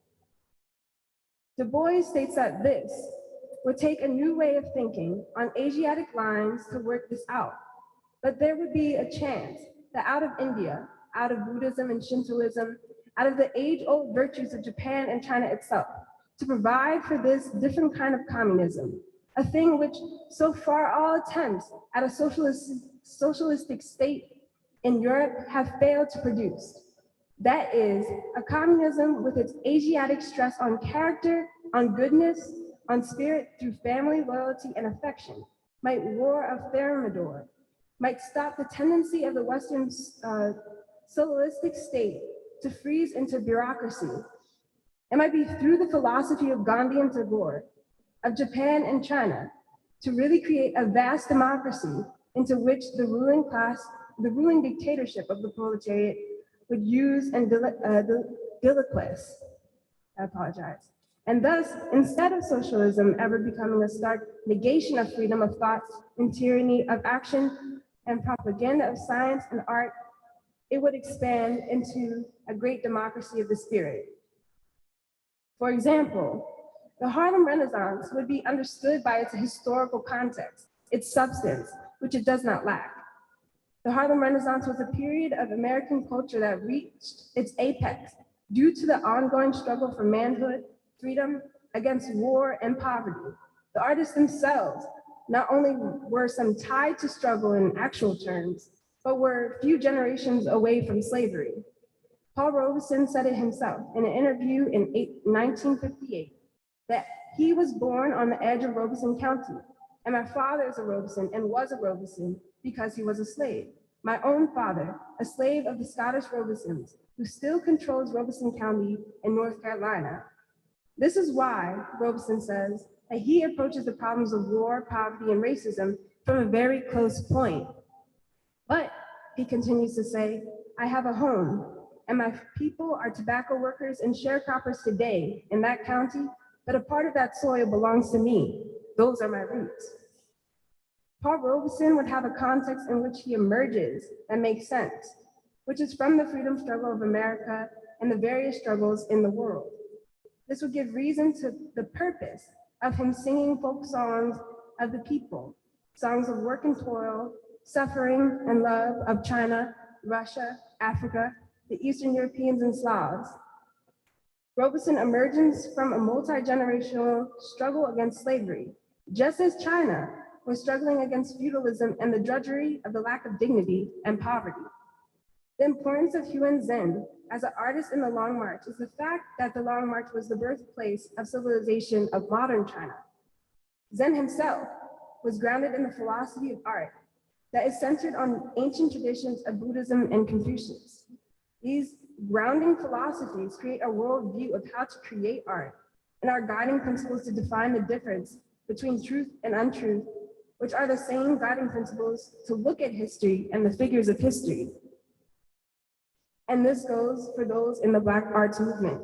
Sculptor Augusta Savage, writer Langston Hughes, Emil Kapuya, Marian Anderson, Mahalia Jackson, all stem from struggle. All depict struggle. For the Black arts movement would be a synthesis of the tradition and civilizations of Black people that is grounded on the fundamental values of American democracy, as well as Black folk specifically. It is a distortion and whitewashing of this fact that creates James Baldwin to be just a gay writer when he is a man of values that are comprehensive, or ignore the contribution of Dr. W.B. Du Bois's life to be rather understood as a Black writer who attempted to become white.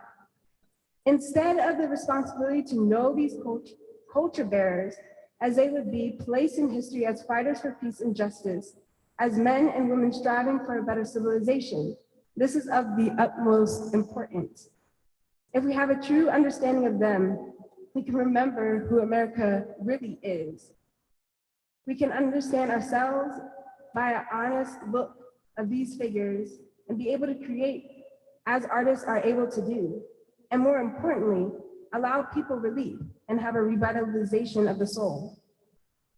These artists who are lost to the present generation, like painters Charles White and Norman Lewis, Romare Bearden and Aaron Douglas, singers like Nina Simone, Aretha Franklin, the Temptations, they could be taken seriously and loved if we truly knew them and wanted to know whence they came. To move forward as a human beings, we must learn from our past. The theater would rock, alive with the human need to express ideas of man and democracy. Painting would be alive and narrate the stories of old to the young. Music would reconcile life and press on with love as its driving force. Writing would be precognitive, and I think science would be too. Education would be the foremost mission of democracy in the United States instead of war and profit, because life would be expended to the immortal child, as Du Bois writes. We would be living in a life world that would seek, or that would quote seek, not to make men carpenters, but to make carpenters men. Men would have reason to live, and their children would have a purpose and future. Lorraine Hansberry would also be heard with her question posed in a short story entitled, "What Are the Use of Flowers?" This is a story of a hermit finding children, or children finding the hermit, after a bomb had killed the rest of humanity. And as the man who will attempt to teach civilization upon these children, teach the human experiment driven by his own will to live, though he thinks he's failed in this attempt at the end, still answers this question posed by the children with the response. Why, the use of flowers? Well, there were in the old days certain perfectly tasteless individuals who insisted on making wine out of them, but that was not a use, it was a violation. But the use of flowers are infinite. One can smell them, one may touch their petals and feel heaven, or one may write quite charming verses about them. To deal with reality and to have a vision that inspires people to the future, one has to be grounded by what came before, to define the present, because it is the responsibility of the artist to also attempt to say something for people and to speak even when other people cannot. Culture, as Henry Winston states, is derived in the main from the experience of Blacks in the struggle for freedom. White supremacy and Western civilization in this moment is in decline. And so it is in this struggle with the reality and our historic moment that would encourage the rise of the true renaissance of humanity and the rise of beauty would occur. Thank you.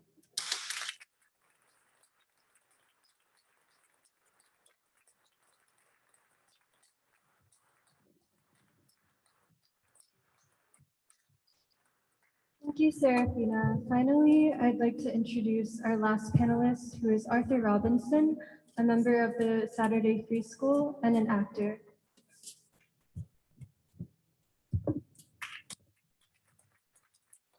Arthur will be speaking on the religious traditions in Afro-America and China.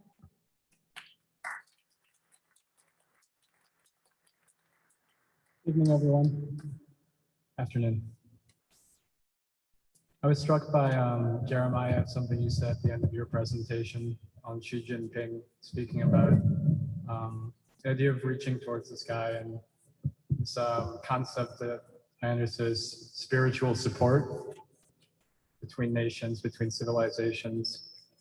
And it struck me because to a great degree, I believe that's what my presentation is about. It's about the idea of gaining spiritual support and looking to civilizations, specifically two very great and profound civilizations, the Afro-American civilization, the civilization of Asia and China. And I'd like to start by predicating that in Buddhist tradition, which is one of the primary traditions I will be citing a lot of in this presentation, we are taught to examine the conditions that give rise to certain phenomena. Everything that exists that we can see or feel or touch, we look at and try to understand what makes that that. The self is not exempt, things that are both material and immaterial. Verse 60 of the Dhammapada, which is a collection of sayings attributed to the Buddha, reads, "Long is the night to the sleepless, long is the road to the weary traveler, long is the cycle of samsara, rebirth, to the unwise, but do not know the truth." From two great civilizations in the world arise immensely similar conclusions about the true nature of humanity and its destiny on this world and the universe. From the Afro-American tradition, thinkers like Du Bois, Martin Luther King Jr., Huey Newton, Paul Robeson peered into the depths of their own struggles, their own people's struggles, and through it saw the greater struggle interwoven amongst all peoples. Their guiding ideas and principles arrive in the same vein and trajectory of centuries of progress from the spiritual thinkers of the East, from the simple and yet profound notion that as humans, we are responsible for the well-being of other humans, and that the universe's natural order dictates that our destiny is to live in communion and harmony with one another and for one another, to remove boundaries which keep us from each other, to give up selfish things like conflict, ego, suffering. It's easy and indeed somewhat commonplace for people my age to state that they live selflessly and have committed their lives for their fellow man. We see that all the time. We're constantly inundated with it, especially on social media. I would assume most of us are here today because we see that the world suffers and we want to find our remedies for it. And in this age and this generation, our vision of humanity somewhat is obfuscated, because we don't have a clear vision of what the rest of the world and what makes the rest of the world human. We don't even have a clear vision of really what makes us and ourselves human, what our birthright is as a human. And even for those of us who actively pursue and desire a life devoid of ego, bound to the ideals of oneness and interbeing with others, the path has been purposefully made in many ways insidiously unclear. It's easy to say, I have arrived at these ideals and now can show others the way, but we are the product of this moment's very anti-human conditions. When we suffer, when we feel anger, violence, anguish, or conflict with others, in Buddhism, we understand that most often it is because we are attached to something, in many ways our own ego. And it's because of this that we feel that we cannot escape from this suffering. Verse 5 of the Dhammapada reads, "Animosity does not eradicate animosity. Only by loving kindness is animosity dissolved. This law is ancient and eternal." That will sound very familiar to a lot of people here, as King himself says, "Darkness cannot drive out darkness. Only light can do that. Hate cannot drive out hate. Only love can do that."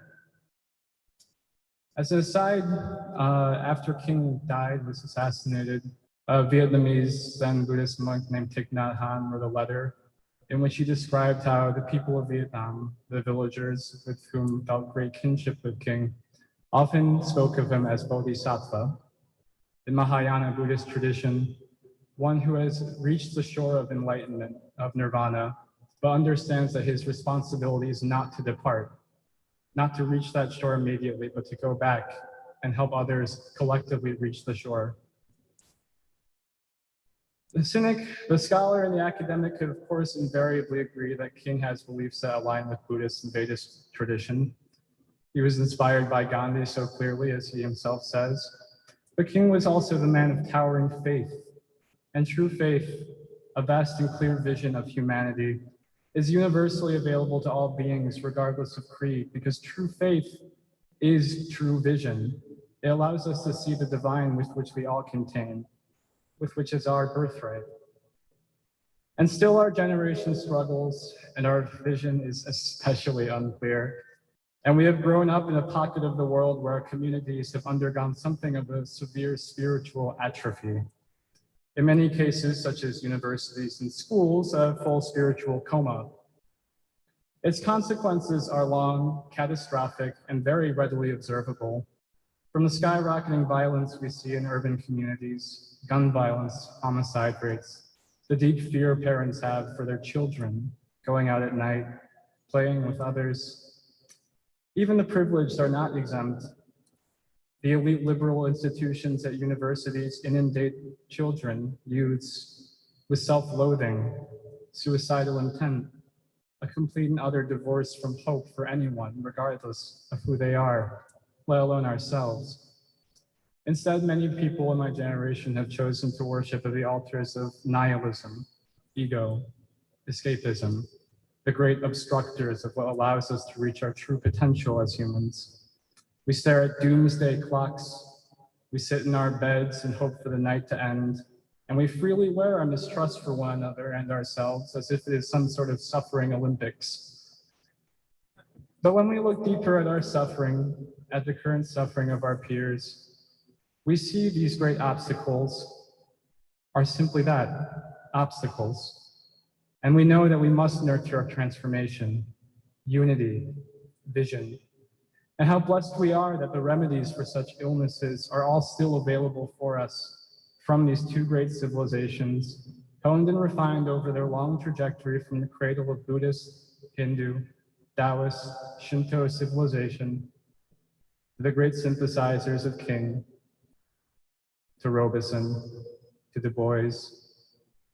In particular, I will reference the three dimensions of life quite often, as I find it to be quite a seminal Buddhist text in many ways. All things mentioned in it are so remarkably harmonious and translatable to the thought that it quite frankly humbles me. We can begin with one of the first and easiest observable instances of illnesses, and that is the self. We're a generation of simultaneously self-serving and self-loathing children. We all feel, and I mean all of us, unless some of you have figured out something that I haven't in the last few moments and attained nirvana, we are inundated with suffering. We feel we are not enough. We are given messaging and branding to remedy this with things like self-care, which really equates to self-numbing and isolation. We are given excuses to shift the responsibility of what makes us suffer, of what brings us harm. We're told that's other people. We're all introverts at heart or something. We need to take time to recuperate from our social functions. And we've been confused to see self-reflection and self-compassion as extensions of these same baseless, obstructive, hollow forms of selfishness that are manufactured all around us. Self-numbing would teach us to meet our negative feelings like anger, jealousy, fatigue, with selfish, assuaging behavior. It's all right that I feel that. It's good that I feel that. I'm allowed to be angry and vindictive and hateful towards my fellow man. But true self-compassion gives us the courage to look inward and ask the question of why. Why do I resent my friends? Why am I jealous of my peers? Why can I not let go of the deep anger I feel? And self-compassion mandates that you treat these feelings with hope, with acceptance, but also the knowledge that they may be transformed, that you may move beyond them to become who you are meant to be, that these negative parts of yourself are not your true nature, that you become unmuddled enough from your ego to see what opportunity and potential God has given you and what currently holds you back from reaching it. From MLK, we discover this through the length of life.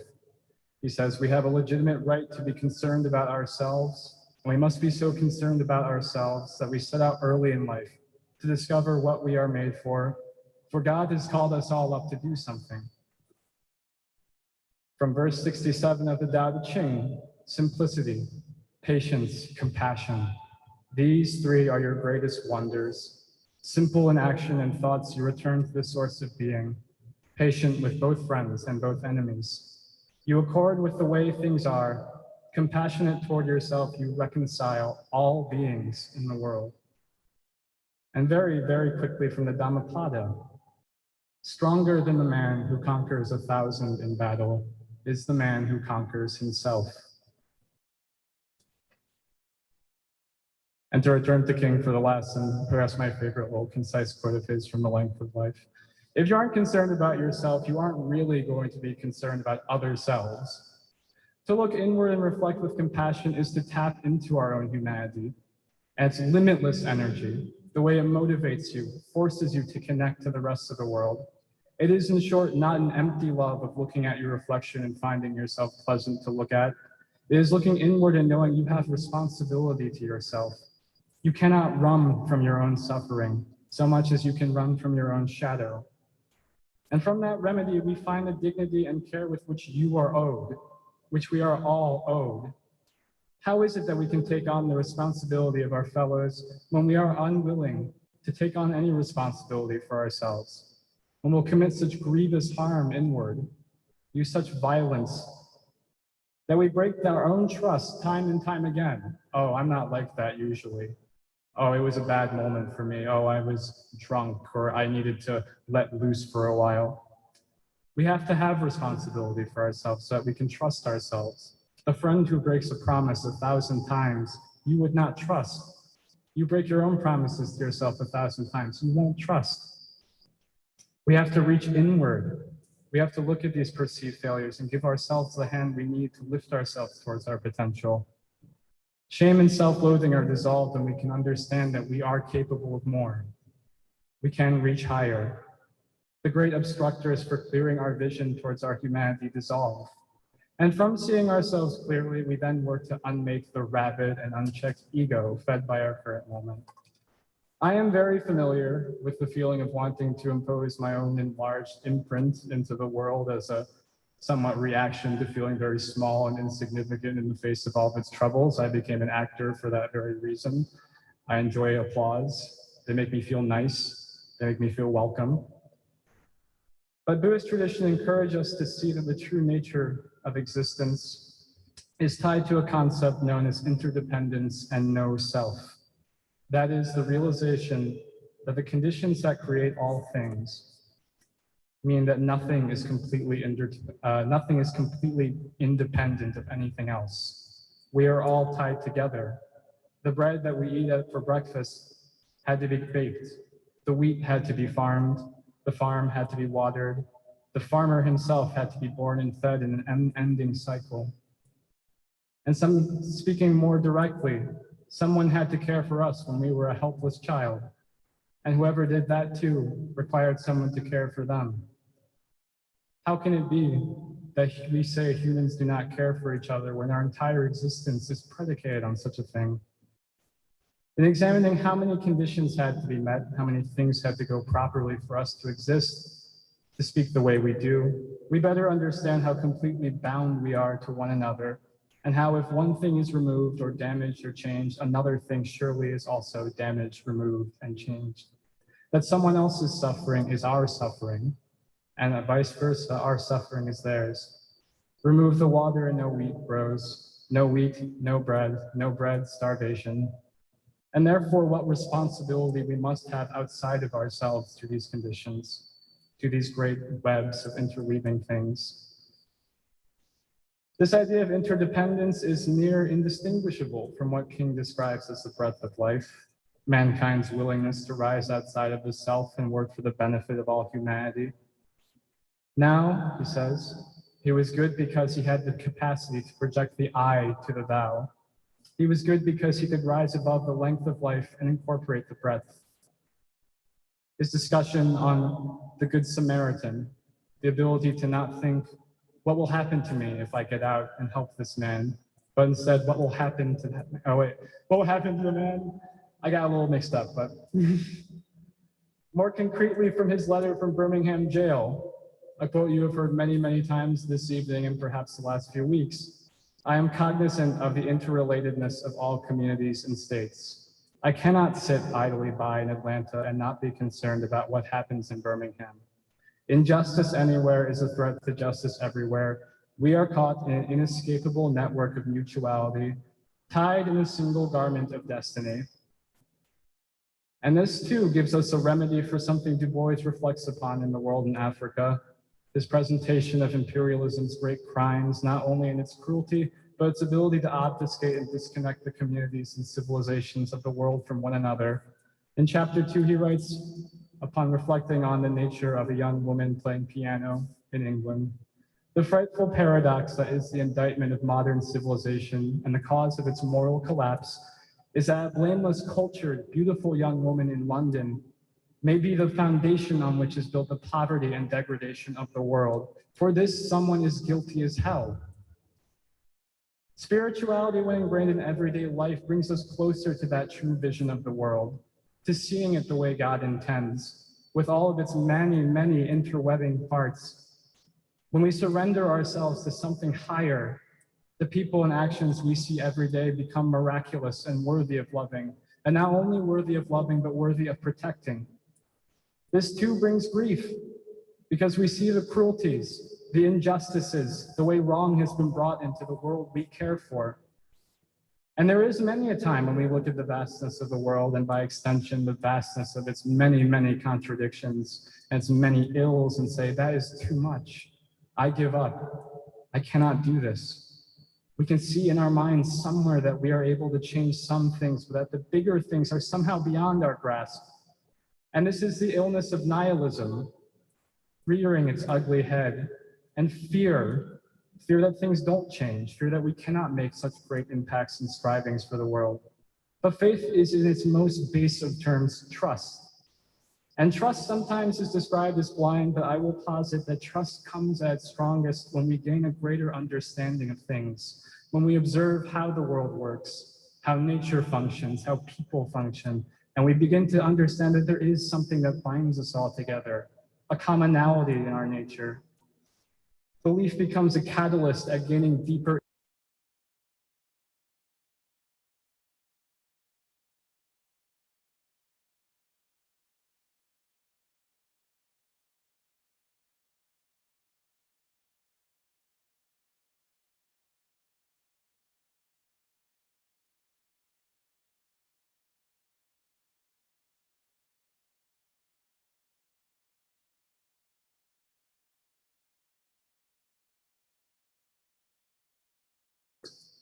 beyond the realm of fear, only in the realm of hope. That at its core, the true nature of the universe and those living within it are just. That God watches over us when we are tired. That the gross calamity of imperialism, war, and violence and servitude are aberrations that we must unmake. That we have been given all the divine tools to heal this world and one another. That life is holy. Our commitment to it will bring it nothing but joy. And what else but this kind of faith could inspire the peasant to take up arms against the oppressor, for thousands to march 6,000 miles across a nation, to cross mountains, wilderness, starvation, unto something that many would call uncertain, being unable to see what is across that mountain, whether or not it's nothing, whether or not it's despair, defeat, but to know with every fiber of your being that on the other side, of course, is victory, is justice, is freedom, the liberation from all suffering that we are owed, nirvana, heaven, light everlasting. From the height of life, King says, first, I think that this cause is right, and since it is right, I believe that God is with it because God is on the side of right. And therefore, I can go on with the faith because God is in the struggle for the good life. Victory is inevitable. From the Tao Te Ching, verse 50, I have heard that those who celebrate life walk safely among the wild animals. When they go into battle, they remain unharmed. The animals find no place to attack them, and the weapons are unable to pierce their flesh. Why? Because they can find no place for death within them. As King reflects himself, and the great words of Sister Pollard, the Lord's going to take care of you. When we aren't with you, the Lord is going to take care of you. So today I can face any man and any woman with my feet solidly placed on the ground and my head in the air, because I know that when you are right, God will fight your battle. And from this, we can see that we do have such great remedies offered to us through faith. The capacity and tools we need to change ourselves, to transform ourselves, to become who we are destined to be in many ways. We cannot run from our suffering. The longer we run from suffering, the more the world suffers. We have to reject the lie of chaos, deceit, and ego. We have to embrace truth. We have to surrender ourselves to the arms of faith, to seeing something greater than just ourselves, to the divine, to God. And our generation especially is mired with many things that would obstruct this choice. But we see the disastrous consequences of when we don't choose it: war, suffering, hatred. And we see so often as well, though, what happens when we do take on this faith: the ability to cross the mountain, the ability to voyage across the sea, to battle something greater than yourself, and to battle yourself. To understand that our birthright, Afro-America's birthright, China's birthright for humanity, dignity, and compassion is humanity's birthright. I am now on a passage that I find extremely profound from W.E.B. Du Bois's Dark Princess. I myself have watched as I transform in this life from cynic to believer, as I humble my own distaste for the world into something of hope, as I fashion the despair I used to feel into unwavering joy and resolve for this world and all things on it. And I feel in these moments something that is so difficult to describe in words, but I believe Du Bois describes perfectly in the ending of his book, when the character and protagonist Matthew, who has struggled deeply throughout the book ideologically, spiritually, some would say in my compatriots that he whines a lot. When he goes back to his home in Virginia, the humble farm, a place that he has derided very often, not seen the joy, not seen the beauty, the divine in, and writes so often of it with great shame, and therefore cannot find his own place in humanity until finally he arrives back and we are given this passage. Matthew found a seat backward by a window. Leaning out, he spied a boy with lunches hurrying up to the white folks' car. And he induced him to pause and bought a piece of fried chicken and some cornbread that tasted delicious. And then he looked out.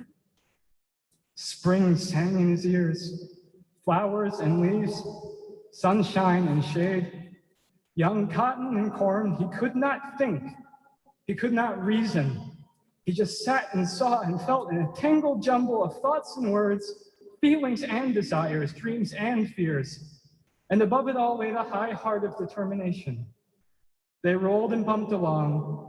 He sat seeing nothing and yet acutely conscious of every sound, every movement, every quiver of light, the clamor of hail and farewell, the loud, soft, sweet, raucous voices, the movement and stopping, the voices and silence, grew to a point so acute that he wanted to cry and sing, walk and rage, scream and dance. He sat tense with half-closed eyes and saw the little old depot dance up upon the far horizon, slip nearer and slowly pause with a sighing groan. The sounds fell away and died, and his feet were on the path. His feet were on the path, and the surge of his soul stifled his breath. He saw the wood, the brook, the gate.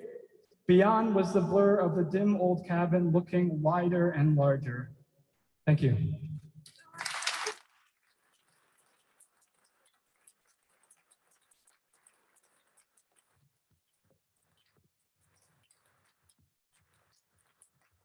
Thank you to all of our panelists for your presentations. Now I invite anyone with comments or questions for the panel to come up to the mic.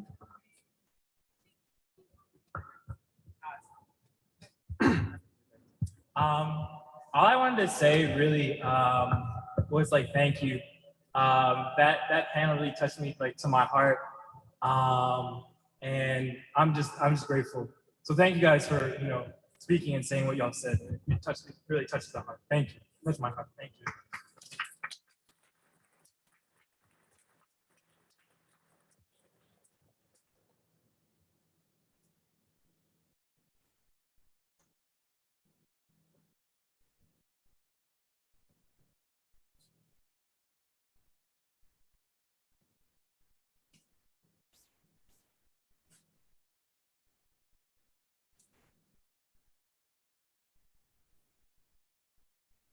Okay, unless anyone else, yeah. I've already spoken so much, I'm a little hesitant, but of course, what can one say after such a panel? Such depth and probing to find on both the inner and the outer possible solutions to a crisis.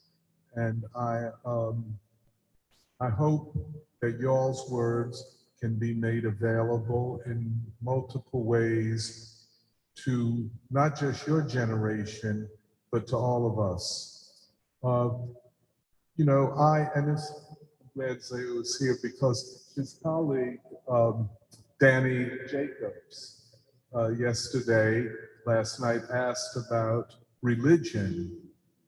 Is there an inevitable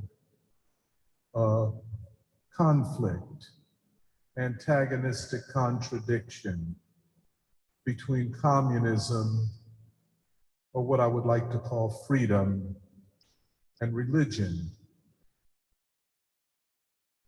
Be it Buddhism, Christianity, Judaism, or perhaps it can't be given a name. And I get this from Arthur in his synthesizing Martin Luther King Jr. and Buddhism. I just feel so bad I don't know enough Buddhism.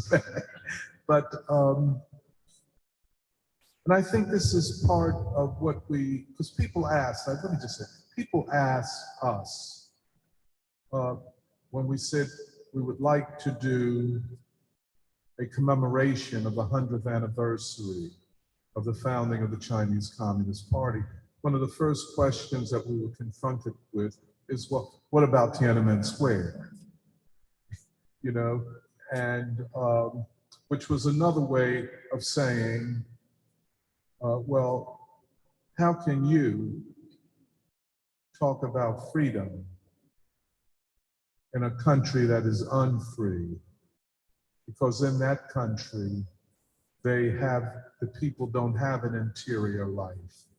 They don't have spiritual strivings, and so on and so forth.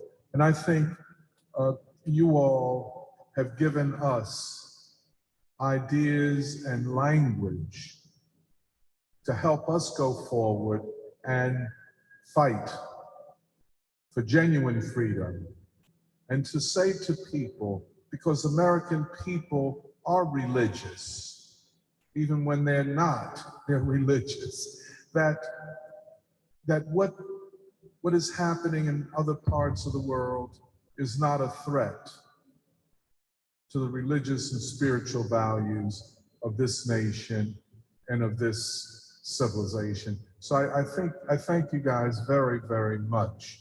And if you want to comment, I would very much appreciate it.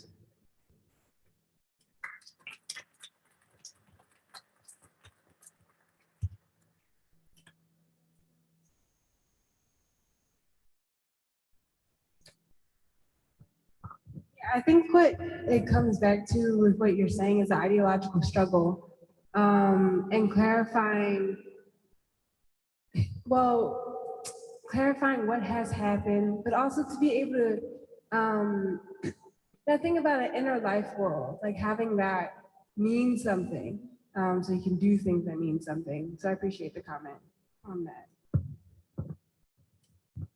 I think I also want to mention, Doc, in your comment that even talking about religion in connection to a commemoration of the CPC probably seems really strange to most people, and certainly most Western leftists. And we've seen an attack on religion from so many sides. And I also was really moved by this panel and by the entire two-week conference, because underlying each person who presented their purpose is a profound desire to connect with humanity and release humanity from suffering. And this is a spiritual endeavor as much as it is a political one. And yeah, I am thankful that we are talking about spirituality and religion in also talking about the achievements of the CPC. They're not a contradiction, and they're very interwoven in the world that we're building and in the lessons that we can take from China.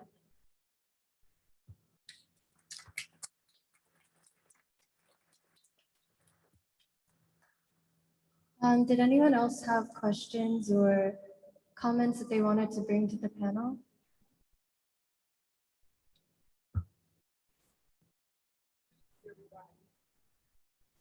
So my question is not so much related to this panel, but it is an important question that relates to China, African Americans, and Africa. What is the role of China in Africa? Because it is confused and misrepresented. So Tony, or anybody else, please speak to it.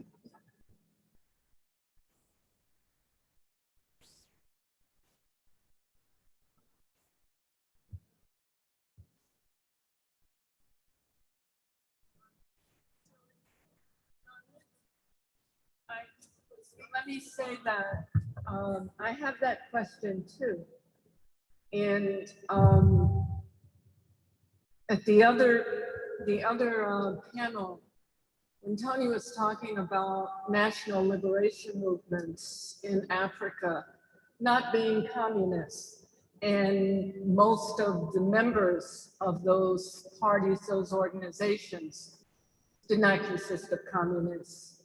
And one thing that came to mind, Pat, which might be, connected to what you were asking about, was what motivated the relationship between some national liberation movements to the Soviet Union and some to China? And was it material support? Was it ideological? Was it the focus of the peasant and workers that was closer to the lifestyle of the people in certain African countries? But that's one question that I have. And then what do I want to say? Do African countries recognize lessons from China? Do they, and if so, how? And what is China's role in Africa now versus back in the 1960s and the 70s during the African national liberation struggle?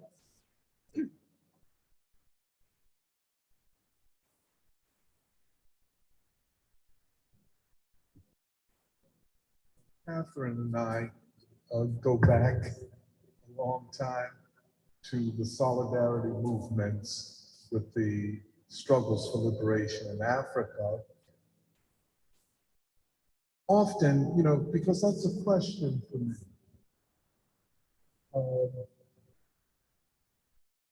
In the current years, 6 of the fastest growing economies in the world are African economies. However, Africa's economic development was set back tremendously as a result of Western connivances and overthrowing of governments. You know, the whole regime change thing that we saw in the early 2000s going forward, Iraq, Syria, Libya, and so on in the Middle East. Well, that happened in the 60s and 70s in Africa. And this was only followed by a century and I think this is a factor that we have to consider when thinking about how Africa will develop and the obstacles that must be overcome is the partitioning of Africa. You know, we know about the partition of India, of South Asia, of the Indian subcontinent, and how devastating that was. Well, in the 1880s, in a Berlin conference, Africa was divided up in ways that I don't think it has yet been able to overcome politically. So today, and I say this to Yvonne all the time, there are too many African countries without an answer or way to unite them effectively against neocolonialism and imperialism. And Africa is the most neo-colonized continent in the world. I think all of this is having a very deep effect upon the political and economic development of Africa. Now, the Soviet Union played a very critical role in both the independence movements and the movements for social and ideological development. In other words, the movement towards socialism. The West, United States, would overthrow any leader or sanction them if they talked about socialism. I think in this new era, beginning in the early 2000s with the Africa-China summits, I think they're still occurring. You know, I don't know. But at that time, all 50 African nations and China would meet to see if there were common grounds of operation. We do know that in many African countries, there are Chinese technicians, there's Chinese investment and so on. However, it does not seem to be strategic. And I'll just use one example. Probably the richest nation in Africa, maybe the richest nation in the world, is the Congo. If the Congo River were dammed up and could produce electricity, that river alone would produce enough electricity for Africa as a whole. This would, of course, be critical to the industrialization of Africa and everything else. But it would require a level of cooperation and external investment that we just don't see right now. I don't think there's any real obstacle between China and Africa cooperating. That doesn't mean complete agreement, but cooperating for mutual benefit. I always say to Yvonne, who lived for a long time in Africa, that at this point, I do not understand Africa. I don't understand the leaders. I don't know intellectuals from Africa. I do know that there's a neo-colonial ideological offensive against Africa. It comes often in the face of Afro-Americans, you know, that is a problem. But I would just say that. I think that is a problem, and that might be the great challenge for humanity in this second 20 years, second half of the 21st century, because it will take a common all humanity effort to reclaim Africa from the great devastation of colonialism and the slave trade and neocolonialism. So I think it is one of those issues, Africa, its development, which will require all humanity type efforts. And that might be the last great challenge in lifting humanity, because as Africa rises, so will Asia, so will humanity. I got me thinking about, I think what you pointed out earlier today is the, I guess, struggle for peace. And that struggle is also what ties, I think, like Buddhism to King. I just wanted to add that to what you're saying, because I think it's the, I guess, the values that come out of that struggle. And that the struggle for peace is also a struggle for unity, which means that despite diversity, there are, there's something that ties humanity together.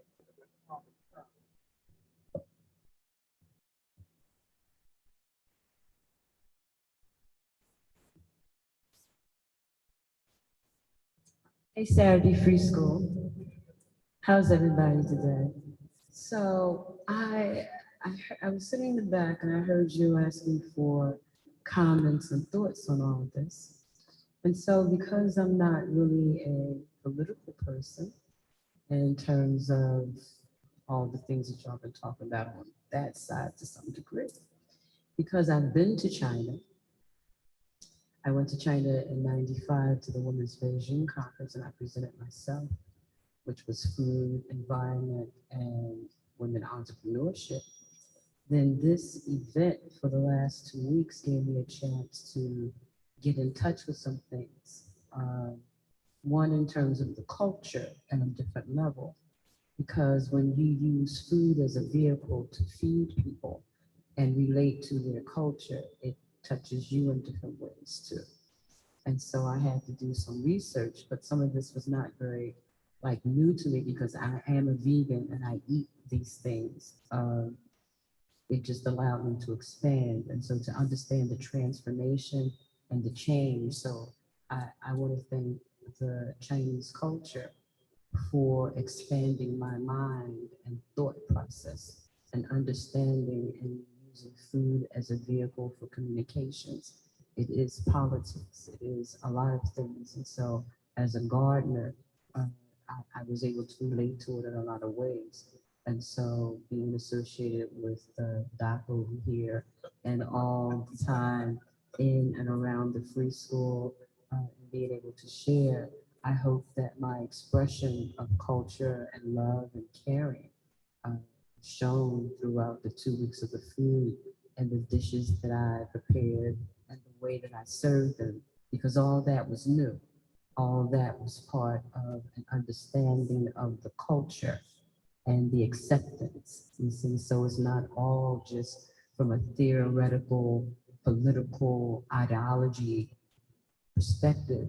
It is about real, everyday interaction, intervention, and being able to communicate in different ways. So I just wanted to share that with you, and I appreciate all of you, and I thank you very much.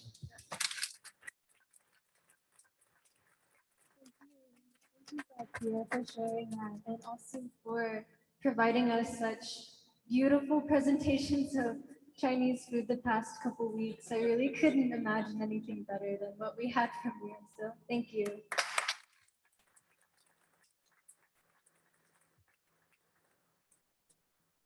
Okay, are there any other thoughts or questions people would like to share?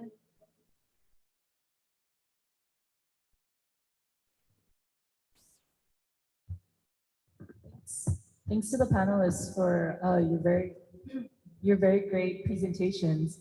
I wanted to ask if the panelists could elaborate or share their thoughts on the idea that China needs the Black radical tradition today.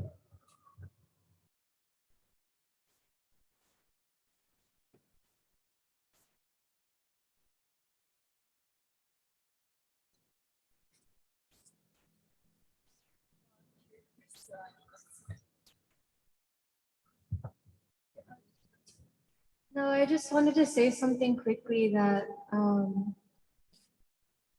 in Caleb's presentation, he brought up the spiritual crisis that the Chinese youth are in. And it's something that we may not be familiar with firsthand, but as young people and as Americans who faced our own spiritual crises and moral dilemmas, I think it's a really important question to ask: what can China also learn from the Black radical tradition and the traditions of Afro-America and its struggle for freedom?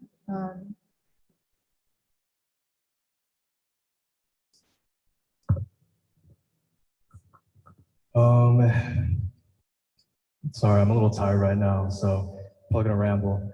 I think one of the things that struck me, like trying to understand, like why does China need a Black radical tradition is, I think it's one of the questions where I think with China's rise, like China is still trying to find its identity in some ways too. I mean, with the great material wealth that has been brought upon, it's also brought a lot of its own contradictions too. I mean, there was one article talking about how in the absence of set moral values and this great prosperity that, you know, with these decades of opening up and economic development, that China had a chance to rise economically, but then like with it brought like a lot of decadence too. And I think it poses a similar question to how I think it's what was mentioned yesterday about bringing new meaning and dignities to civilization. And I think that's what the Black radical tradition has, and the capacity of being able to synthesize and integrate with China. And the connections are there, and it's understanding how to furnish and continue and like carry on these connections. And yeah, I think that's one of the biggest tasks for these today, is being able to understand how to carry that forward. And yeah.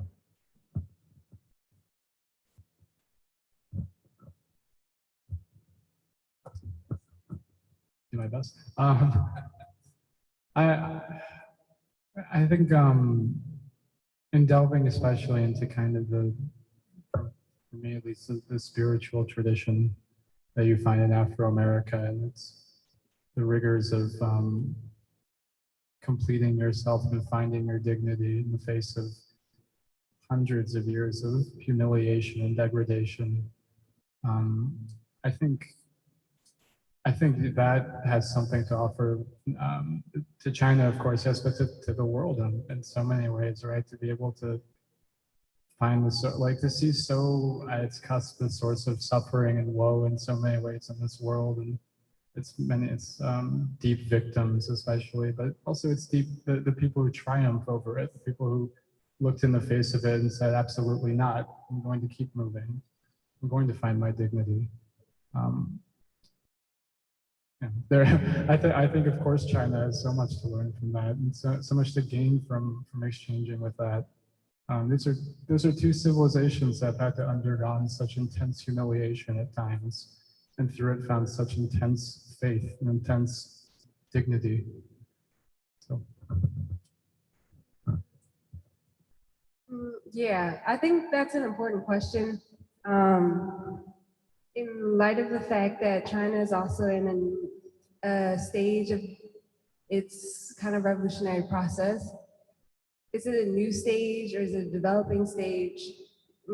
That's like, I think a kind of question for me, because I don't know really how the young people in China see the world. I know how Xi Jinping, as we've been discussing, talks about China and its civilization and its importance.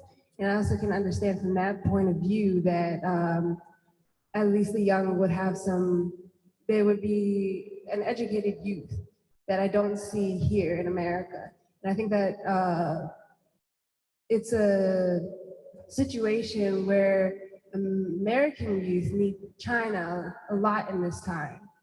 And I think that it's not an either or situation. Can China lead America or vice versa? But I know how the younger generation specifically has either a relationship, I can assume, theoretically, with China on social media and having that kind of, media funding, like a lot of, like videos or music and that kind of thing. But that's also in terms of like, I guess, what's a popular in American culture. And so then Chinese culture is mandated by American culture in America. So I still don't, I guess, understand how Chinese youth can see American youth in those terms as we're dealing with social media. But I do think that in studying at least the revolutionary process in China, there's that link towards, I guess, a question of peace, like that young people here also need to grapple with, like Doc was already saying. But that question is not something that's happening. It needs to develop in order for that connection to, or that question of does China need, or how can China take from, I guess, the struggle, or like not even the struggle, but the values that stem out of Black America make sense. And I think that it can get there. And theoretically, so there are these linkages and values of the civilization between China and Afro-America. I can see that. But I also think that that's something that has to develop a lot more than to kind of have it happen. But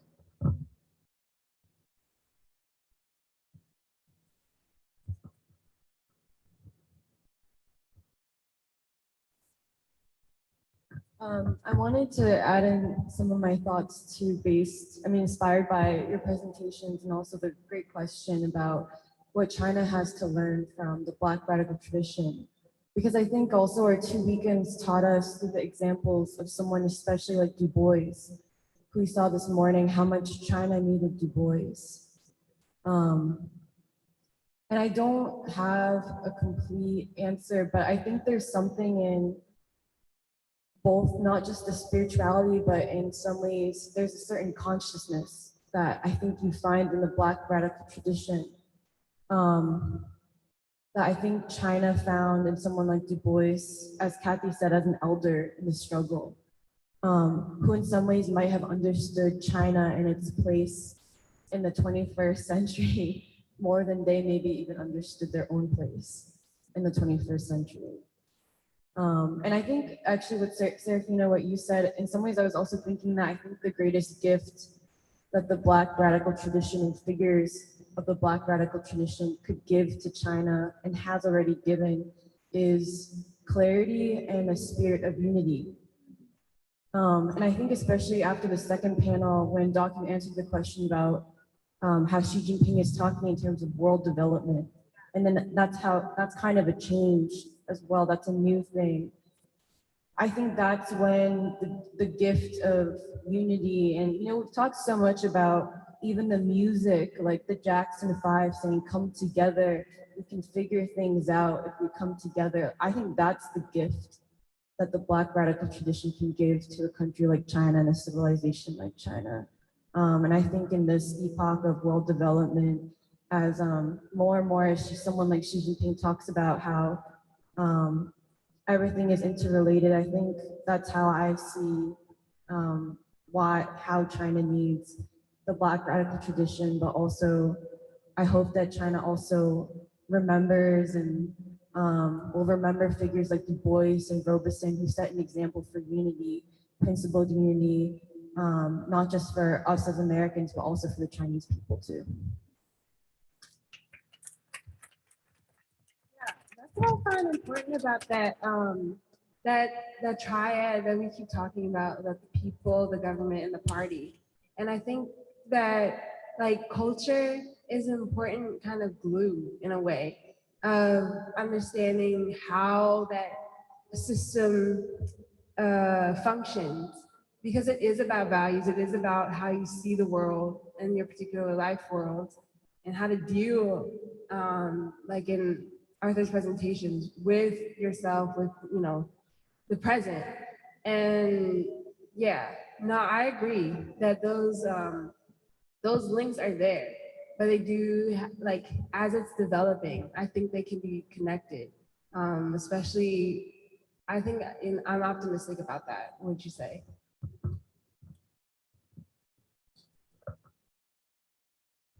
Yeah, I also think I would add that what you guys have said reminds me of what Du Bois talks about in saying that Black America has a double consciousness because it understands itself and it understands white America. And this is Baldwin too, that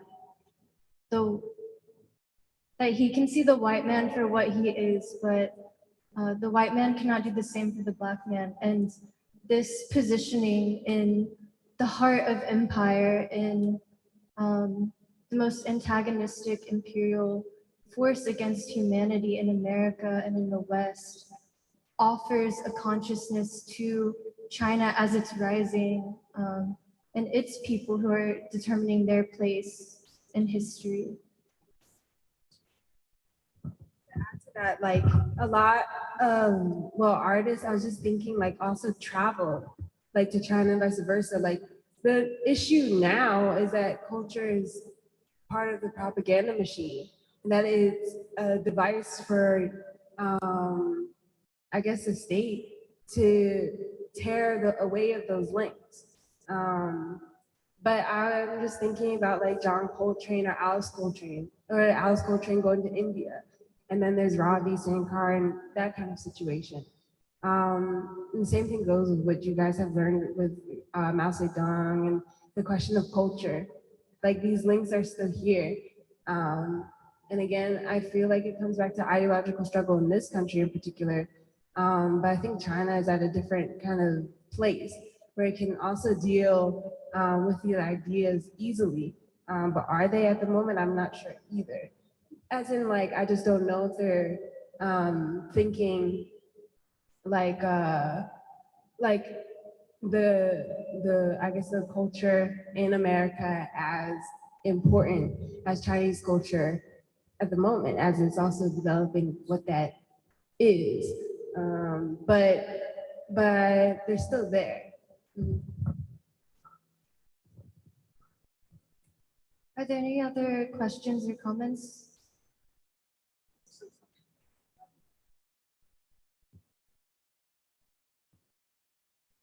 This is why I think the concept of world development is very important, because world development is human development. It is not, as we used to think, primarily the economic and social development. And that was a kind of version of Marxism and Leninism. But today, in the 21st century, it is human development. And this is why outstanding representatives of civilizations are very important. And Kathy and I were sitting next to each other while the video of Du Bois in China. First of all, what was so striking to me, and there are a lot of videos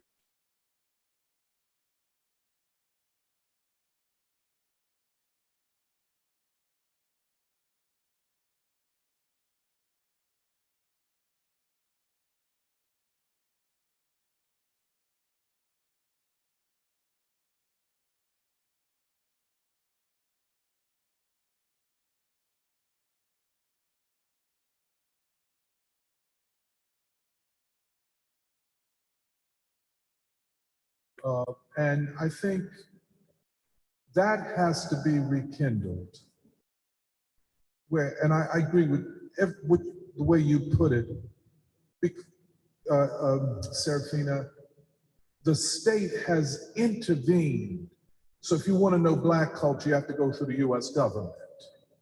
It's not like with Du Bois, the Chinese Society for the Friendship Among People. And they and Madame Sun Yat-sen invite Du Bois to China. Is there something like that today? I don't know. I don't, and if it is, does it occupy the same place in Chinese society that it did when Du Bois went? But I do agree that Black culture and civilization, just like Arthur when he showed that compatibility between Buddhism and King, this is why it's hard to call King a Christian or a Buddhist or a Hindu or Muslim. He was transcendent. I think that is a deep part of Black culture, and it is suppressed in this country. And it's being replaced with something that is so anti-us. But I agree, human development means that increasingly culture and music and the artists will become the representatives of people, replacing even politicians.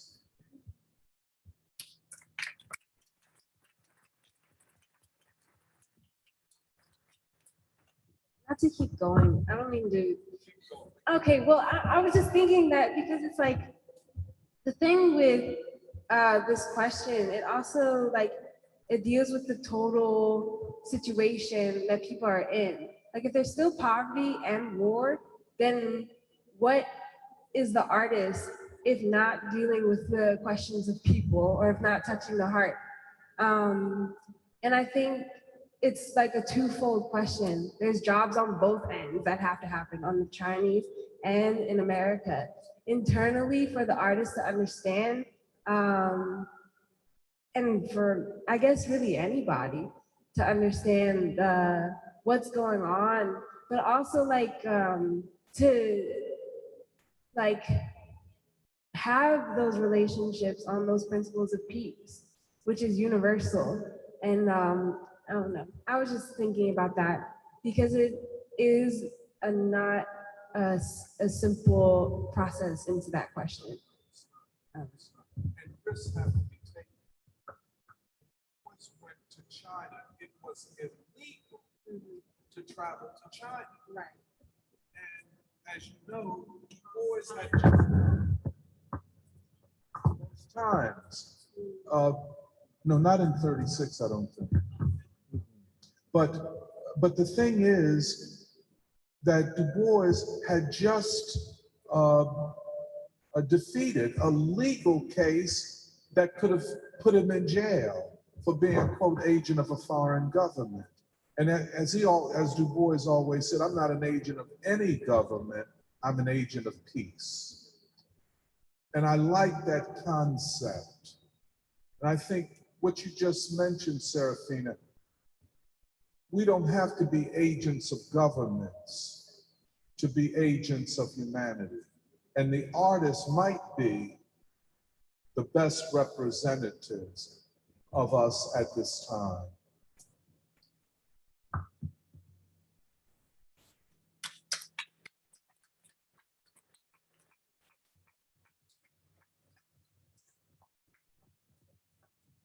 Would anyone else like to say anything?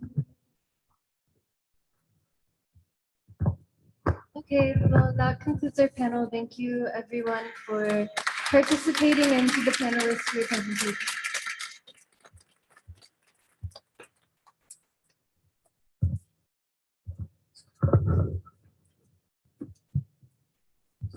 Thank you again to our last panelist. We ended on a good note on art because to finish off our entire commemoration, I would like to invite Serafina Harris and Jacob Harris to finish off the program with a selection of songs with two national anthems, the Chinese national anthem and the Black national anthem.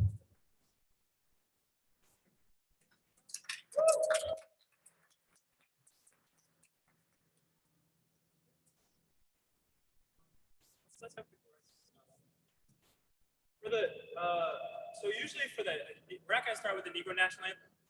We're gonna start with the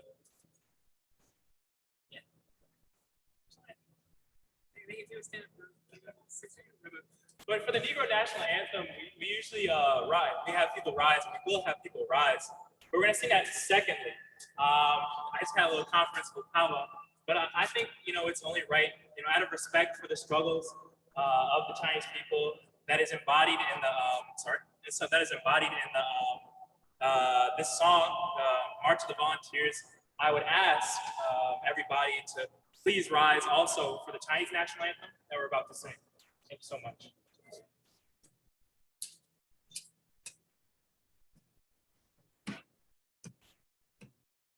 起来，不要忘记努力的人们，把我们的希望种上我们新的前程。中华民族都要最危险的时候，每个人被抛在发誓最好的好声。起来，起来，起来！ 我们万丈英雄，冒着敌人的炮火，前进；冒着敌人的炮火，前进，前进，前进，前。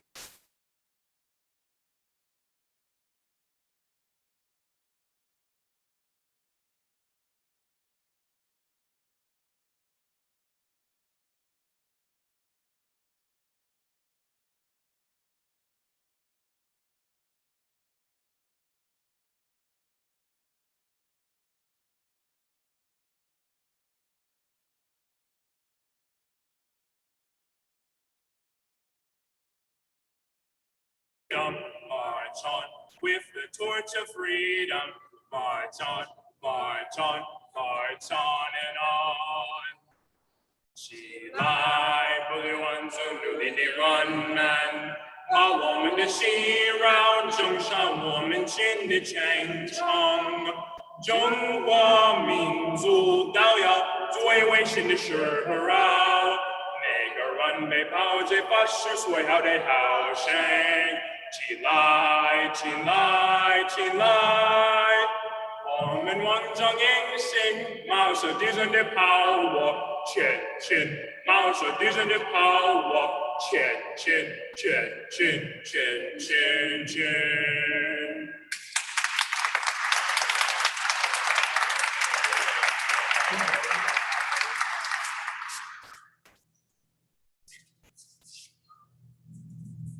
The next song,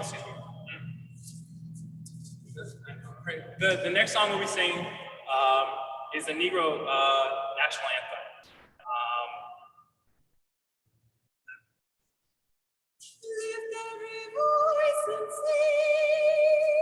Lift every voice and sing till earth and heaven ring, ring with the harmonies of liberty. Let our rejoicing rise high as the listening skies. Let it resound loud as a rolling sea.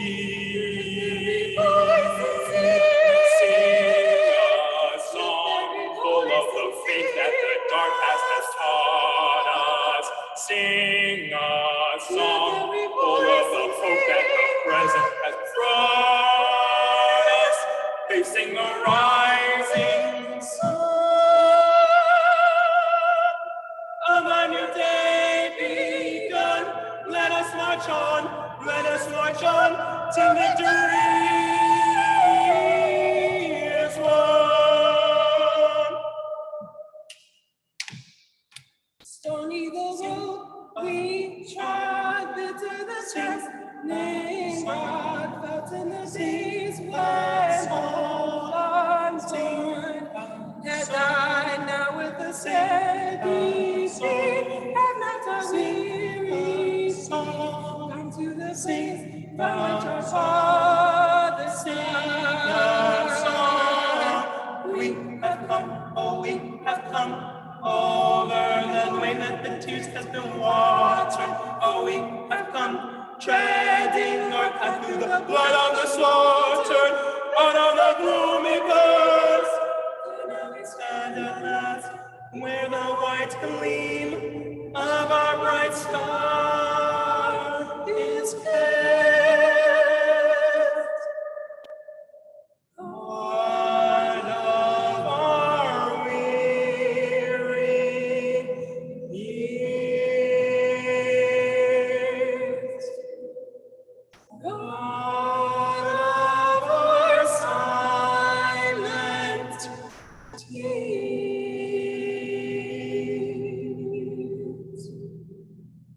Thou who has brought us thus far on our way, Thou who hast by thy might led us into the light, keep us forever in the path we pray.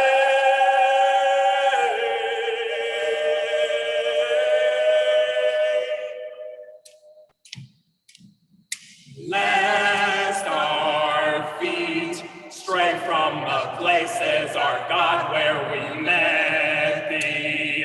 Lest our hearts, drunk with the wine of the world, we forget thee. Shadow beneath my head, may we forever stand true to our God, true to our native land. Amen. Amen.